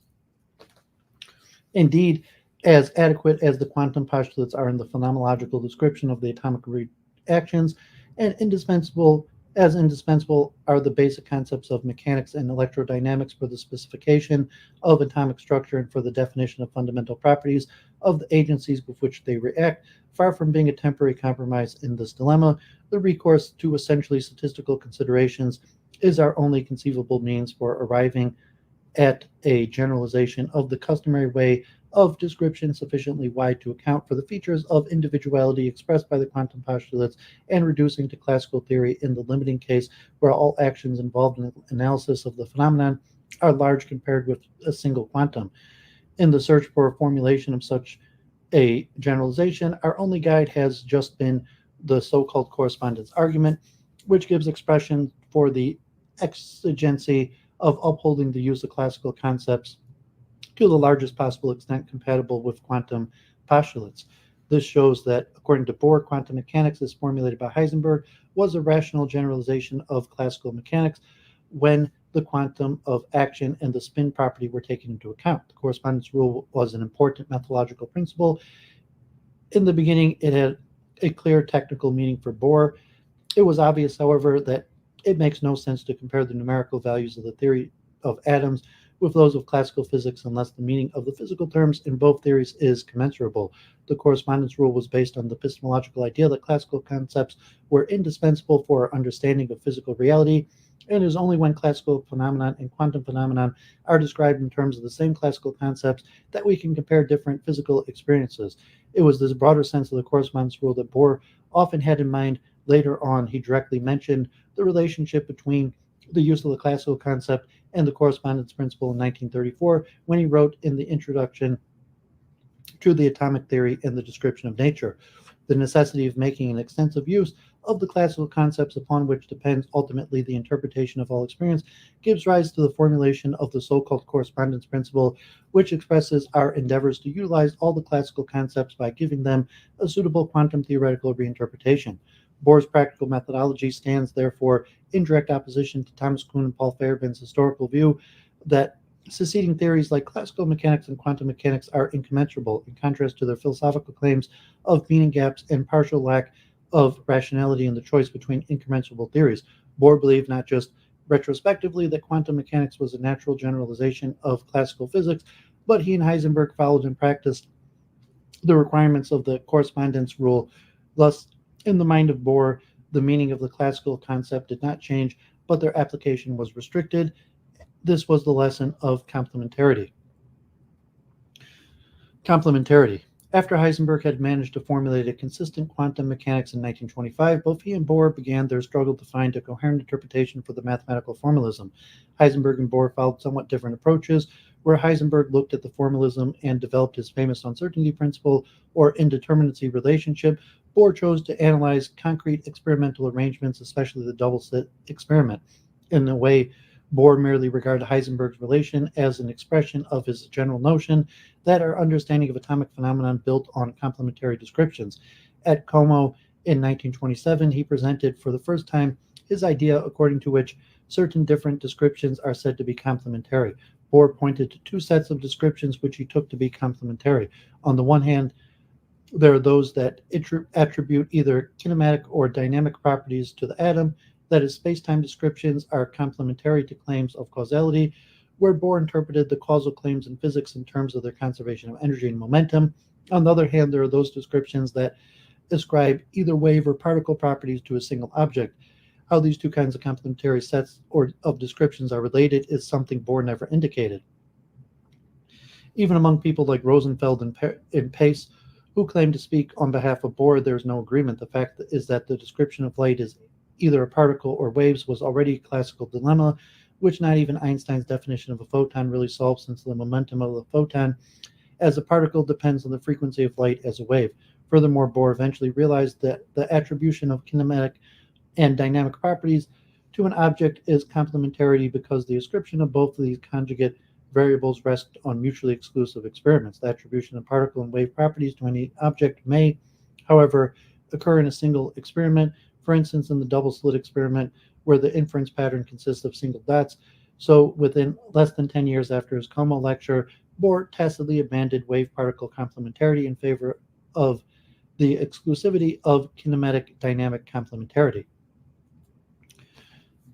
It was clear to Bohr that any interpretation of the atomic world would have to take into account an important empirical fact: the discovery of the quantization of action meant that quantum mechanics could not fulfill the above principles of classical physics. Every time we measure, say, an electron's position, and the apparatus and the electron interact in an uncontrollable way, so that we are unable to measure the electron's momentum at the same time until the mid-1930s, when Einstein, Podolsky, and Rosen, the EPR, published their famous thought experiment with the intention of showing that the quantum mechanics was incomplete. Bohr spoke as if the measurement apparatus disturbed the electron. This paper had significant influence on Bohr's line of thought. Apparently, Bohr realized that speaking of disturbances seemed to indicate, as some point of his opponents may have understood him, that atomic objects were classical particles with definite inherent kinematic and dynamic properties. After the EPR paper, he stated quite clearly the whole situation in atomic physics deprives of all meaning such inherent attributions as the idealization of classical physics would ascribe to such objects. Hence, according to Bohr, the state of the measuring device and the state of the object cannot be separated from each other during the measurement, but they form a dynamic whole. Bohr called the form of holism the individuality of the atomic process. Thereby, he had in mind not only the interaction and uncontrollable, but also that the system cum measurement forms an inseparable unity due to entanglement, although Bohr did not use this term. After the EPR paper, Bohr spoke about Heisenberg's indeterminacy relation as indicating the ontological consequences of his claim that kinematic and dynamic variables are ill-defined unless they refer to an experimental outcome. Earlier, he had often called it Heisenberg's uncertainty relation, as if it were a question of merely epistemological limitation. Furthermore, Bohr no longer mentioned descriptions as being complementary, but rather phenomenon or information. He introduced the definition of a phenomenon as requiring a complete description of the entire experimental arrangement, and he took a phenomenon to be a measurement of the values of either kinematic or dynamic properties. Bohr's more mature view, in his view after the EPR paper on complementarity and the interpretation of quantum mechanics, may be summarized in the following points. The interpretation of a physical theory has to rely on experimental practice. The experimental practice presupposes a certain pre-scientific practice of description, which establishes the norm of experimental measurement apparatus and consequently what counts as scientific experience. Our pre-scientific practice of understanding our environment is an adaptation to the sense experience of separation, orientation, identification, and re-identification over time of physical objects. The pre-scientific experience is grasped in terms of common categories like things, positions, and change of position, duration, and change of duration, and the relation of cause and effect terms and principles that are now parts of our common language. These common categories yield to the preconditions for objective knowledge, and any description of nature has to use these concepts to be objective. The concepts of classical physics are merely exact specifications of the above categories.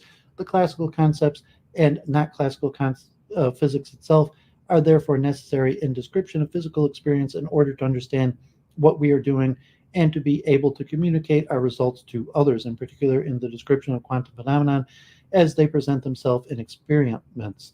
Planck's empirical discovery of the quantization of action requires a revision of the foundation for the use of the classical concepts because they are not all applicable at the same time. Their use is well defined only if they apply to experimental interactions in which the quantization of action can be regarded as negligible. In experimental cases where quantization of action plays a significant role, the application of classical concepts does not refer to independent properties of the object. Rather, the ascription of either kinematic or dynamic properties to the object as it exists independently of a specific experimental interaction is ill-defined. The quantization of action demands a limitation of the use of classical concepts so that these concepts apply only to a phenomenon which Bohr understood as the macroscopic manifestation of measurement on the object, the uncontrollable interaction between the object and the apparatus.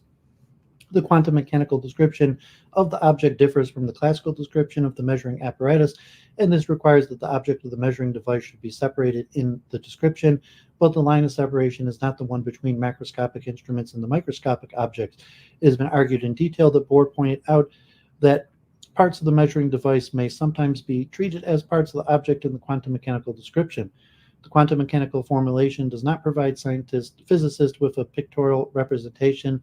The wave function does not, as Schrödinger had hoped, represent a new kind of reality. Instead, as Born suggested, the square of the absolute function of the wave function expresses a probability amplitude for the outcome of a measurement due to the fact that the wave equation involves an imaginary quantity.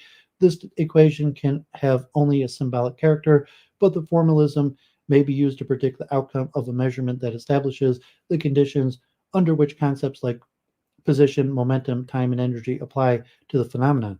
The description of these classical concepts of the phenomenon of measurement rely on the experimental context of the phenomenon so that the entire setup provides us with the defining conditions for the application of kinematic and dynamic concepts in the domain of quantum physics.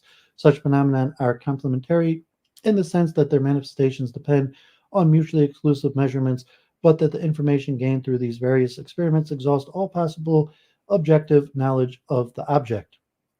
Bohr thought of the atom as real. Atoms are neither heuristic nor logical constructions. A couple of times he emphasized this directly using arguments for experiments in a very similar way to Ian Hacking and Nancy Cartwright much later.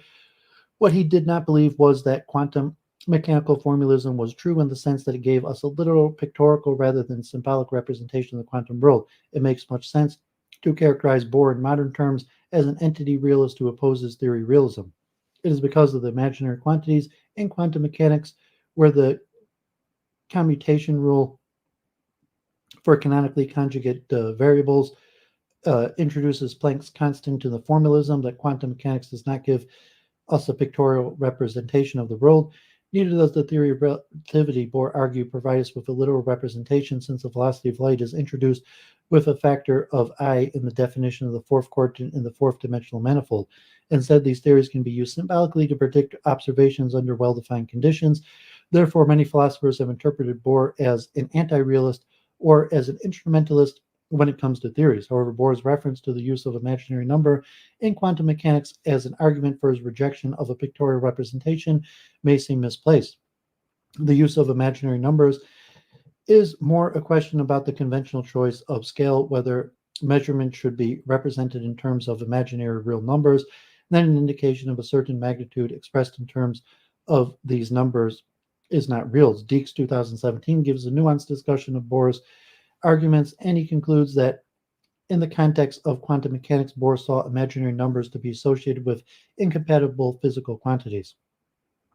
In general, Bohr considers the demands of complementarity in quantum mechanics to be logically on par with the requirements of relativity in the theory of relativity. He believes that both theories were a result of novel aspects of the observation problem, namely the fact that observation in physics is context dependent. This again is due to the existence of maximum velocity of propagation of all actions in the domain of relativity and a minimum of any action in the domain of quantum mechanics, and is because of these universal limits that it is impossible in the theory of relativity to make an unambiguous separation between time and space without reference to the observer, the context, and it is impossible in quantum mechanics to make a sharp distinction between the behavior of the object and the interaction with the means of observation. Complementary is first and foremost a semantic and epistemological reading of quantum mechanics that carries certain ontological implications. Bohr's view was that, to phrase it in a modern philosophical jargon, that the truth conditions of sentences ascribing a certain kinematic or dynamic value to the atomic object are dependent on the apparatus involved in such a way that these truth conditions have to include reference to the experimental setup as well as the actual outcome of the experiment. This claim is called Bohr's indefinability thesis. Hence, those physicists who accuse the interpretation of operating with a mysterious collapse of the wave function during measurement haven't got it right. Bohr accepted the Born statistical interpretation because he believed that the wave function has only a symbolic meaning and does not represent anything real. It makes sense to talk about a collapse of the wave function only if, as Bohr put it, the wave function can be given a pictorial representation, something he strongly denied. Indeed, Bohr, Heisenberg, and many other physicists considered complementarity to be the only rational interpretation of the quantum world. They thought that it gave us the understanding of atomic phenomena in accordance with the condition for any physical description and the possible objective knowledge of the world. Bohr believed that the atoms are real, but it remains as much debated point in recent literature what sort of relativity he believed them to have, whether or not they are something beyond and different from what they are observed to be.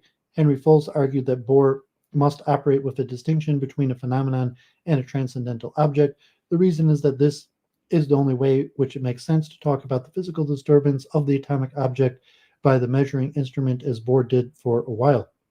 But Jan Fay has replied that Bohr gave up on the disturbance metaphor in connection with his discussion of the EPR thought experiment because he realized that it was misleading. Moreover, there is no further evidence in Bohr's writing that indicating that Bohr would attribute intrinsic and measurement independent state properties to atomic objects, though quite unintelligible and inaccessible to us, in addition to the classical ones being manifested in measurement.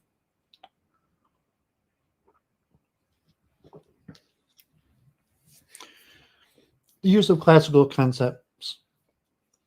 A central element of the Copenhagen interpretation is Bohr's insistence on the use of classical concepts, both with respect to describing experimental results and endowing quantum formalism with an empirical interpretation.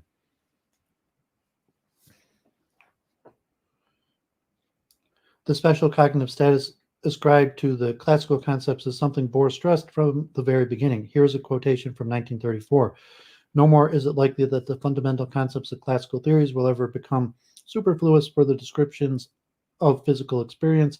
It continues to be the application of these concepts alone that makes it possible to relate the symbolism of the quantum theory to the data of experience. Later, he expressed the same view in an often quoted passage. It is decisive to recognize that however far the phenomenon transcends the scope of classical physical explanation, the account of all evidence must be expressed in classical terms.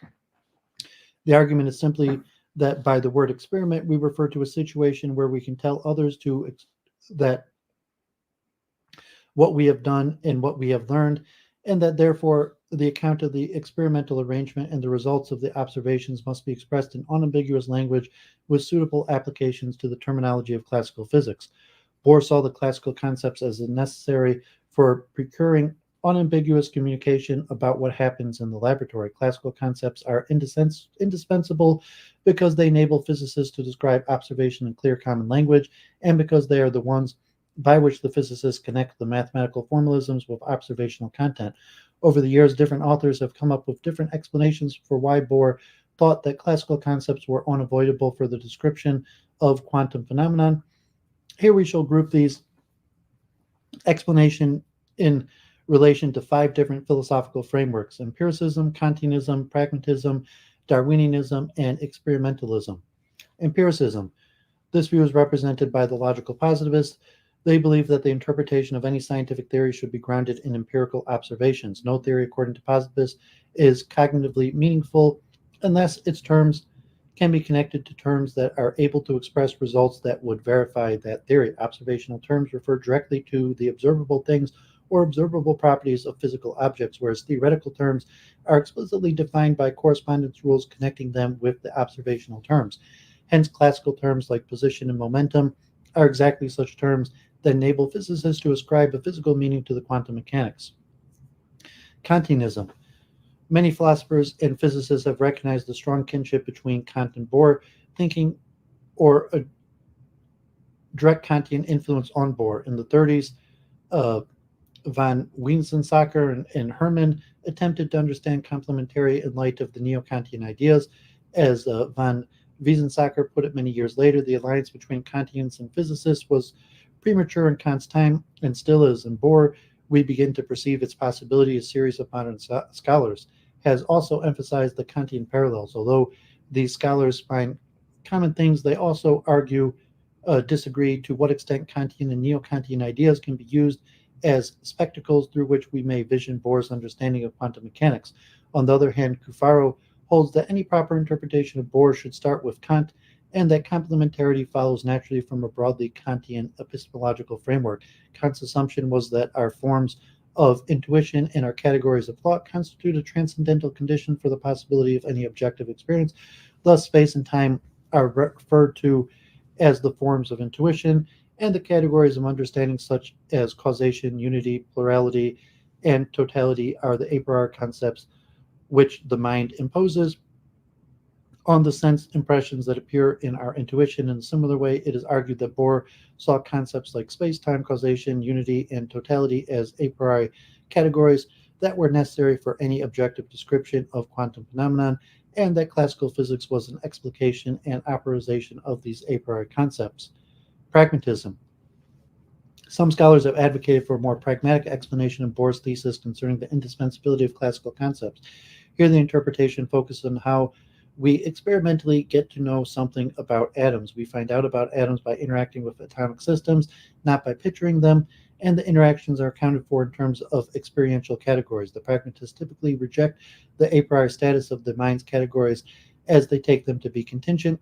From a physical perspective, it is a simple matter of fact that we need classical language to understand our scientific practice.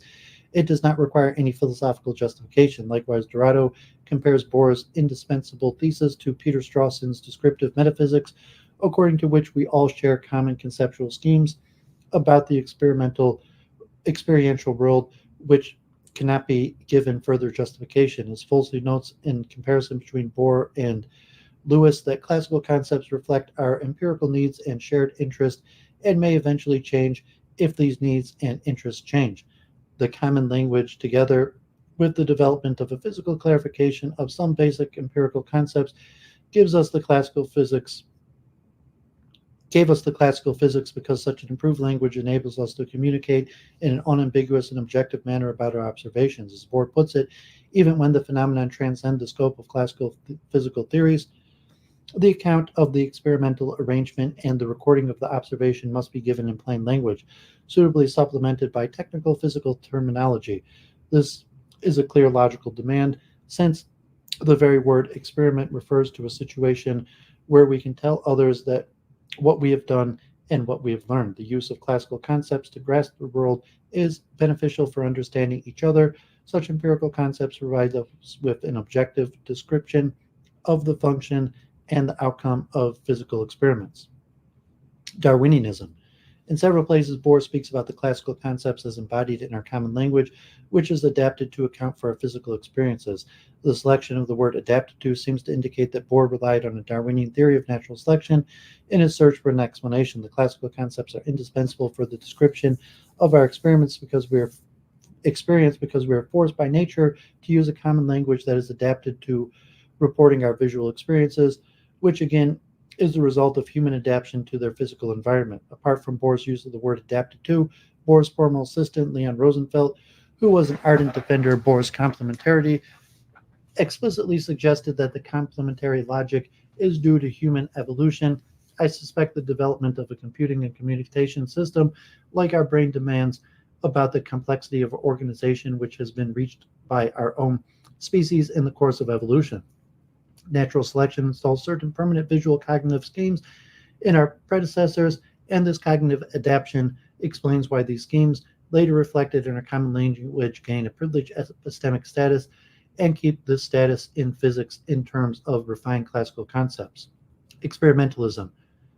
Camilleri calls Bohr the philosopher of experiment. Others, such as Perovich, have also suggested that Bohr was more occupied by the understanding the outcome of quantum experiments than by interpreting the quantum formalism. In his paper, Camilleri proposes that challenges Bohr was facing was that, on the one hand, experimental observation requires a sharp separation of the experiment and the observed object, and on the other hand, because of what we today call entanglement, it is no longer possible sharply to distinguish between the autonomous behavior of a physical state and its inevitable interactions with other bodies serving as measuring instruments. So, according to Camilleri, Bohr solved this challenge by making a distinguish between the function and the structure of an experiment. Bohr's central insight was that if a measuring instrument is to serve its purpose of furnishing us with knowledge of an object, that is to say, if it is to be described functionally,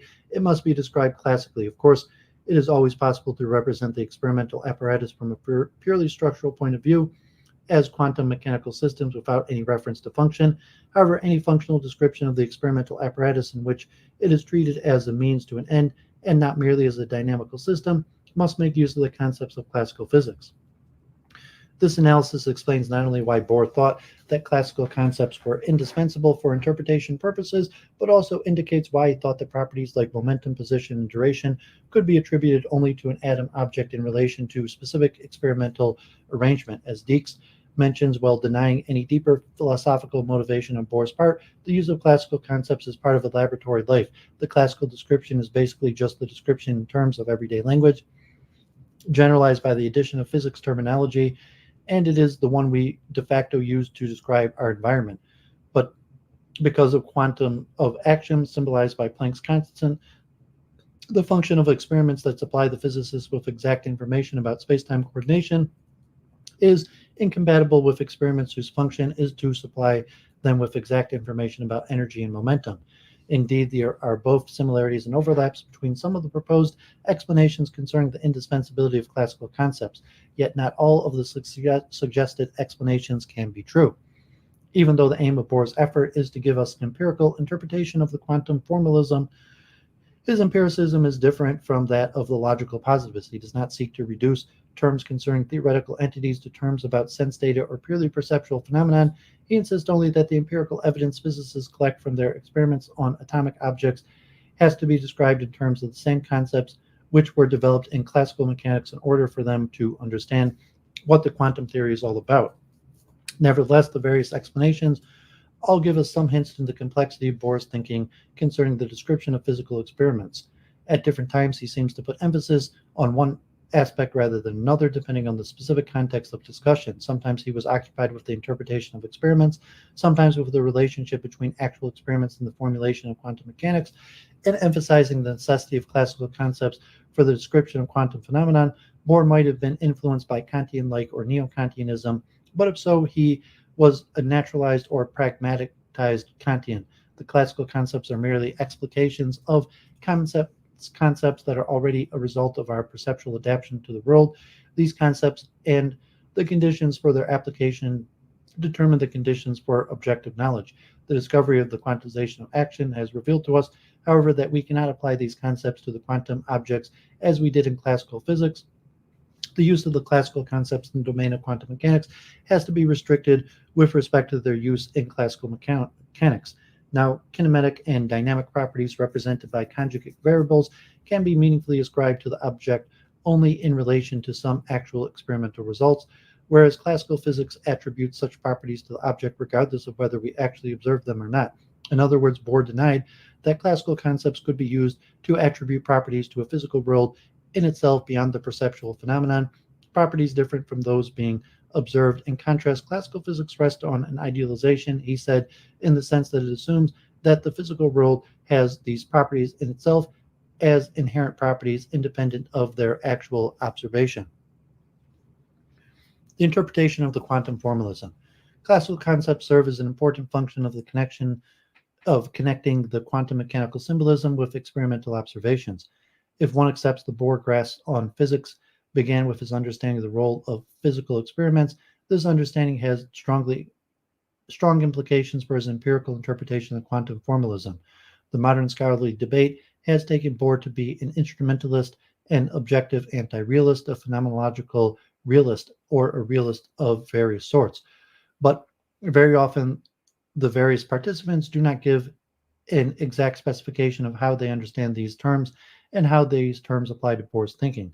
The whole discussion becomes confused because different authors use the term like realism and anti-realism differently in relation to Bohr. For instance, Fay holds that Bohr is an entity realist but not a non-representationalist concerning theories. Therefore, he calls Bohr an objective anti-realist. In contrast, Folse, who also sees Bohr as both an entity realist and a theoretical non-representationalist, calls him a realist. Moreover, Bohr himself would probably refuse to put any such labels on his own view. In addition, it is certain that Bohr regarded atomic objects as real.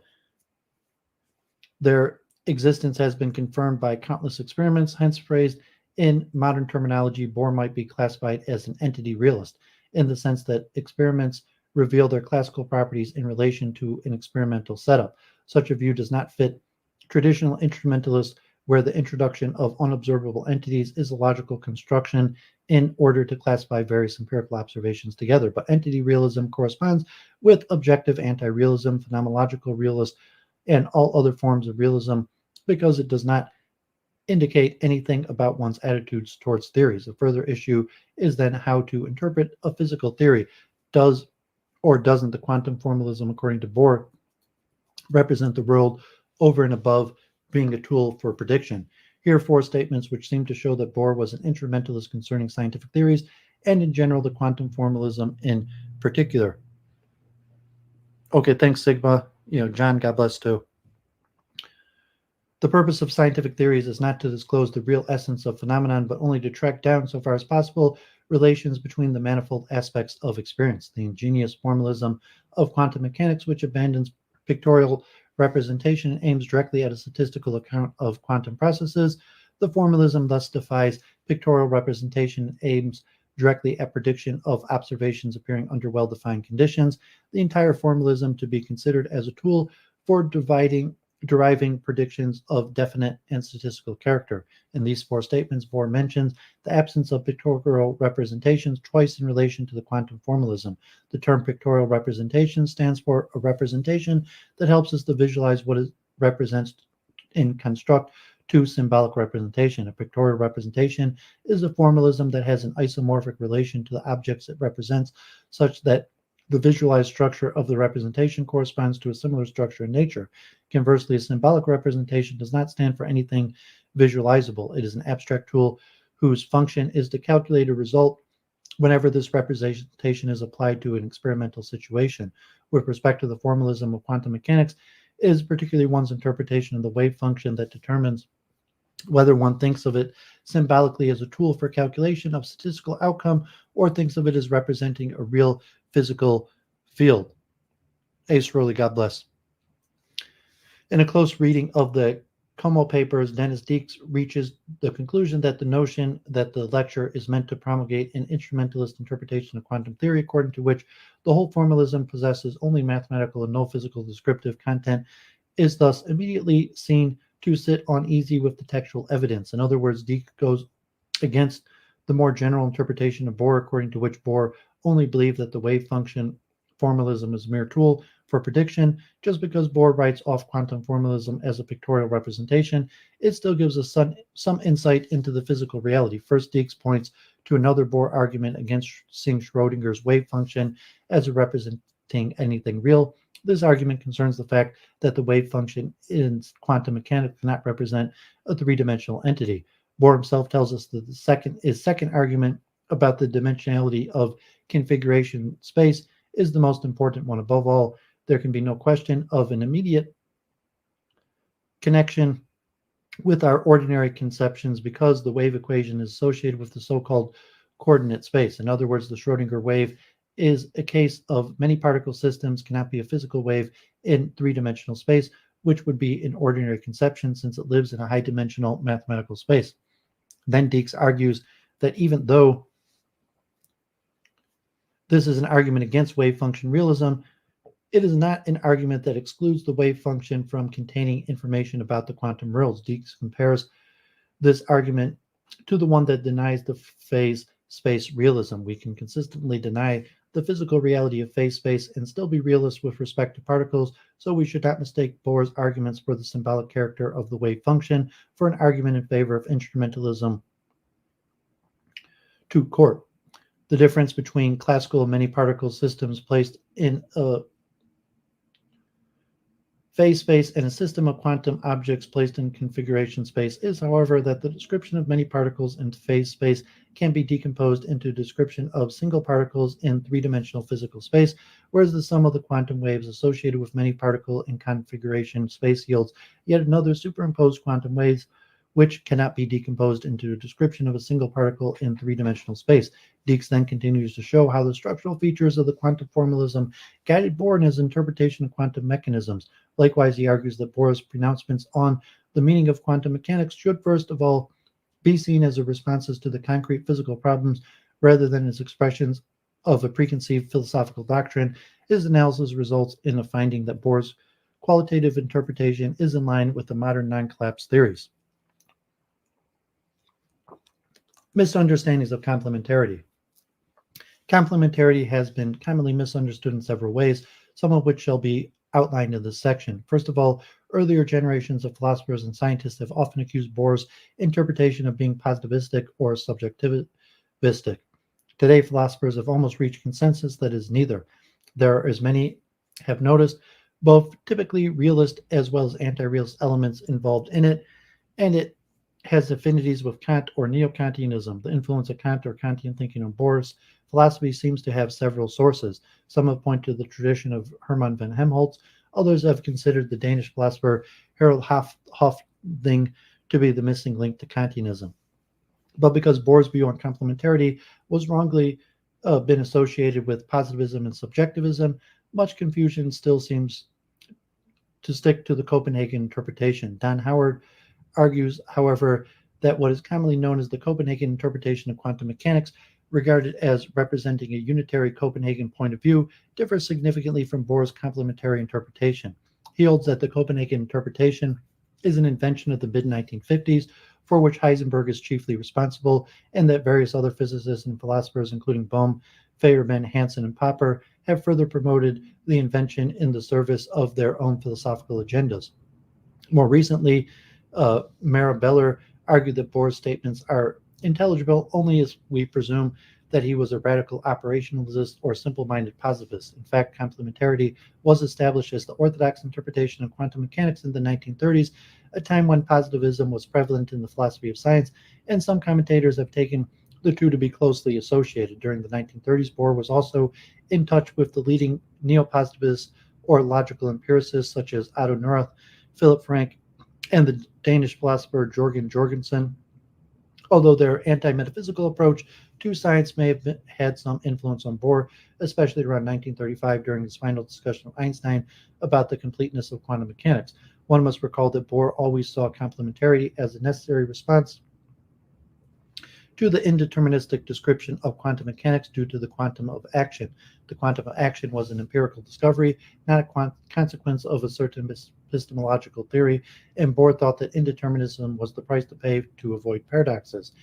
Never did Bohr appeal to a verificationist theory of meaning, nor did he claim classical concepts to be operationally defined. But it cannot be denied that some of the logical empiricists rightly or wrongly found support in their own philosophy and Bohr's interpretation, and that Bohr sometimes confirmed them in their impressions. Second, many physicists and philosophers see the reduction of the wave function as an important part of the Copenhagen interpretation. This may be true for people like Heisenberg, but Bohr never talked about the collapse of the wave packet, nor did it make sense for him to do so, because this would mean that one must understand the wave function as referring to something physically real. Only if one can interpret the quantum measurement as an interaction between an instrument and object whose state is literally represented by Schrodinger's wave function and therefore taken to contain all potential values of observation, does it make sense to claim that the measurement forces the object to manifest one of the potential values. Indeed, such a literal interpretation of the state vector implies that these values are somehow intrinsically present in the object with a certain probability all at once. In contrast, Bohr believed that particular kinematical and dynamical properties are relational because their attribution to quantum system makes sense only in relation to a particular experimental setup, and therefore that these numerical properties could have a specific value only during a measurement. Third, Bohr flatly denied the ontological thesis that the subject has any direct impact on the outcome of a measurement.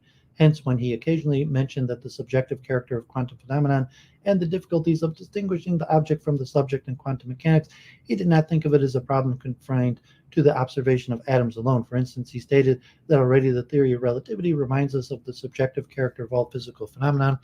Rather, by referring to the subjective character of quantum phenomenon, he was expressing the epistemological thesis that all observations in physics are in fact context dependent. There exists, according to Bohr, no view from nowhere in virtue of which quantum objects can be described. Fourth, although Bohr had spoken about disturbing the phenomenon by observation, in some of his earliest papers on complementarity, he never had in mind the observer-induced collapse of the wave packet. Later, he always talked about the interaction between the object and the measurement apparatus, which was taken to be completely objective.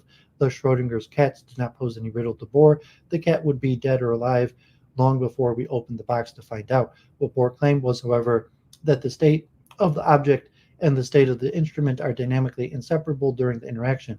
Moreover, the atomic object does not possess any state separable from the one it manifests at the end of the interaction, because the measuring instrument establishes the necessary conditions under which it makes sense to use the state concept. It was the same analysis that Bohr applied in answering the challenge from the EPR paper. Bohr's reply was that we cannot separate the dynamical and kinematical properties of a joint system of two particles until we actually have made a measurement and thereby set the experimental conditions for the ascription of a certain state value.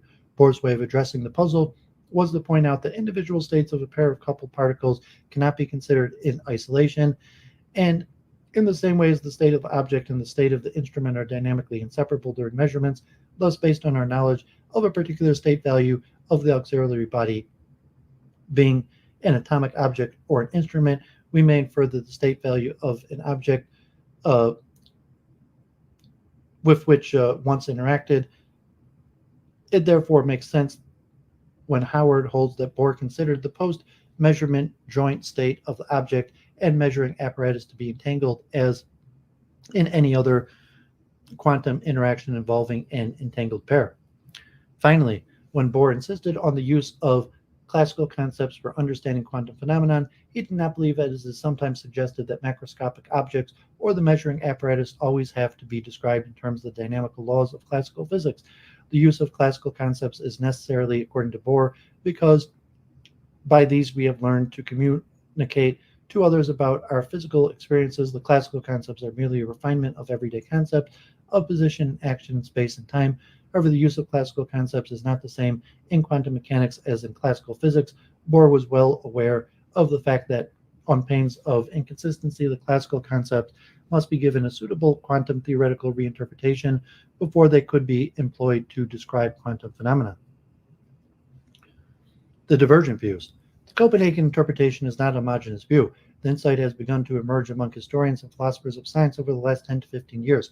Both James Cushing's and Mara Beller take for granted the existence of a unitary Copenhagen interpretation of their social and institutional explanation of the once total dominance of the Copenhagen orthodoxy, a view that they personally find unconvincing and outdated, partly because they read Bohr's view on quantum mechanics through Heisenberg's exposition. But historians and philosophers of science have gradually realized that Bohr and Heisenberg's picture of complementarity on the surface may appear similar, but beneath the surface diverge significantly. Don Howard goes as far as concluding that until Heisenberg coined the term in 1955, there was no unitary Copenhagen interpretation of quantum mechanics. The term apparently occurs for the first time in Heisenberg 1955. In addition, Howard also argues that it was Heisenberg's exposition of complementarity and not Bohr's, with its emphasis on privileged role for the observer and the observer-induced wave packet collapse, that became identical with the interpretation. So, says he, whatever Heisenberg's motivation, his invention of a unitary Copenhagen view on interpretation, at the center of which was his own distinctively subjectivist view of the role of the observer, quickly found an audience. The audience included people like David Bohm, Paul Feyerabend, Norwood, Russell Hansen, and Karl Popper, who used Heisenberg's presentation of complementarity as the target of their criticisms of the orthodox view. However, it should also be mentioned that in later work, Feyerabend was one of the first philosophers who gave a painstaking analysis of complementarity in order to clear up the myth of it being unintelligible. Feyerabend urged philosophers and physicists to go back to Bohr and read him carefully. Following up on Don Howard's research, Christian Camilleri points to the fact that complementarity was originally thought by Bohr in his Como paper to exist between space-time descriptions and the causal descriptions of the stationary states of atoms, and not between different experimental outcomes of the free electron. So the formulation of complementarity was restricted to the concept of stationary states because only there does the system have a well-defined energy state independent of any measurement. This observation deserves general recognition, but when Bohr rather soon thereafter began analyzing the double-slit experiment in his discussion with Einstein in 1930, he had to extend his interpretation to cover the electron in interaction with the measuring apparatus. Camilleri then shows how Heisenberg's view of complementarity, in spite of Heisenberg's own testimony, radically differs from Bohr's, as Heisenberg understood complementarity between space-time descriptions and causal descriptions it holds between the classical descriptions of experimental phenomenon and the description of the state of the system in terms of the wave function. A quotation from Heisenberg shows how much he misunderstood Bohr in spite of their previously close working relationship. Bohr uses the concept of complementarity not at several places in the interpretation of quantum theory. The space-time description of the atomic events is complementary to their deterministic description. The probability function obeys an equation of motion, as did the coordinates in Newtonian mechanics. Its change in the course of time is completely determined by the quantum mechanical equation. It does not allow a description in space and time, but breaks the determined continuity of the probability function by changing our knowledge of the system. So where Bohr identified the causal description with the conservation of energy, Heisenberg saw it as a deterministic evolution of Schrodinger's wave equation. In other words, Heisenberg, in contrast to Bohr, believed that the wave equation gave a causal, albeit probabilistic, description of the free electron in configuration space. It also explains why so many philosophers and physicists have identified the Copenhagen interpretation with the mysterious collapse of the wave packet. The transition from causal descriptions in terms of the evolution of the wave function to a classical spacetime description is characterized by a discontinuous change that occurs by the act of measurement. According to Heisenberg, these two modes of description are complementary. In another study, Ravi Gautam agrees with Howard's exposition in arguing that Bohr's interpretation of complementarity and the textbook Copenhagen interpretation, the wave-particle duality and the wave-packet collapse, are incompatible. More recently, Henderson has come to the similar conclusion. He makes a distinction between different versions of Copenhagen interpretation based on the statements from some of the main characters. On one side of the spectrum, there's Bohr, who did not think of quantum measurement in terms of collapse of the wave function. In the middle, we find Heisenberg talking about the collapse as the objective physical process, but thinking that this couldn't be analyzed any further because of its indeterministic nature. And at the opposite side, Johann von Neumann and Eugene Wigner argued that the human mind has a direct influence of the reduction of the wave packet. Unfortunately, von Neumann's dualistic view has become part of the Copenhagen methodology by people opposing this interpretation.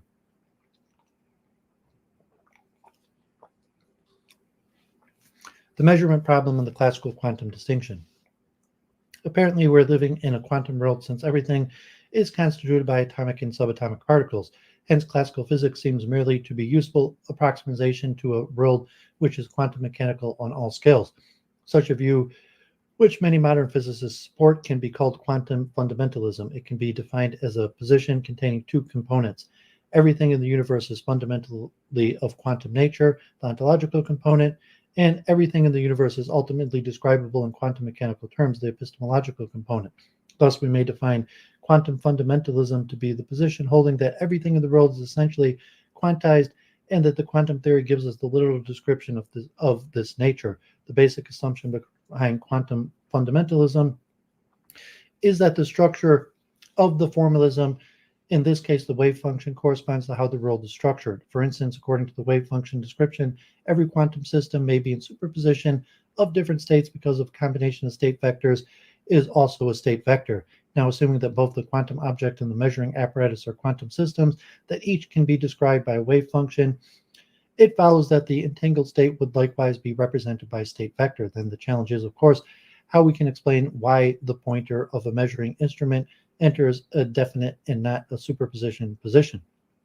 As experience tells us, whenever the apparatus interacts with the object, in a nutshell, this is the measurement problem. The Copenhagen interpretation is often taken to subscribe to the solution to the measurement problem that has been offered in terms of John von Neumann's projection postulate. In 1932, von Neumann suggested that the entangled state of the object and its instrument collapses to determine a state whenever the measurement takes place. This measurement process, a type 1 process as he called it, could not be described by quantum mechanics.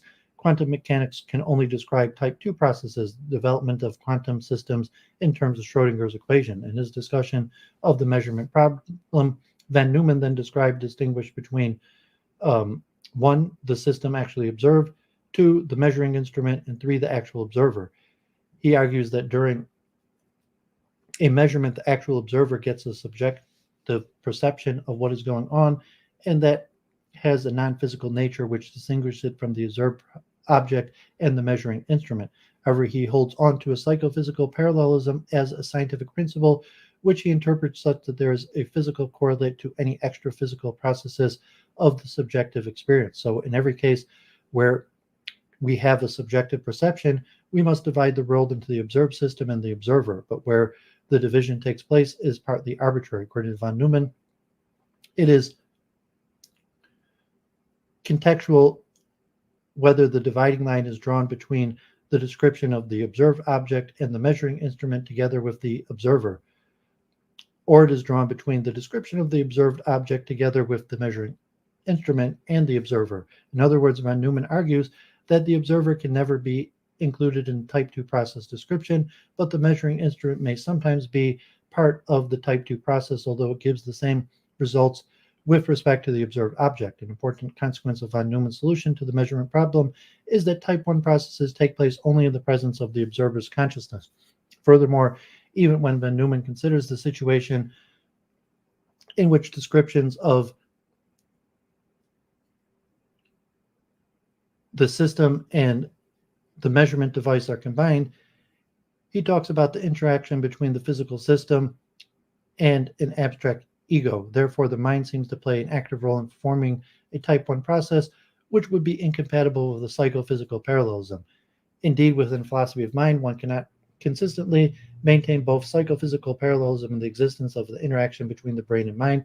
So it is no wonder that Eugene Wigner in 1967 followed up with the suggestion of the mind's interaction by proposing what would causes a collapse of the wave function is the mind of the observer. But Wigner never explained how it was possible for something mental to produce a material effect like the collapse of a quantum system. The measuring problem led to a famous paradox of Schrodinger's cat and later to the one of Wigner's friend. Although von Neumann and Wigner's positions are usually associated with the Copenhagen interpretation, such views were definitely not Bohr's, as we shall see in a moment.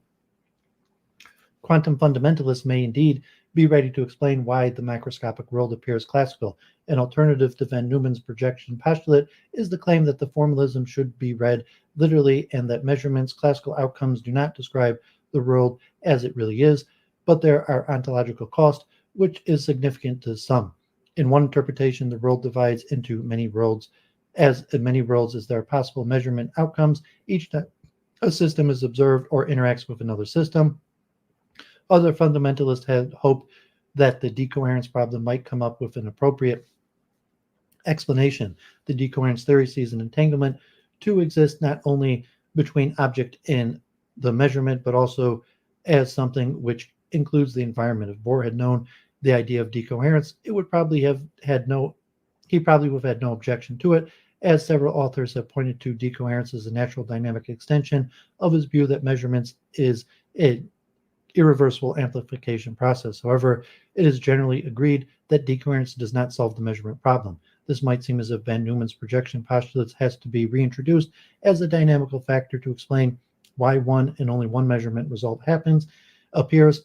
However, as Dieks argues, Bohr's interpretation could be understood as a non-collapse interpretation, since the superposition does not have an empirical meaning independently of its interpretation via classically described experiments, so no replacement by another mathematical state is needed.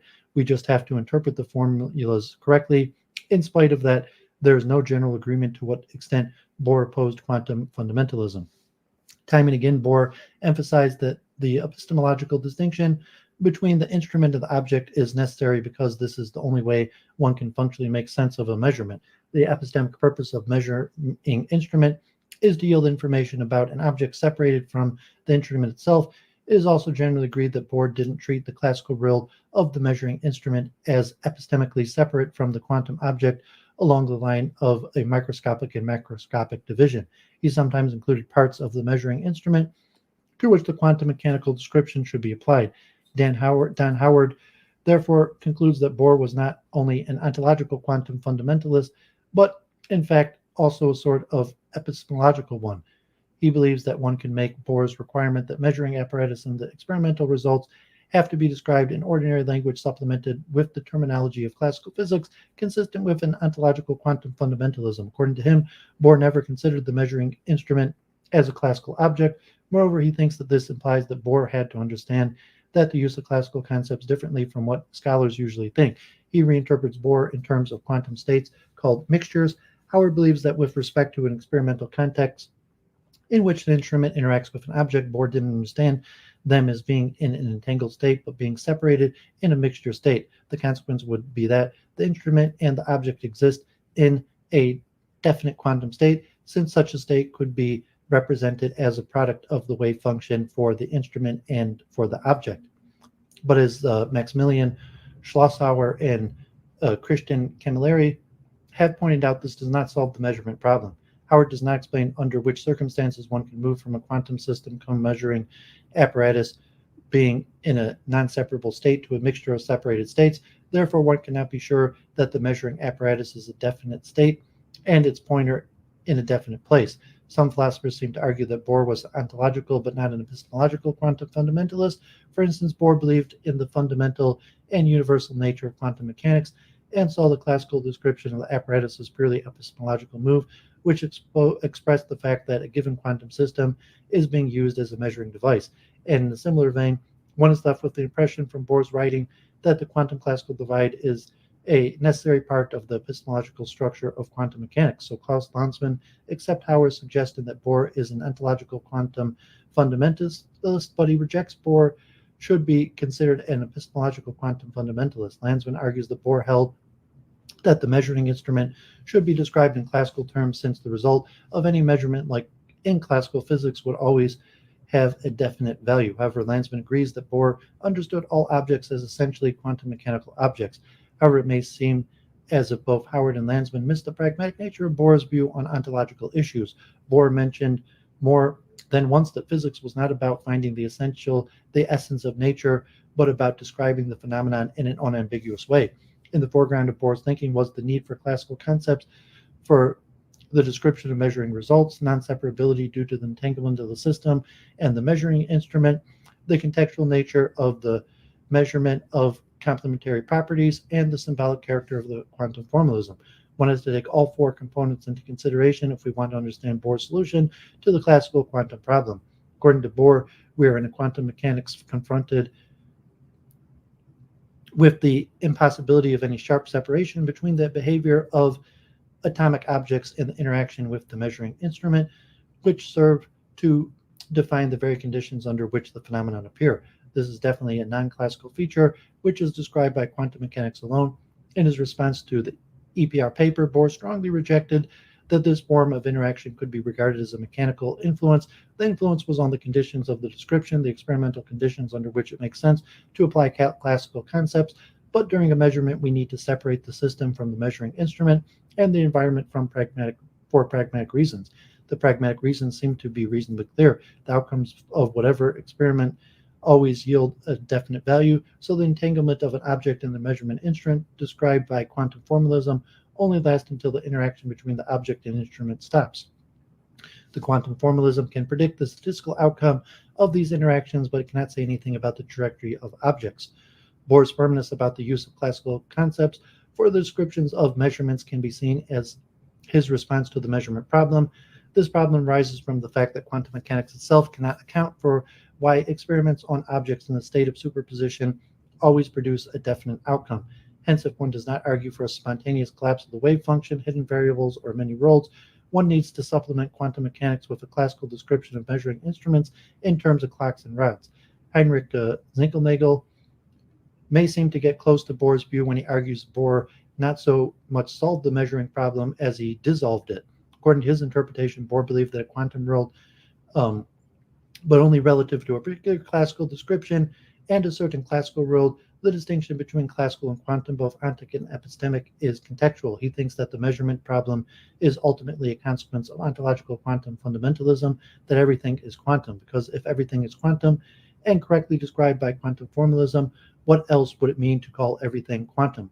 Then a measurement ends up in a superposition, whether we describe the apparatus classical or not. One could say with Zinkernagel that Bohr believed all objects can be treated as quantum objects, but they cannot all be treated as quantum objects at the same time. Borrowing a conception from the two Russian physicists, Landau and Lipschitz, Zinkernagel claims that only some parts of the measuring device are entangled with the object in question, but those parts which are not entangled exist as a classical object. Depending on the context, objects cannot be treated as quantum objects in those situations in which they act as measuring apparatus. In these situations, the classical treatment of the measuring device provides us with a frame of reference of space and time with respect to which an atomic object has a position, and mutatis mutandis with respect to which it has energy and momentum. Such a frame of reference is necessary for our ability to define and measure a particular property. Bohr's own words, in each case of measurement, some ultimate measuring instruments, like the scales of clock, which determine the frames of space-time coordination, on which, in the last resort, even the definitions of momentum and energy quantities rest, must always be described entirely in classical lines and consequently kept outside the system subject to quantum mechanical treatment.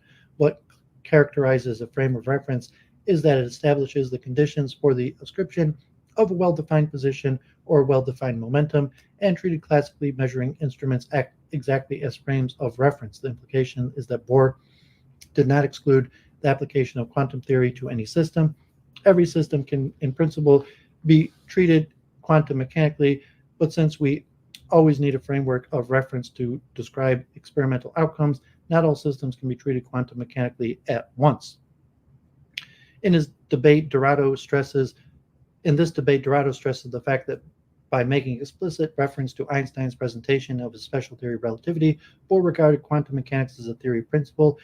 This explains both Bohr's epistemic reliance on the domain of classical physics and his ban on any attempt to construct classical objects from quantum objects. Despite this position, Dorado argues that in order to justify his entity realism and anti-instrumentalist interpretation, Bohr also needed to postulate something ontologically distinct from the realm of quantum mechanics. a claim that creates the well-known problem of defining in a non-ambiguous and exact way the cut between the classical and quantum realm. By following Zinkernagel's, he claims that this problem is somewhat softened by Bohr's contextualist theory of measurement. However, Bohr's holism, according to which the measuring device and quantum object are in a state of entanglement, is an objective tension which Bohr's thesis of an ontological distinction, especially in virtue of the fact that by referring to the interaction between the quantum and the classical system as an irreversible physical process, Bohr seems to need a constructive approach to quantum mechanics that he wants to avoid. Nevertheless, the question is to what extent Bohr really believed in the classical world is not only epistemically but also ontologically different from the quantum world. If he did not make an ontological distinction, there would be no contradiction between his epistemic view that the outcome of measurement needs to be described classically, but that the apparatus ontologically is just as much a quantum object as the object under investigation. So when Bohr regarded quantum mechanics as a rational generalization of classical physics, he also thought of it as a way to secure the epistemic validity of quantum mechanics, and not a way to save a classical ontology. Directly addressing Zinkernagel's analysis, Dieks strongly argues that there can be little doubt that Bohr believed that quantum mechanics is universal in the sense that Heisenberg's indeterminacy relation applies to both micro and macroscopic systems due to the quantum of action. Classical mechanics is a mathematical approximation. Moreover, Bohr believed, for epistemic reasons, that we had to use classical language because this language is a refinement of our everyday language, which is adapted to describe our sensory experience, and therefore the only language that can endow the quantum formalism with an empirical context. However, according to Dieks, Bohr assumed that it is only for an epistemic necessity to describe some systems classically in order to have a pragmatic starting point for the treatment of other systems. Bohr's demands of using classical concepts for epistemic reasons has no implications for his view that the macroscopic objects are quantum objects. Measuring devices are not classical objects, even though we need classical concepts to describe our general physical experiences and the outcome of quantum experiments. So Dieks concludes that the interaction between the measuring device and the quantum object determines in the classical textbook examples whether position or momentum torque can be carried over to the quantum object that is measured. The measuring device itself, if macroscopic and under ordinary circumstances, so that it really is measuring device that can be used by us, allows both position and momentum torque in its own description. The measurement interaction determines which correlations are forged with the micro world.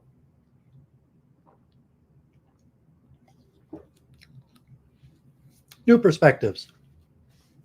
After the 1950s, a number of alternative interpretation of Bohr's complementarity were articulated, and they all found their proponents among physicists and philosophers of science. The Copenhagen interpretation started to lose ground to other interpretations such as Bohm's interpretation, the many worlds interpretation, the modal interpretation, and the decoherence interpretation, which have been more in vogue in the last couple of decades. But parallel with the growing awareness of the essential differences between Bohr's and Heisenberg's understanding of quantum mechanics, several philosophers of science have revitalized Bohr's view on complementarity.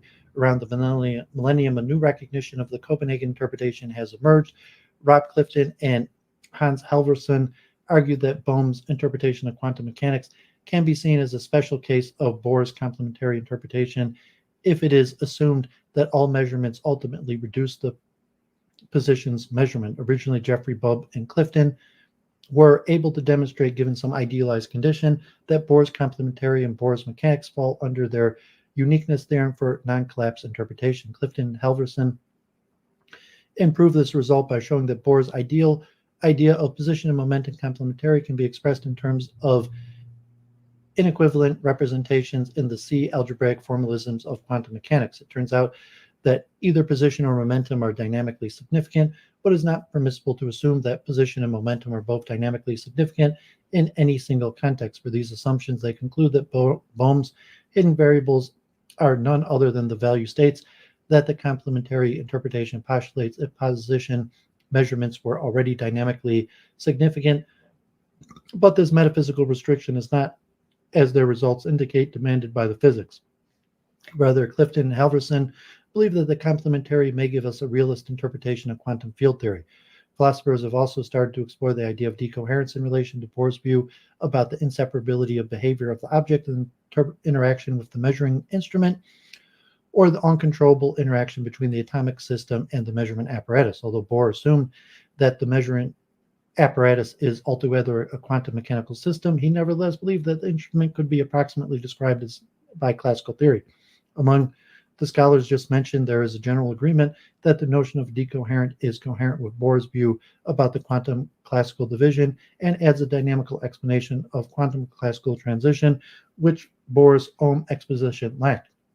Also attempts to clear up the structural relationship between Bohr's view and Hugh Everett's relative state interpretation have been carried out, a relationship which at some points is much closer than usually thought. Another insight into Bohr's view of complementarity is due to Michael Dixon. By using the contemporary theory of reference frames in quantum theory, he proves that Bohr's response to the EPR thought experiment was in fact the correct one. Moreover, he also maintains that Bohr's discussion of spin, a property much less frame dependent than position and momentum, were very different from his discussions of the later, and based on these differences, he offers a Bohrian account of Bell's theorem and its significance. A reassessment of Bohr's philosophy of quantum mechanics is made by Whittaker on the basis of Clifton, Helvison, and Dixon's work and in light of quantum information theory. Besides these attempts to apply Bohr's notion of complementarity to the contemporary discussions of the interpretation of quantum mechanics and quantum field theory, there is an ongoing attempt to understand Bohr's idea of symbolic representation and his notion of complementarity with respect to trends in postmodern philosophy and general epistemology such as post-constructionalism, deconstructivism, and feminism and cultural studies.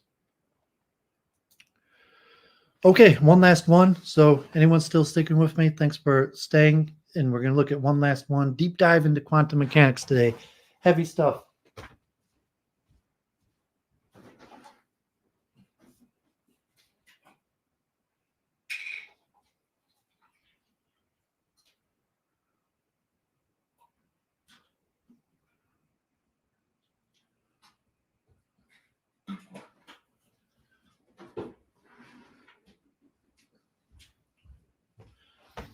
So this is like the pinnacle of the philosophy of science theory, the application to quantum mechanics and the wave function.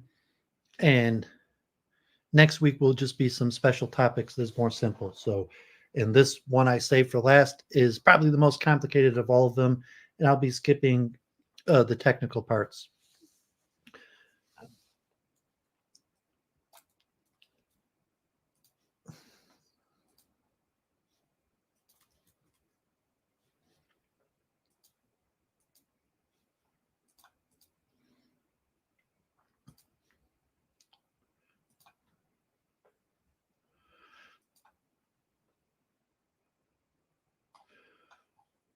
Okay, quantum theory and mathematical rigor. An ongoing debate in the foundation of quantum physics concerns the role of mathematical rigor. The contrasting views of van Neumann and Dirac provide an interesting and informative insights concerning the two sides of this debate. Van Neumann's contributions often emphasize mathematical rigor, and Dirac's contributions emphasize pragmatic concerns. The discussion below begins with an assessment of their contributions to the foundations of quantum mechanics. Their contributions to mathematical physics beyond quantum mechanics are then considered, and the focus will be on the influence that these contributions had on the subsequent developments in quantum theorizing, particularly with regards to quantum field theory and its foundations. The purpose of this article is to provide a more detailed discussion on mathematical rigorous approaches to quantum field theory, as opposed to conventional approaches such as Lagrangian quantum field theory, which are generally portrayed as being more heuristic in character. The current debate concerning whether Lagrangian quantum field theory or axiomatic quantum field theory should serve as the basis for interpretive analysis is then discussed.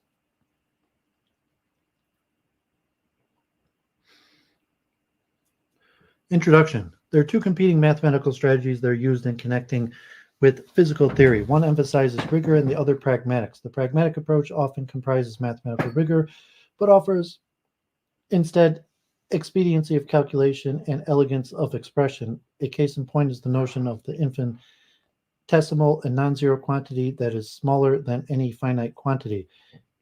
Infinitesimals were used by Kepler, Galileo, Newton, Leibniz, and many others in developing and using their respective physical theories, despite lacking a mathematically rigorous foundation, as Berkeley clearly showed in his famous 1734 treatise, The Analysis, criticizing infinitesimals.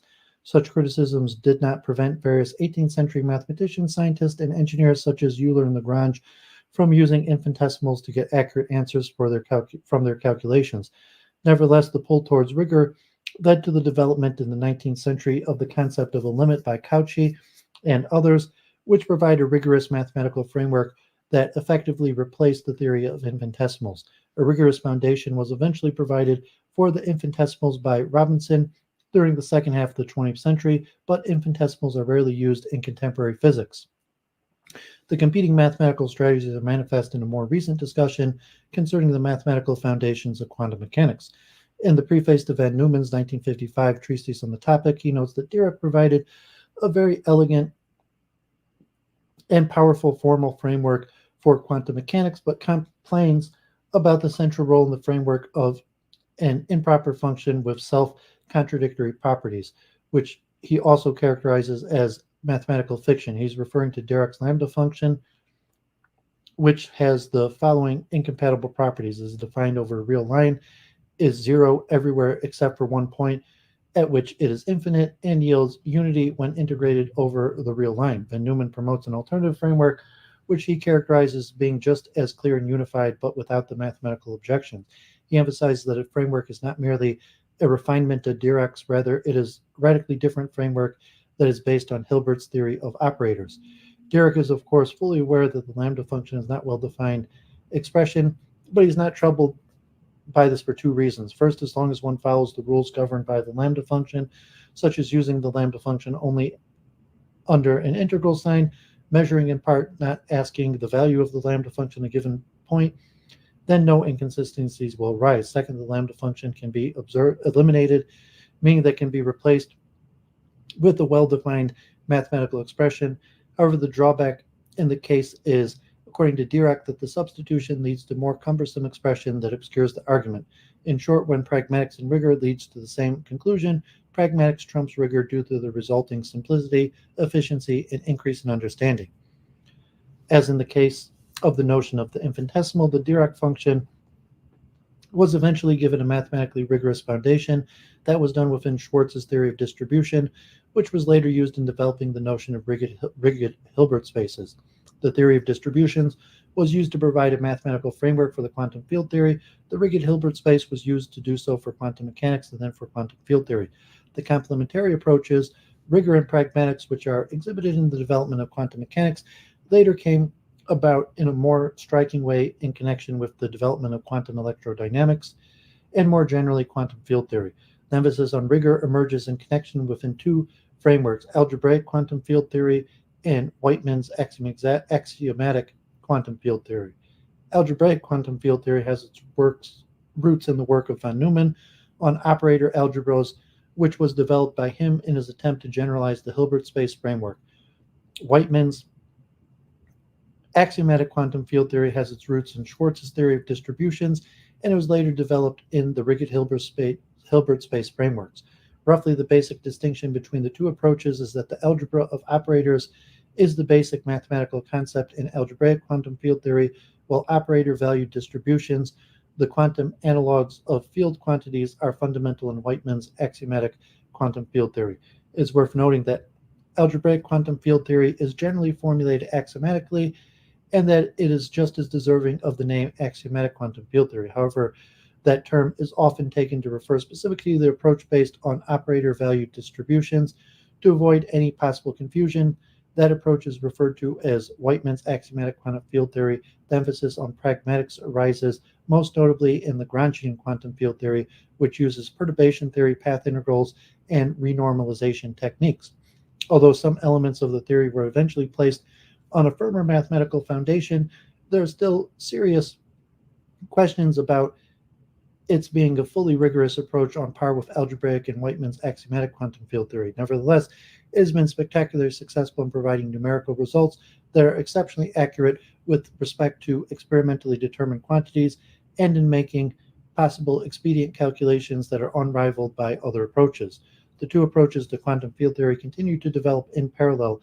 Fleming brings this into focus in his discussion of the differences between Haag's local quantum physics, 1996, and Weinberg's quantum field theory, 1995.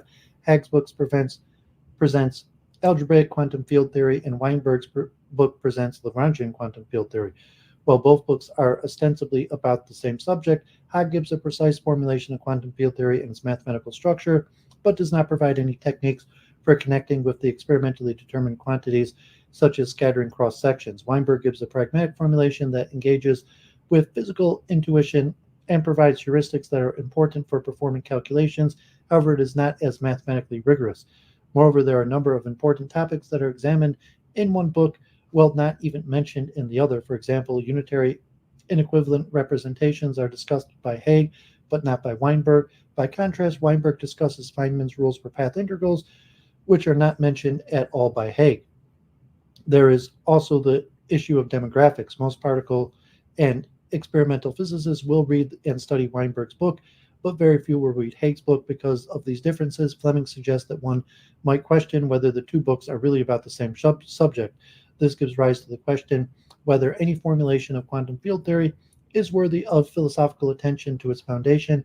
In particular, there is a debate between Wallace and Fraser over whether an interpretation of quantum field theory should be based on the standard textbook treatment of quantum field theory or an axiomatic formulation of quantum field theory. Von Neumann and the foundations of quantum theory.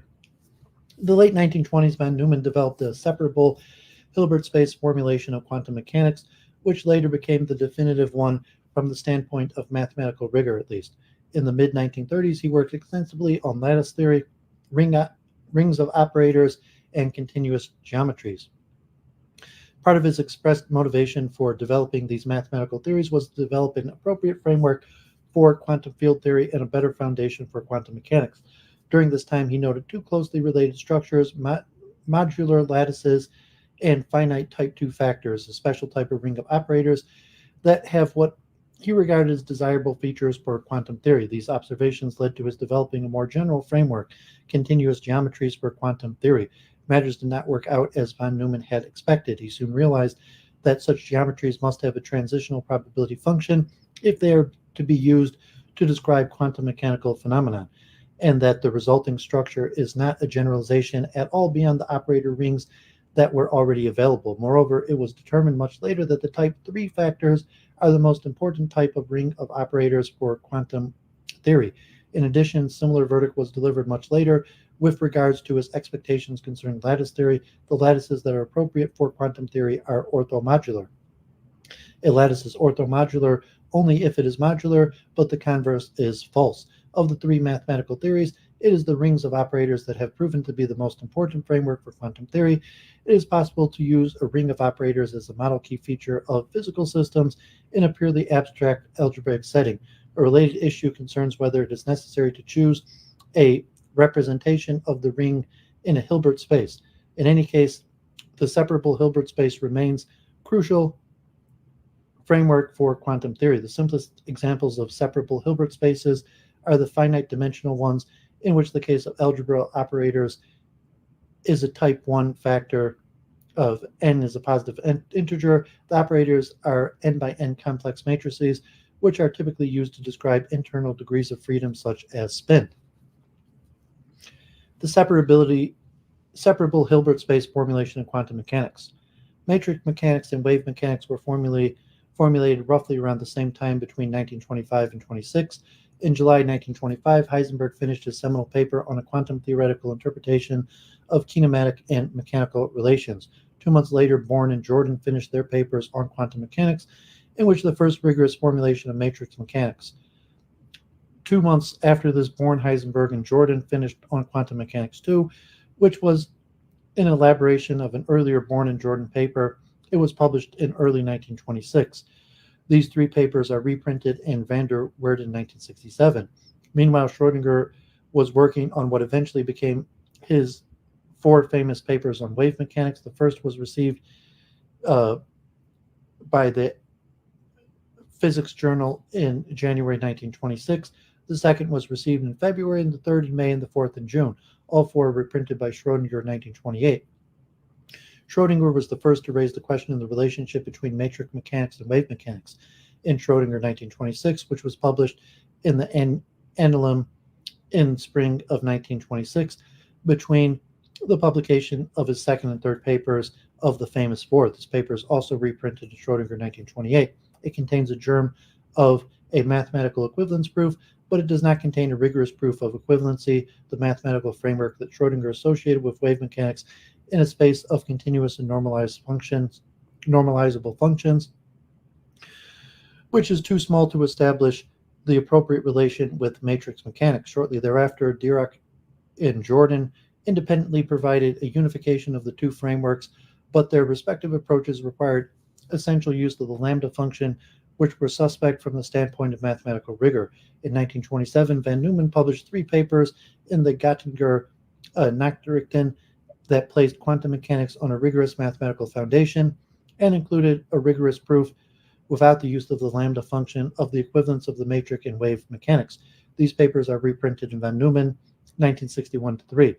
In the preface to his famous 1932 treatise on quantum mechanics, which is an elegant summary of the separable Hilbert space formulation of quantum mechanics that he provided in the earlier papers, he acknowledges the simplicity and utility of Dirac's formulation of quantum mechanics, but finds it ultimately unacceptable. He indicates that he cannot endure the use of what could then only be regarded as mathematical fictions. Examples of these fictions include Dirac's assumption that every self-joint operator can be put in a diagonal form, and his use of the lambda functions, which van Neumann characterizes as improper functions with self-contradictory properties.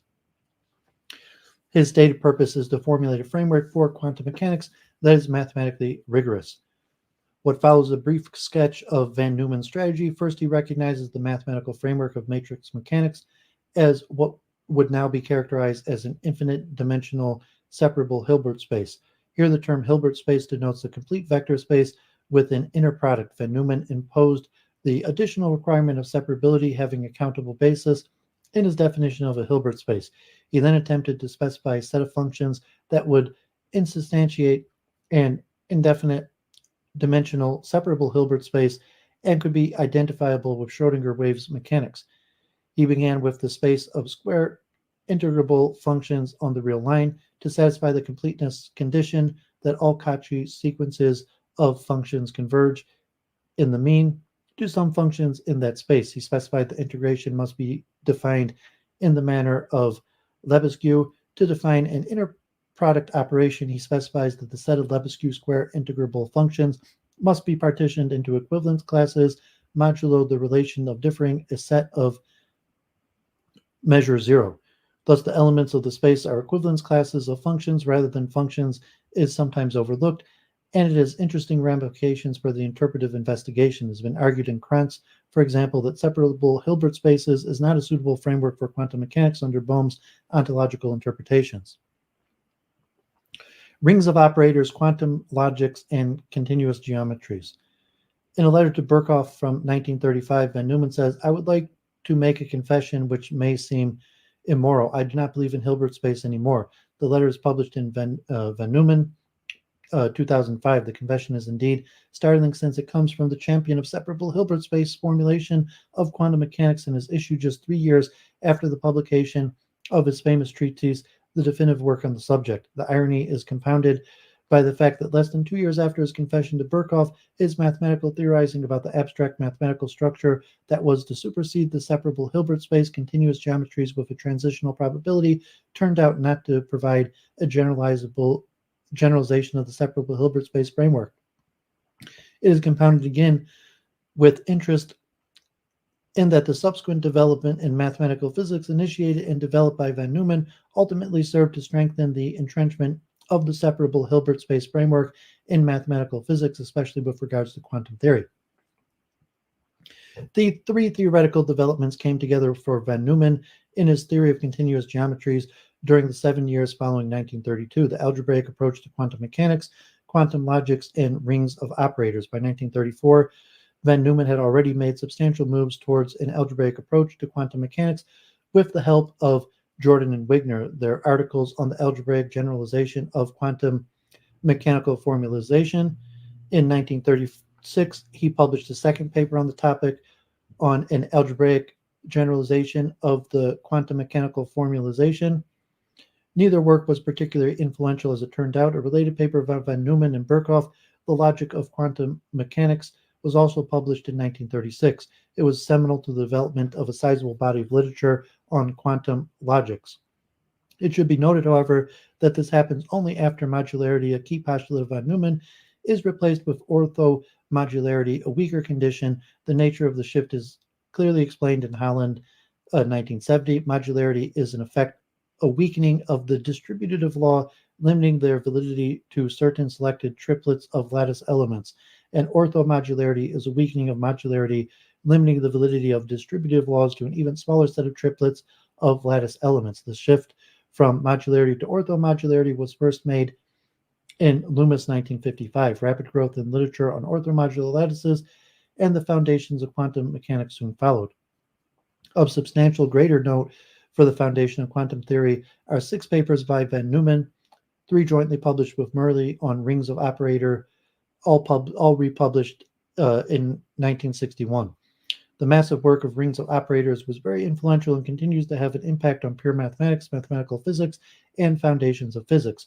Rings of operators are now referred to as von Neumann algebras, following Dixmeyer, 1981, who first referred to them by this name, stating that he did so following the suggestion made to him by Duanda in his introduction to his 1957 treatise on operator algebras. As a result of his earlier work on the foundation of quantum mechanics and his work on quantum logic with Birkhoff, von Neumann came to regard the type 2 factors as likely to be the most relevant for physics. This is a substantial shift since the most important class of algebra of observables for quantum mechanics was thought at the time to be the set of bounded operators on an infinite dimensional separable Hilbert space, which is a type 1 factor. A brief explanation of the shift is provided below. See the well-informed and lucid account presented by Radai, 1988, for a fuller discussion of von Neumann's view on the fundamental connections between quantum logic, ring of operators, particularly type 2 factors, foundations of probability theory, and quantum physics. It is worth noting that von Neumann regarded the type 3 factors as a catch-all class for the pathological operator algebras. Indeed, it took several years after the classificatory scheme was introduced to demonstrate the existence of such factors. It is ironic that the predominant view now seems to be that type 3 factors are the most relevant class for physics. In the first introduction to the first paper in the series of 4 entitled On Rings and Operators, Murray and von Neumann list 2 reasons why they are dissatisfied with the separable Hilbert space formulation of quantum mechanics. One has to do with the property of the trace operator, which is the operation appearing in the definition of the probabilities for measurement results, the Born rule, and the other with the domain problems that arise from unbounded observable operators. The trace of the identity is infinite when the separable Hilbert space is infinite dimensional, which means that it is not possible to define a correctly normalized a priori probability for the outcome of an experiment, a measurement of an observable. By definition, the a priori probability for an experiment is that in which any 2 distinct outcomes are equally likely. Thus, the probability must be 0 for each distinct outcome when there is an infinite number of such outcomes, which can occur if and only if the space is infinitely dimensional. It is not clear why von Neumann believed that it is necessary to have an a priori probability for every experiment, especially since von Mises clearly believed that a priori probabilities, uniform distributions, in his terminology, do not always exist, and von Neumann was influenced substantially by von Mises on the foundation of probability. Later, von Neumann changed the basis for his expressed reason for dissatisfaction with the infinite dimensional Hilbert spaces from probabilistic to algebraic considerations, namely that it violates Hankel's principle of preservation of formal laws, which leads one to try to preserve modularity, a condition that holds in finite dimensional Hilbert spaces but not infinite dimensional Hilbert spaces. The problem with the unbounded operators arises from their only being defined on a merely dense subset of the set of elements of that space. This means that the algebraic operators of unbounded operators, sums, and products cannot be generally defined. For example, it is impossible for 2 unbounded operators A and B are such that the range of B and the domain of A are disjoint, in which case the product AB is meaningless. It was von Neumann's hope that this program for generalization of quantum theory would emerge from a new mathematical structure known as continuous geometry. He wanted to use this structure to bring together the 3 key elements that were mentioned above: the algebraic approach to quantum mechanics, quantum logics, and rings of operators. He sought to forge a strong conceptual link between these elements and thereby provide a proper foundation for generalizing quantum mechanics that does not make essential use of Hilbert space, unlike rings of operators. Unfortunately, it turns out that the class of continuous geometries is too broad for the purposes of axiomatizing quantum mechanics. The class must be suitably restricted to those having a transition probability. It turns out that there is then no substantial generalization beyond the separable Hilbert space framework. An unpublished manuscript that was finished by van Neumann in 1937 was prepared and edited by Israel Halperin and then published in 1981. A review of the manuscript by Halperin was published in 1961, years before the manuscript itself was published. In that review, Halperin notes the following: the final result after 200 pages of deep reasoning is essentially every such geometry with transition probability can be identified with the projection geometry of a finite factor in some finite and infinite dimensional Hilbert space. The result indicates that continuous geometries do not provide new useful mathematical descriptions of quantum mechanical phenomena beyond that already available for rings of operators. This unfortunate development does not, however, completely undermine van Neumann's attempt to generalize quantum mechanics. On the contrary, his work on rings of operators does provide significant light to the way forward. The upshot of the subsequent developments is that van Neumann settled on the wrong factor type for the foundations of physics.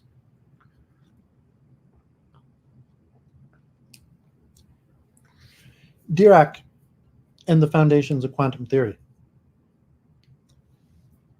Dirac's formal framework for quantum mechanics was very useful and influential despite its lack of mathematical rigor.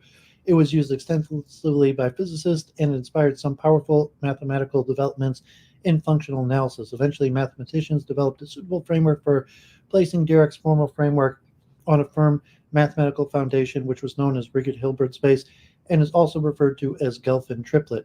This came about as follows. A rigorous definition of the lambda function became possible in distribution theory, which was developed by Schwartz from the mid-1940s to the early 1950s. Distribution theory inspired Gelfand and collaborators during the mid to late 1950s to formulate the notion of a rigid Hilbert space, the firm foundation for Dirac's formal framework.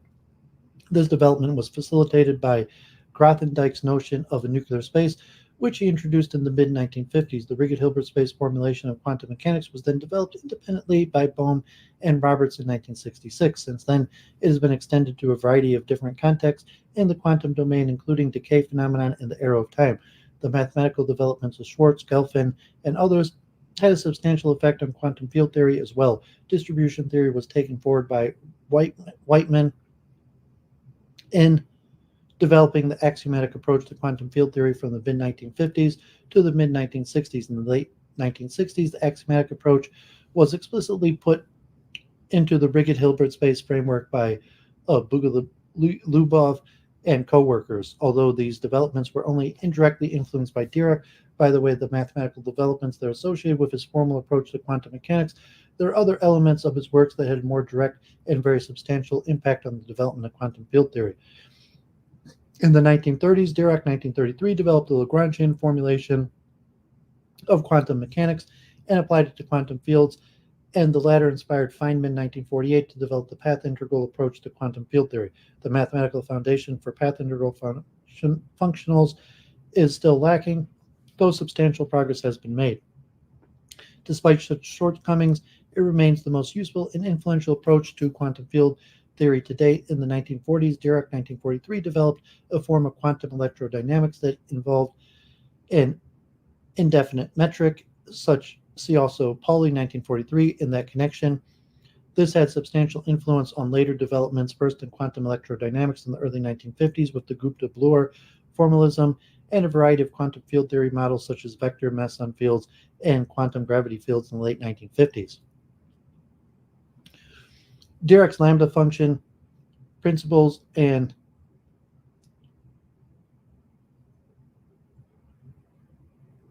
Brocket notation.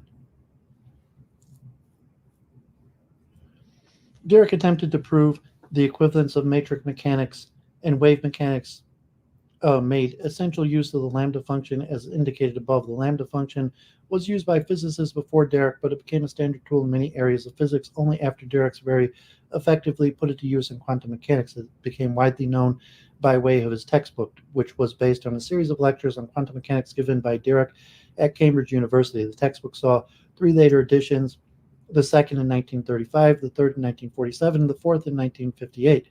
The fourth edition has been reprinted many times. Its staying power is due in part to another innovation that was introduced by Dirac in the third edition, is bracket formalism. He first published this formalism in 1939, but the formalism did not become widely used until after the publication of the third edition of his book. There's no question that the tools, first the delta function and then the bracket notation, were extremely effective for physicists practicing and teaching quantum mechanics, both with regards to setting up equations and the performance of calculations. Most quantum mechanics textbooks use the lambda function and plane waves, which are key elements of Dirac's formal framework, but they are not included in van Neumann's rigorous mathematical framework for quantum mechanics. Working physicists, as well as teachers and students of quantum mechanics, often use Dirac's framework because of its simplicity, elegance, power, and relative ease of use.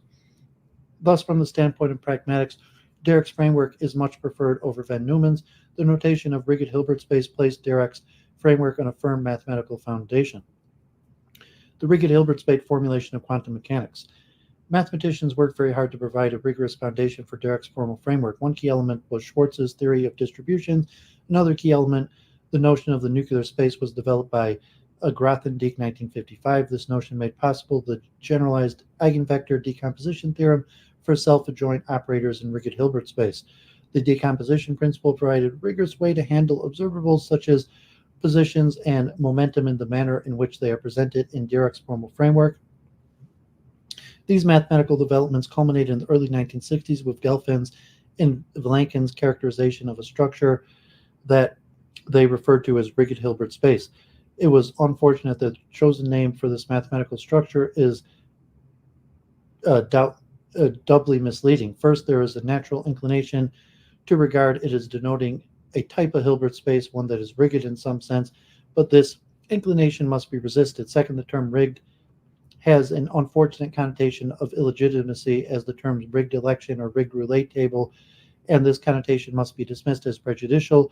There is nothing illegitimate about a rigged Hilbert space from the standpoint of mathematical rigor or any other relevant standpoint. A more appropriate analogy may be drawn using the notion of a rigged ship. The term rigged in this context means fully equipped, but this analogy has its limitations since a rigged ship is a fully equipped ship. But as the first point indicates, a rigged Hilbert space is not a Hilbert space, though it is generated from a Hilbert space in the manner now to be described. And this is very technical, so I'm going to skip this. Soon after the development of the theory of rigged Hilbert spaces by Gelfin and his associates, the theory was used to develop a new formulation of quantum mechanics. This was done independently by Bohm and Roberts, 1966. It was later demonstrated that the rigged Hilbert space formulation of quantum mechanics can handle a broader range of phenomenon than the separable Hilbert space formulation. The broader range includes scattering, resonance, and decay phenomenon. Bohm later extended this range to include quantum mechanical characterizations of the arrow time. The Prigogine school developed an alternative characterization of the arrow time using rigged Hilbert space formulation of quantum mechanics. Kranz used this formulation to characterize quantum chaos in open quantum systems. Castanigo and Gadella used it to characterize decoherence in closed quantum systems. Mathematical rigor, 2 paths. Algebraic quantum field theory. In 1943, Gelfin and Newmark published an important paper on the important class of normed rings, which are now known as abstract C algebras. This paper was influenced by Murray and van Neumann work on rings of operators, which was discussed in the previous section. In this paper, Gelfin and Newmark focused attention on abstract normed star rings. They show that any C-star algebra can be given a concrete representation in Hilbert space, which need not be separable. That is to say, there is an isomorphic mapping of the elements of the C-star algebra into the set of bounded operators of the Hilbert space. 4 years later, Sagel, 1947, published a paper that served to complete the work of Gelfin and Newmark by specifying the definitive procedure for constructing concrete Hilbert space representations of abstract C-star algebra. It is called the GNS construction after Gelfin, Newmark, and Sagel. The same year, Sagel published an algebraic formulation of the quantum mechanics, which was substantially influenced by, though deviating somewhat from van Neumann, algebraic formulation of the quantum mechanics, which is cited in the previous section. The algebraic formulation of quantum mechanics that were developed by van Neumann and Segel did not change the way that quantum mechanics was done. Nevertheless, they did have a substantial impact in two related contexts: quantum field theory and quantum statistical mechanics. The key difference leading to the impact had to do with the domain of applicability. The domain of quantum mechanics consists of finite quantum systems, meaning quantum systems that have a finite number of degrees of freedom, whereas in quantum field mechanics and quantum statistical mechanics, the system of special interest, quantum fields and particle systems, and the thermodynamic limit, respectively, are infinite quantum systems, meaning quantum systems that have an infinite number of degrees of freedom. Dirac 1927 was the first to recognize the importance of infinite quantum systems for quantum field theory, which is reprinted in Schwinger 1958. Segel was the first to suggest that the beauty and power algebraic approach becomes evident when working with an infinite quantum system. The key advantage of the algebraic approach, according to Segel, is that one may work in an abstract algebraic setting where it is possible to obtain interacting fields from free fields by an automorphism on the algebra, one that need not be unitarily implementable. Segel notes that van Neumann had a similar idea that field dynamics are to be expressed as an automorphism of the algebra. In an unpublished manuscript, Segel notes this advantage in response to a result obtained by Hague 1955 that field theory representations of free fields are unitary inequivalent to the representation of interacting fields. Hague mentions that van Neumann 1938 first discovered different unitary inequivalent representations much earlier. A different way of approaching unitary inequivalent representation, by contrast with Segel's approach, was later represented by Hague and Kastler 1964, who argued that unitary inequivalent representations are physically equivalent. Their notion of the physical equivalence was based on Bell's mathematical idea of weak equivalences. After indicating important similarities between his and van Neumann's approaches to infinite quantum systems, Segel draws an important contrast that serves to give the advantage to his approach over van Neumann's. The key mathematical difference, according to Segel, is that van Neumann's was working with a weakly closed ring of operators, meaning that the ring of operators is closed with respect to the weak operator topology, whereas Segel's is working with a uniformly closed ring of operators closed with respect to the uniform topology. It is crucial because it has the following interpretive significance, which rest on the operational considerations. The present intuitive idea is roughly that the only measurable field theoretic variables are those that can be expressed in terms of finite number of canonical operators or uniformly approximated by such. The technical basis is a uniformly closed ring, more exactly in abstract C-star algebra. The crucial difference between the two varieties of approximation arises from the fact that, in general, weak approximation has only analytical significance, while uniform approximation may be defined operationally to observables being close if the maximal spectral value of the difference is small.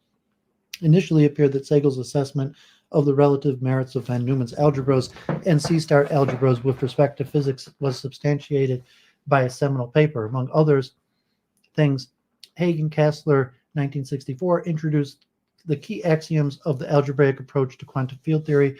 They also argued that unitarily inequivalent representations are physically equivalent to each other. However, the use of physical equivalence to show that unitary inequivalent representations are not physical, the significant has been challenged.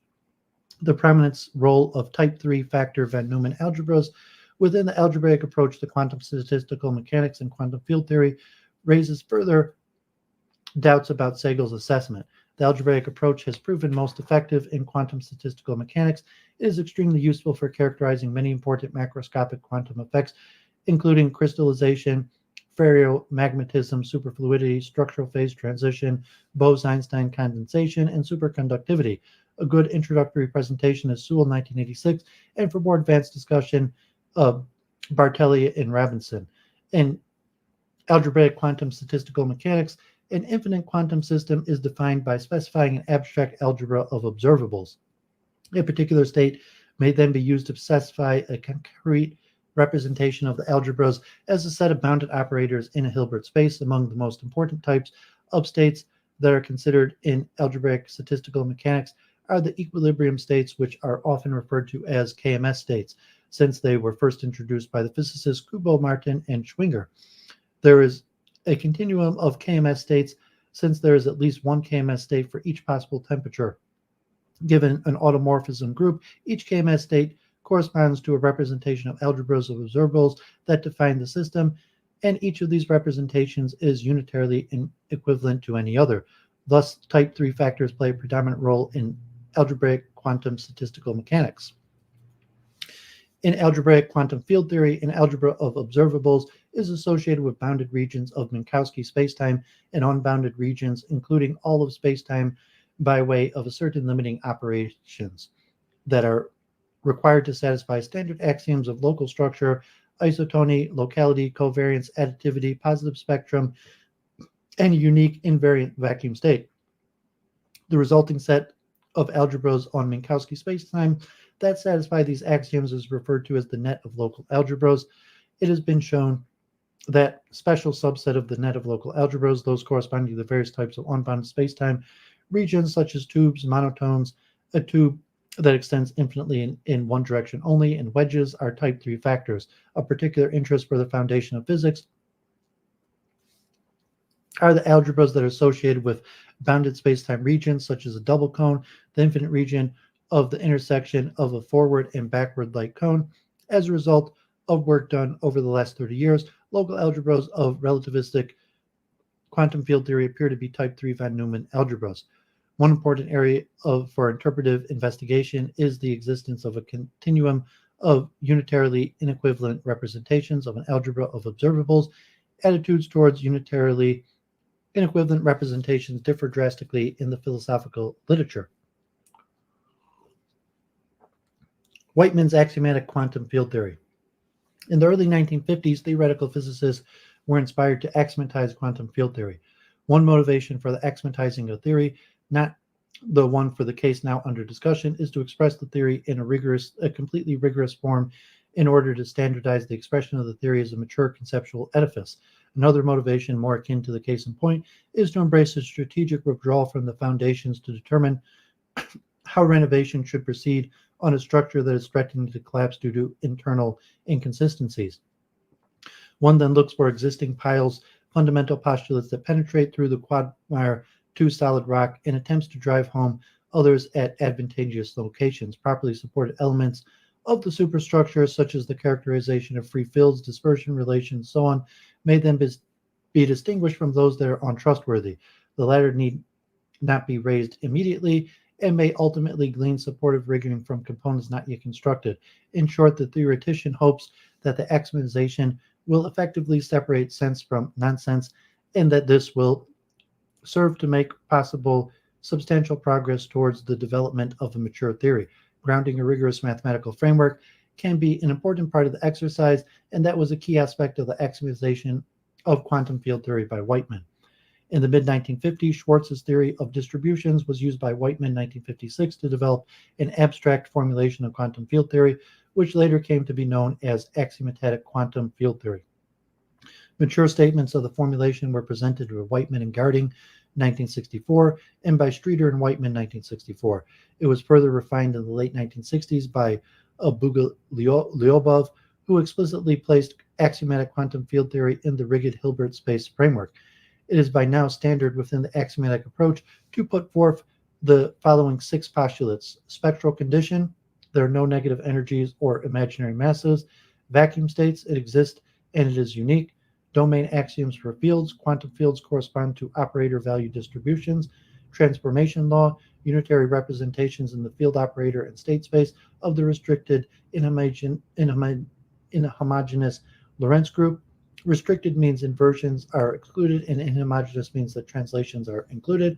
Local commutativity, field measurements at space-like separate regions do not disturb one another. And asymptotic completeness, the scattering matrix is unitary. This assumption is sometimes weakened to cyclicity of the vacuum state with respect to the polynomial algebra of free fields. Rigid Hilbert space entered the axiomatic framework by way of the domain axiom, so the axiom will be discussed in more detail, which is beyond the scope of today's overview. Finally, it's worth mentioning that the state of the field in algebraic quantum field theory differs from that in Weightman's axiomatic quantum field theory. In both approaches, a field is an abstract system having an infinite number of degrees of freedom. Subatomic quantum particles are field effects that appear in special circumstances. In algebraic quantum field theory, there's a further abstraction. The most fundamental entities are the elements of the algebra of local, quasi-local observables, and the field is a derived notion. The term local means bounded within a finite space-time region, and an observable is not regarded as a property belonging to an entity other than the space-time region itself. The term quasi-local is used to indicate that we take the union of all bounded space-time regions. In short, the algebraic approach focuses on local or quasi-local observables and treat the notion of a quantum field theory as a derivative notion, whereas the axiomatic approach is characterized just above, regards the field concept as the fundamental notion. Indeed, it is common practice for proponents of the algebraic approach to distance themselves from the field notion by referring to their theory as local quantum physics. The two approaches are mutually complementary. They have developed in parallel and have influenced each other by analogy. Philosophical issues. Pragmatic versus axiomatics.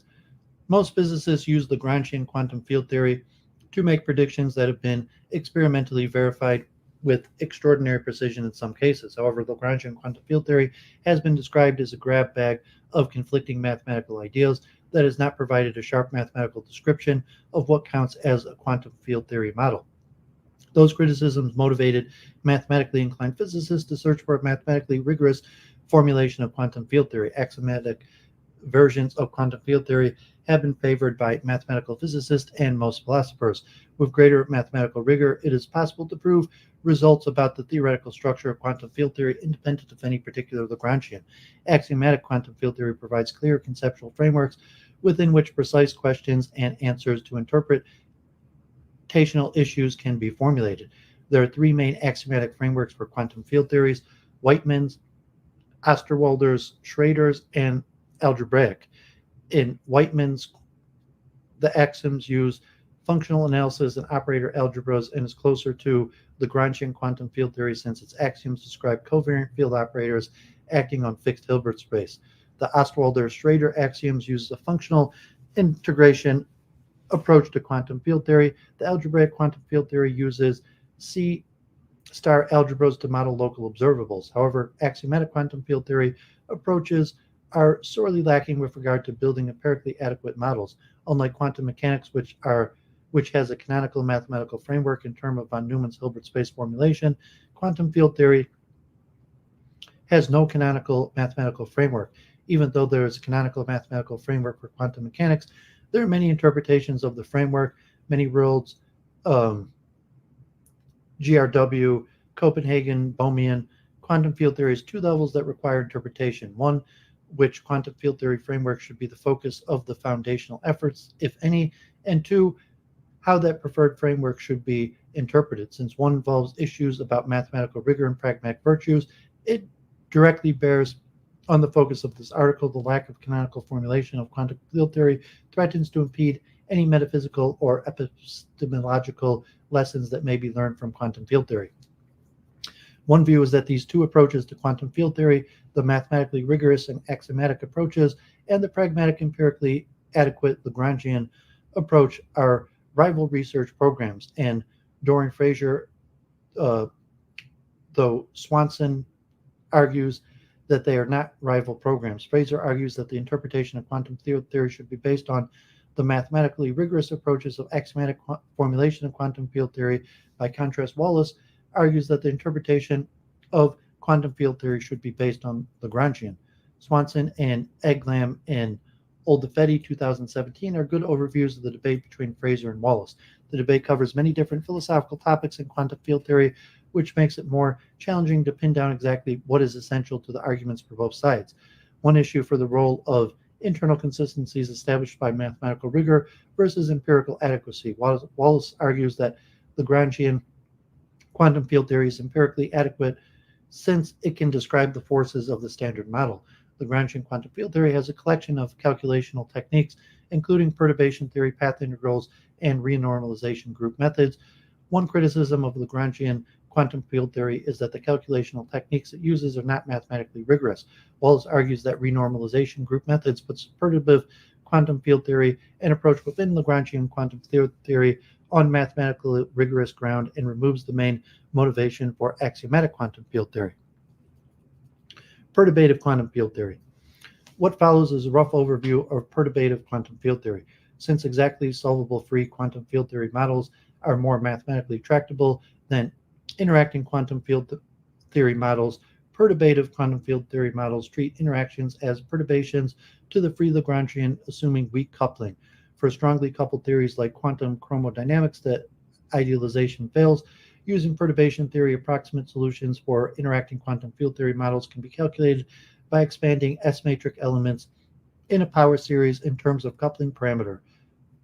However, the higher order terms will often contain divergent integrals. Typically, renormalization of the higher order terms is required to get finite predictions. Two sources of divergent integrals are infrared long distance low energy and ultraviolet short distance high energy divergences. Infrared divergences are often handled by imposing a long distance cutoff or putting a small non-zero lower limit for the integral over momentum. A sharp cutoff of low momentum is equivalent to putting the theory in a finite volume box, imposing asymptotic boundary conditions and restricting the observables for long distance friendly observables also help with infrared divergences. Ultraviolet divergences is often handled by imposing a momentum cutoff to remove high momentum modes of a theory. This is equivalent to freezing out variations in the fields at arbitrary short length scales. Putting the systems on a lattice with some finite spacing can also help deal with the high momentum. Dimensional regularization, where the integral measure is redefined to a range of fractional numbers of dimensions, can help with both infrared and ultraviolet divergences. The last step is to remove the cutoffs by taking the continuum limit, removing the high momentum cutoff, and the infinite volume limit, removing the low momentum cutoff. The hope is that the limit is well defined and there is a finite expression of the series at each other. James Fraser, 2016, identifies three problems with the perturbative quantum field theory. The Rigor problem. Perturbative quantum field theory is not mathematically rigorous, which makes it difficult to analyze and interpret. The consistency problem. Perturbative calculations rest on the interaction picture existing, but Hogg's theorem seems to show that the interaction picture does not exist. And the justification problem. Renormalizations lacks physical motivation and appears ad hoc. James Prager argues that the Rigor problem and the consistency problem do not pose severe problems for perturbative quantum field theory because it is not attempting to build continuum quantum field theory models. It is a building approximate physical quantities, not mathematical structures that are to be interpreted as physical systems. Baker and Swanson note that Lagrangian quantum field theory makes false or unproven assumptions, such as the convergence of certain infinite sums in perturbation theory.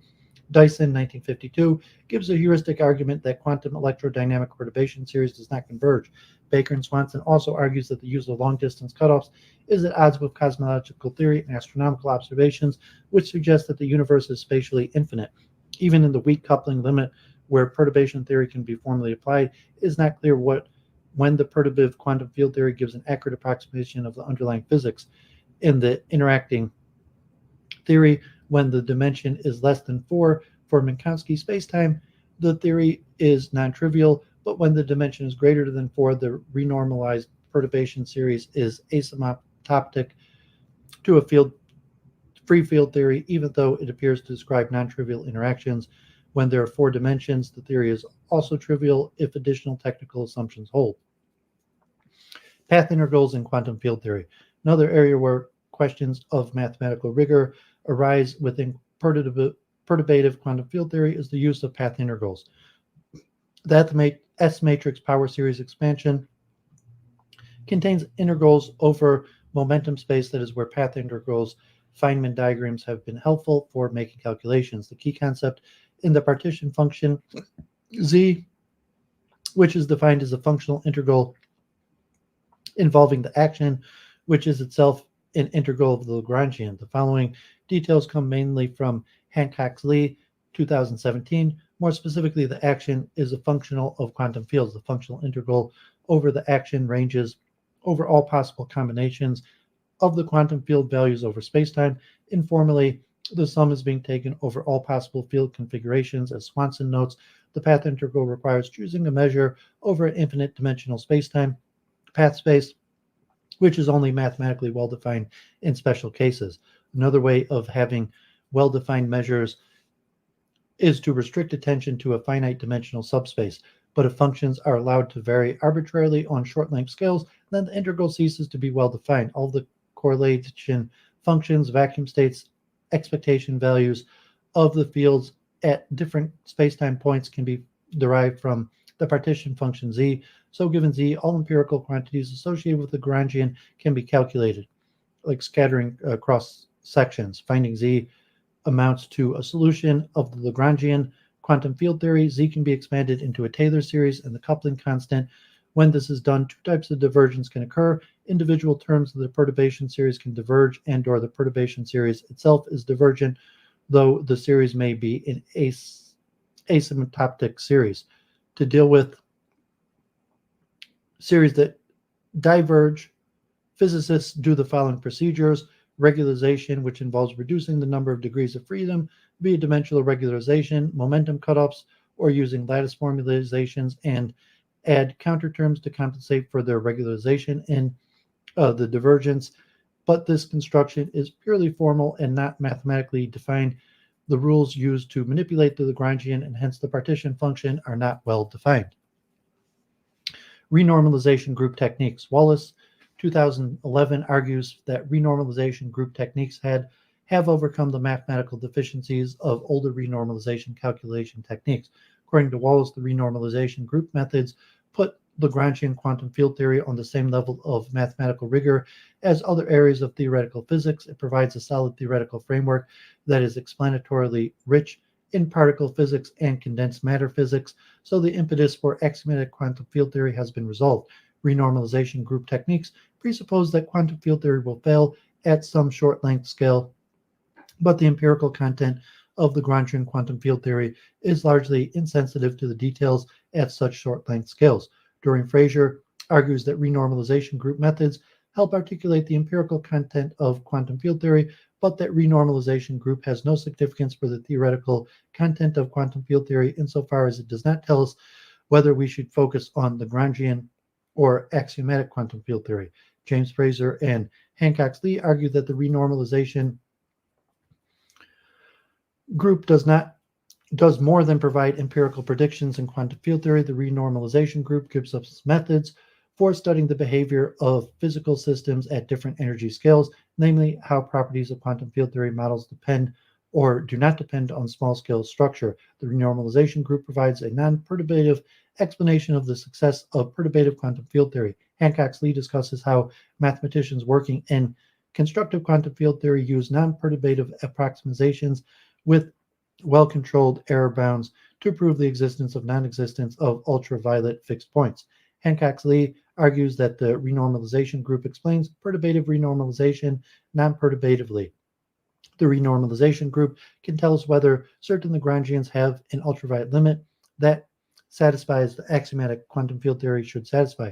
Thus, the use of the renormalization group in constructive quantum field theory can provide additional dynamic information, whether certain dynamics can occur in continuous spacetime that a pure axiomatic approach does not.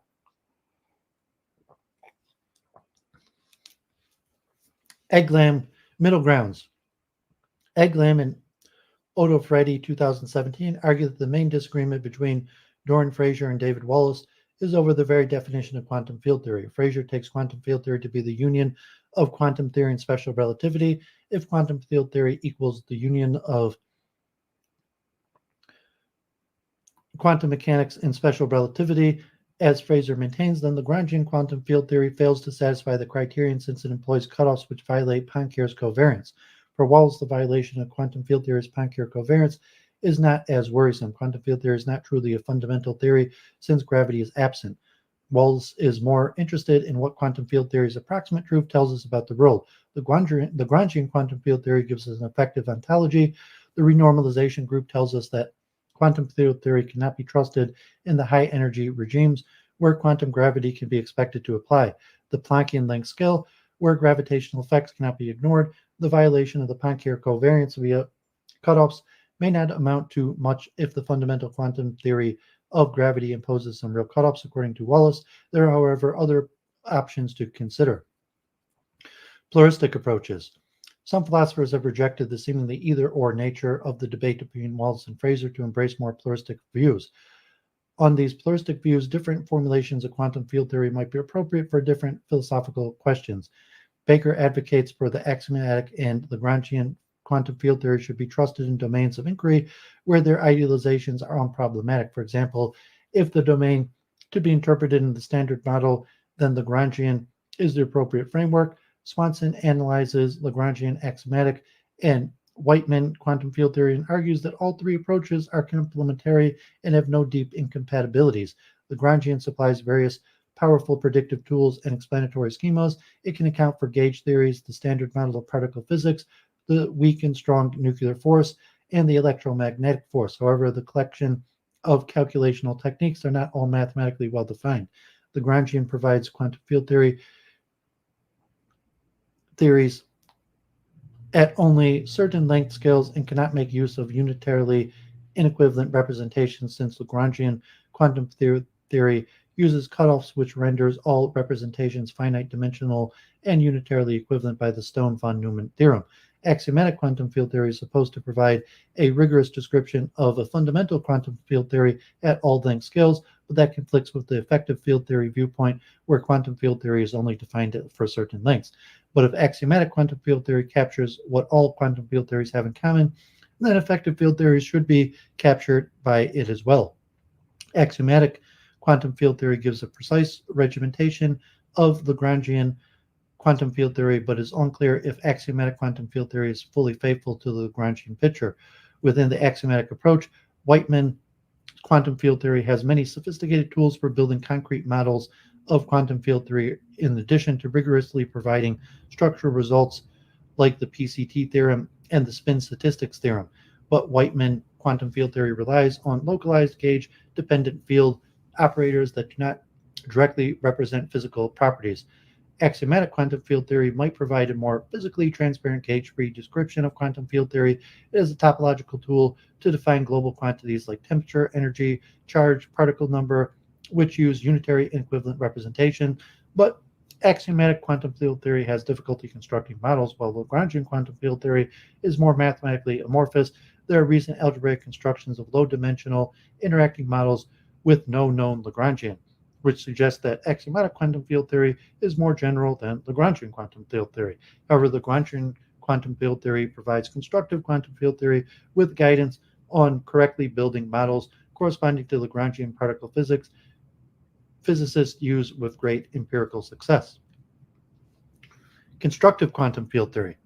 Constructive quantum field theory is an attempt to mediate between Lagrangian axiomatic quantum field theory by rigorously constructing specific interacting models of quantum field theory. The non-trivial solution it constructs are supposed to correspond to Lagrangians that particle physicists use. This ensures that various axiomatic systems have a physical connection to the world via an empirical success of Lagrangian quantum field theory. While constructive quantum field theory has done this for some models with dimensions less than 4, it has not yet been accomplished for 4-dimensional Lagrangians that particle physicists use. Any model that satisfies the Osterwalder-Schrader axioms will automatically satisfy the Whiteman axioms. Constructive quantum field theory tries to construct the functional integral measures for path integrals by shifting from Minkowski spacetime to Euclidean spacetime via a Wick rotation. In Euclidean field theories, the Schwinger functions, which are defined in terms of z, must satisfy the Osterwalder-Schrader axioms. The measure of z is a Gaussian measure of the Schwartz space of rapidly decreasing functions. The Osterwalder-Schrader axioms are related to the Riemann axioms by the Osterwalder-Schrader reconstruction theorem, which states that any set of functions satisfying the Osterwalder-Schrader axioms determines a unique Riemann model whose Schwinger functions form that set. It allows the constructive field theorists to use the advantages of Euclidean space for defining a measure while ensuring that they are constructing models that exist in Minkowski spacetime. It still has to be verified that the solution corresponding to the renormalized perturbation series that physicists derive for the corresponding Lagrangian in quantum field theory.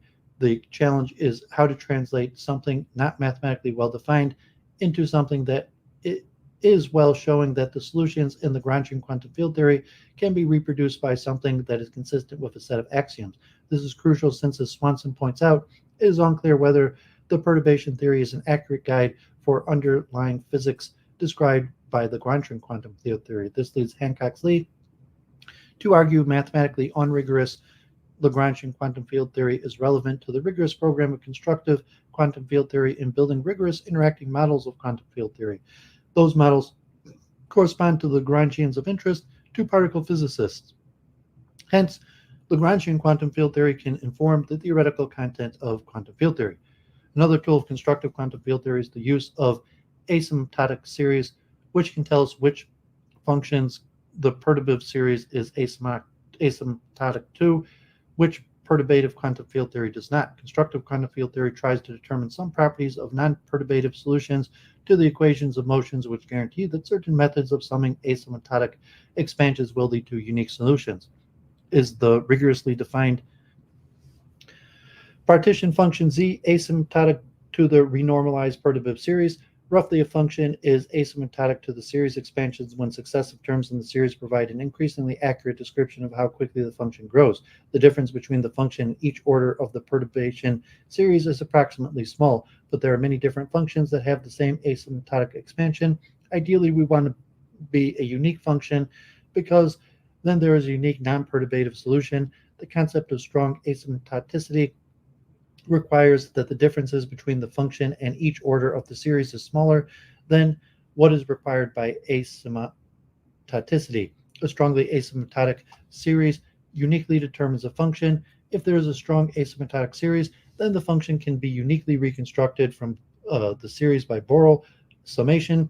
The Borel transform of the series is given by dividing the coefficients each term in the series by a factorial of the order of that term, and then integrating to recover the exact function.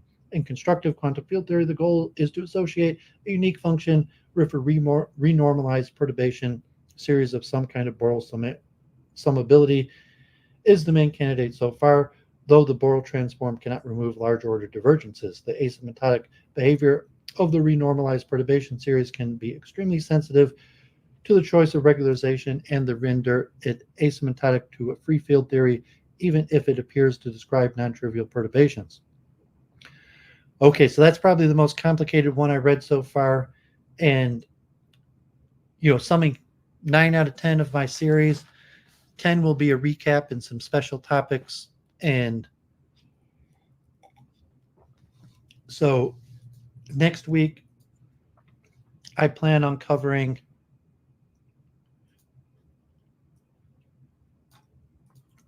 the philosophy of architecture and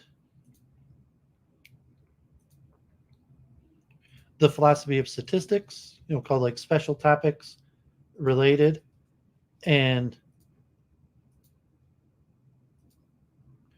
computational philosophy, similar to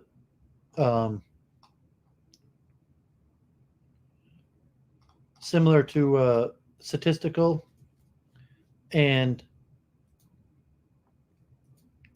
the mind-brain identity thesis.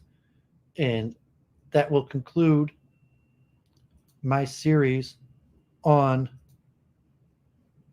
the philosophy of science, and then I'll move on to metaphysics. So today was very intense, a lot of very complicated concepts, a lot of deep, intense mathematics. And as we've seen in a lot of the philosophy of science, a lot of it reduces to mathematics, logic, and symbolic representation. So how to understand the symbolic representation, for a deeper analysis, like, you have to have a high degree of training in mathematics and logic in symbolic representation. And so you saw quite a bit of that today. And especially when we talk about modern science, especially quantum physics, we're talking about topics that are very difficult to understand except through mathematics. And then even the connection is, the scientific theory is really a mathematical theory, because we're talking about operationalism and measurement, where they're programmed in a computer to observe things and multiple observations, and then you have to have mathematical tools and how to understand the meaning of these mathematical tools. And so from there, we will enter into metaphysics. And it said from some perspective, it would have made more sense to start with metaphysics, but because most people don't even appreciate metaphysics first, I thought it'd be important to thoroughly cover the philosophy of science, because that's topical, because people think that science is truth without metaphysics. And from there we'll pivot back to metaphysics, and then I think from there I will have enough material to come out with my multiple truth hypothesis. Obviously, the multiple truth hypothesis, lifetime work, and hopefully, if I come out with it this year, I'll be making advancements on it the rest of my life. But just the due diligence precursors is substantial. So, the metaphysics is more important than the philosophy of science for the pure understanding of the multiple truth hypothesis. But to phrase it in terminology of the philosophy of science is probably more important, because most people don't understand or care about metaphysics. So they care about the philosophy of science. So with that, today was a very long stream, 6.5 hours, but I wanted to cover all of the things related to quantum physics in one stream. Next week, hopefully the readings will be less, like 3 to 4 hours, and then I'll be able to make concluding remarks and do a review of all of the various things. And I don't think I'm streaming with Stephen James tomorrow. If he reaches out and wants to, maybe I probably will. But otherwise, we'll see a week in review on Sunday, and covering up a few loose ends, and then hopefully I'll move a new direction in my research, and and God forbid the war in Israel is just dominating. So regular coverage of that. And so stay tuned. God bless. Thanks everyone for tuning in. Hope people find this useful. The timestamps, and feel free to comment, join my Discord, join the conversations, and if you got some positive feedback, I appreciate it. But hope this is useful to people, just to read it, an educational tool. And to some extent, this is the type of content I listen to. Like, you might see me in internet debates or various things, but I don't listen to much content like that. I listen to mostly academic content, and there's not that much academic content. And so relatively, I'm producing the type of content I wish existed. And as I go through, this basically just reading from the encyclopedia, and week in review and research papers. But I think I've done the due diligence, and now I know quite a bit. And I will hopefully start producing PowerPoints, and from there we'll have closer presentations. So just the due diligence, the memory technique, get all this stuff flowing in my head, get used to the the words leaving my mouth, listen to it back. So I have the memory technique to have these ideas in my head, and then once I have that, I will try to reduce it to PowerPoints. So stay tuned for that in the future. So God bless. Signing off. God bless.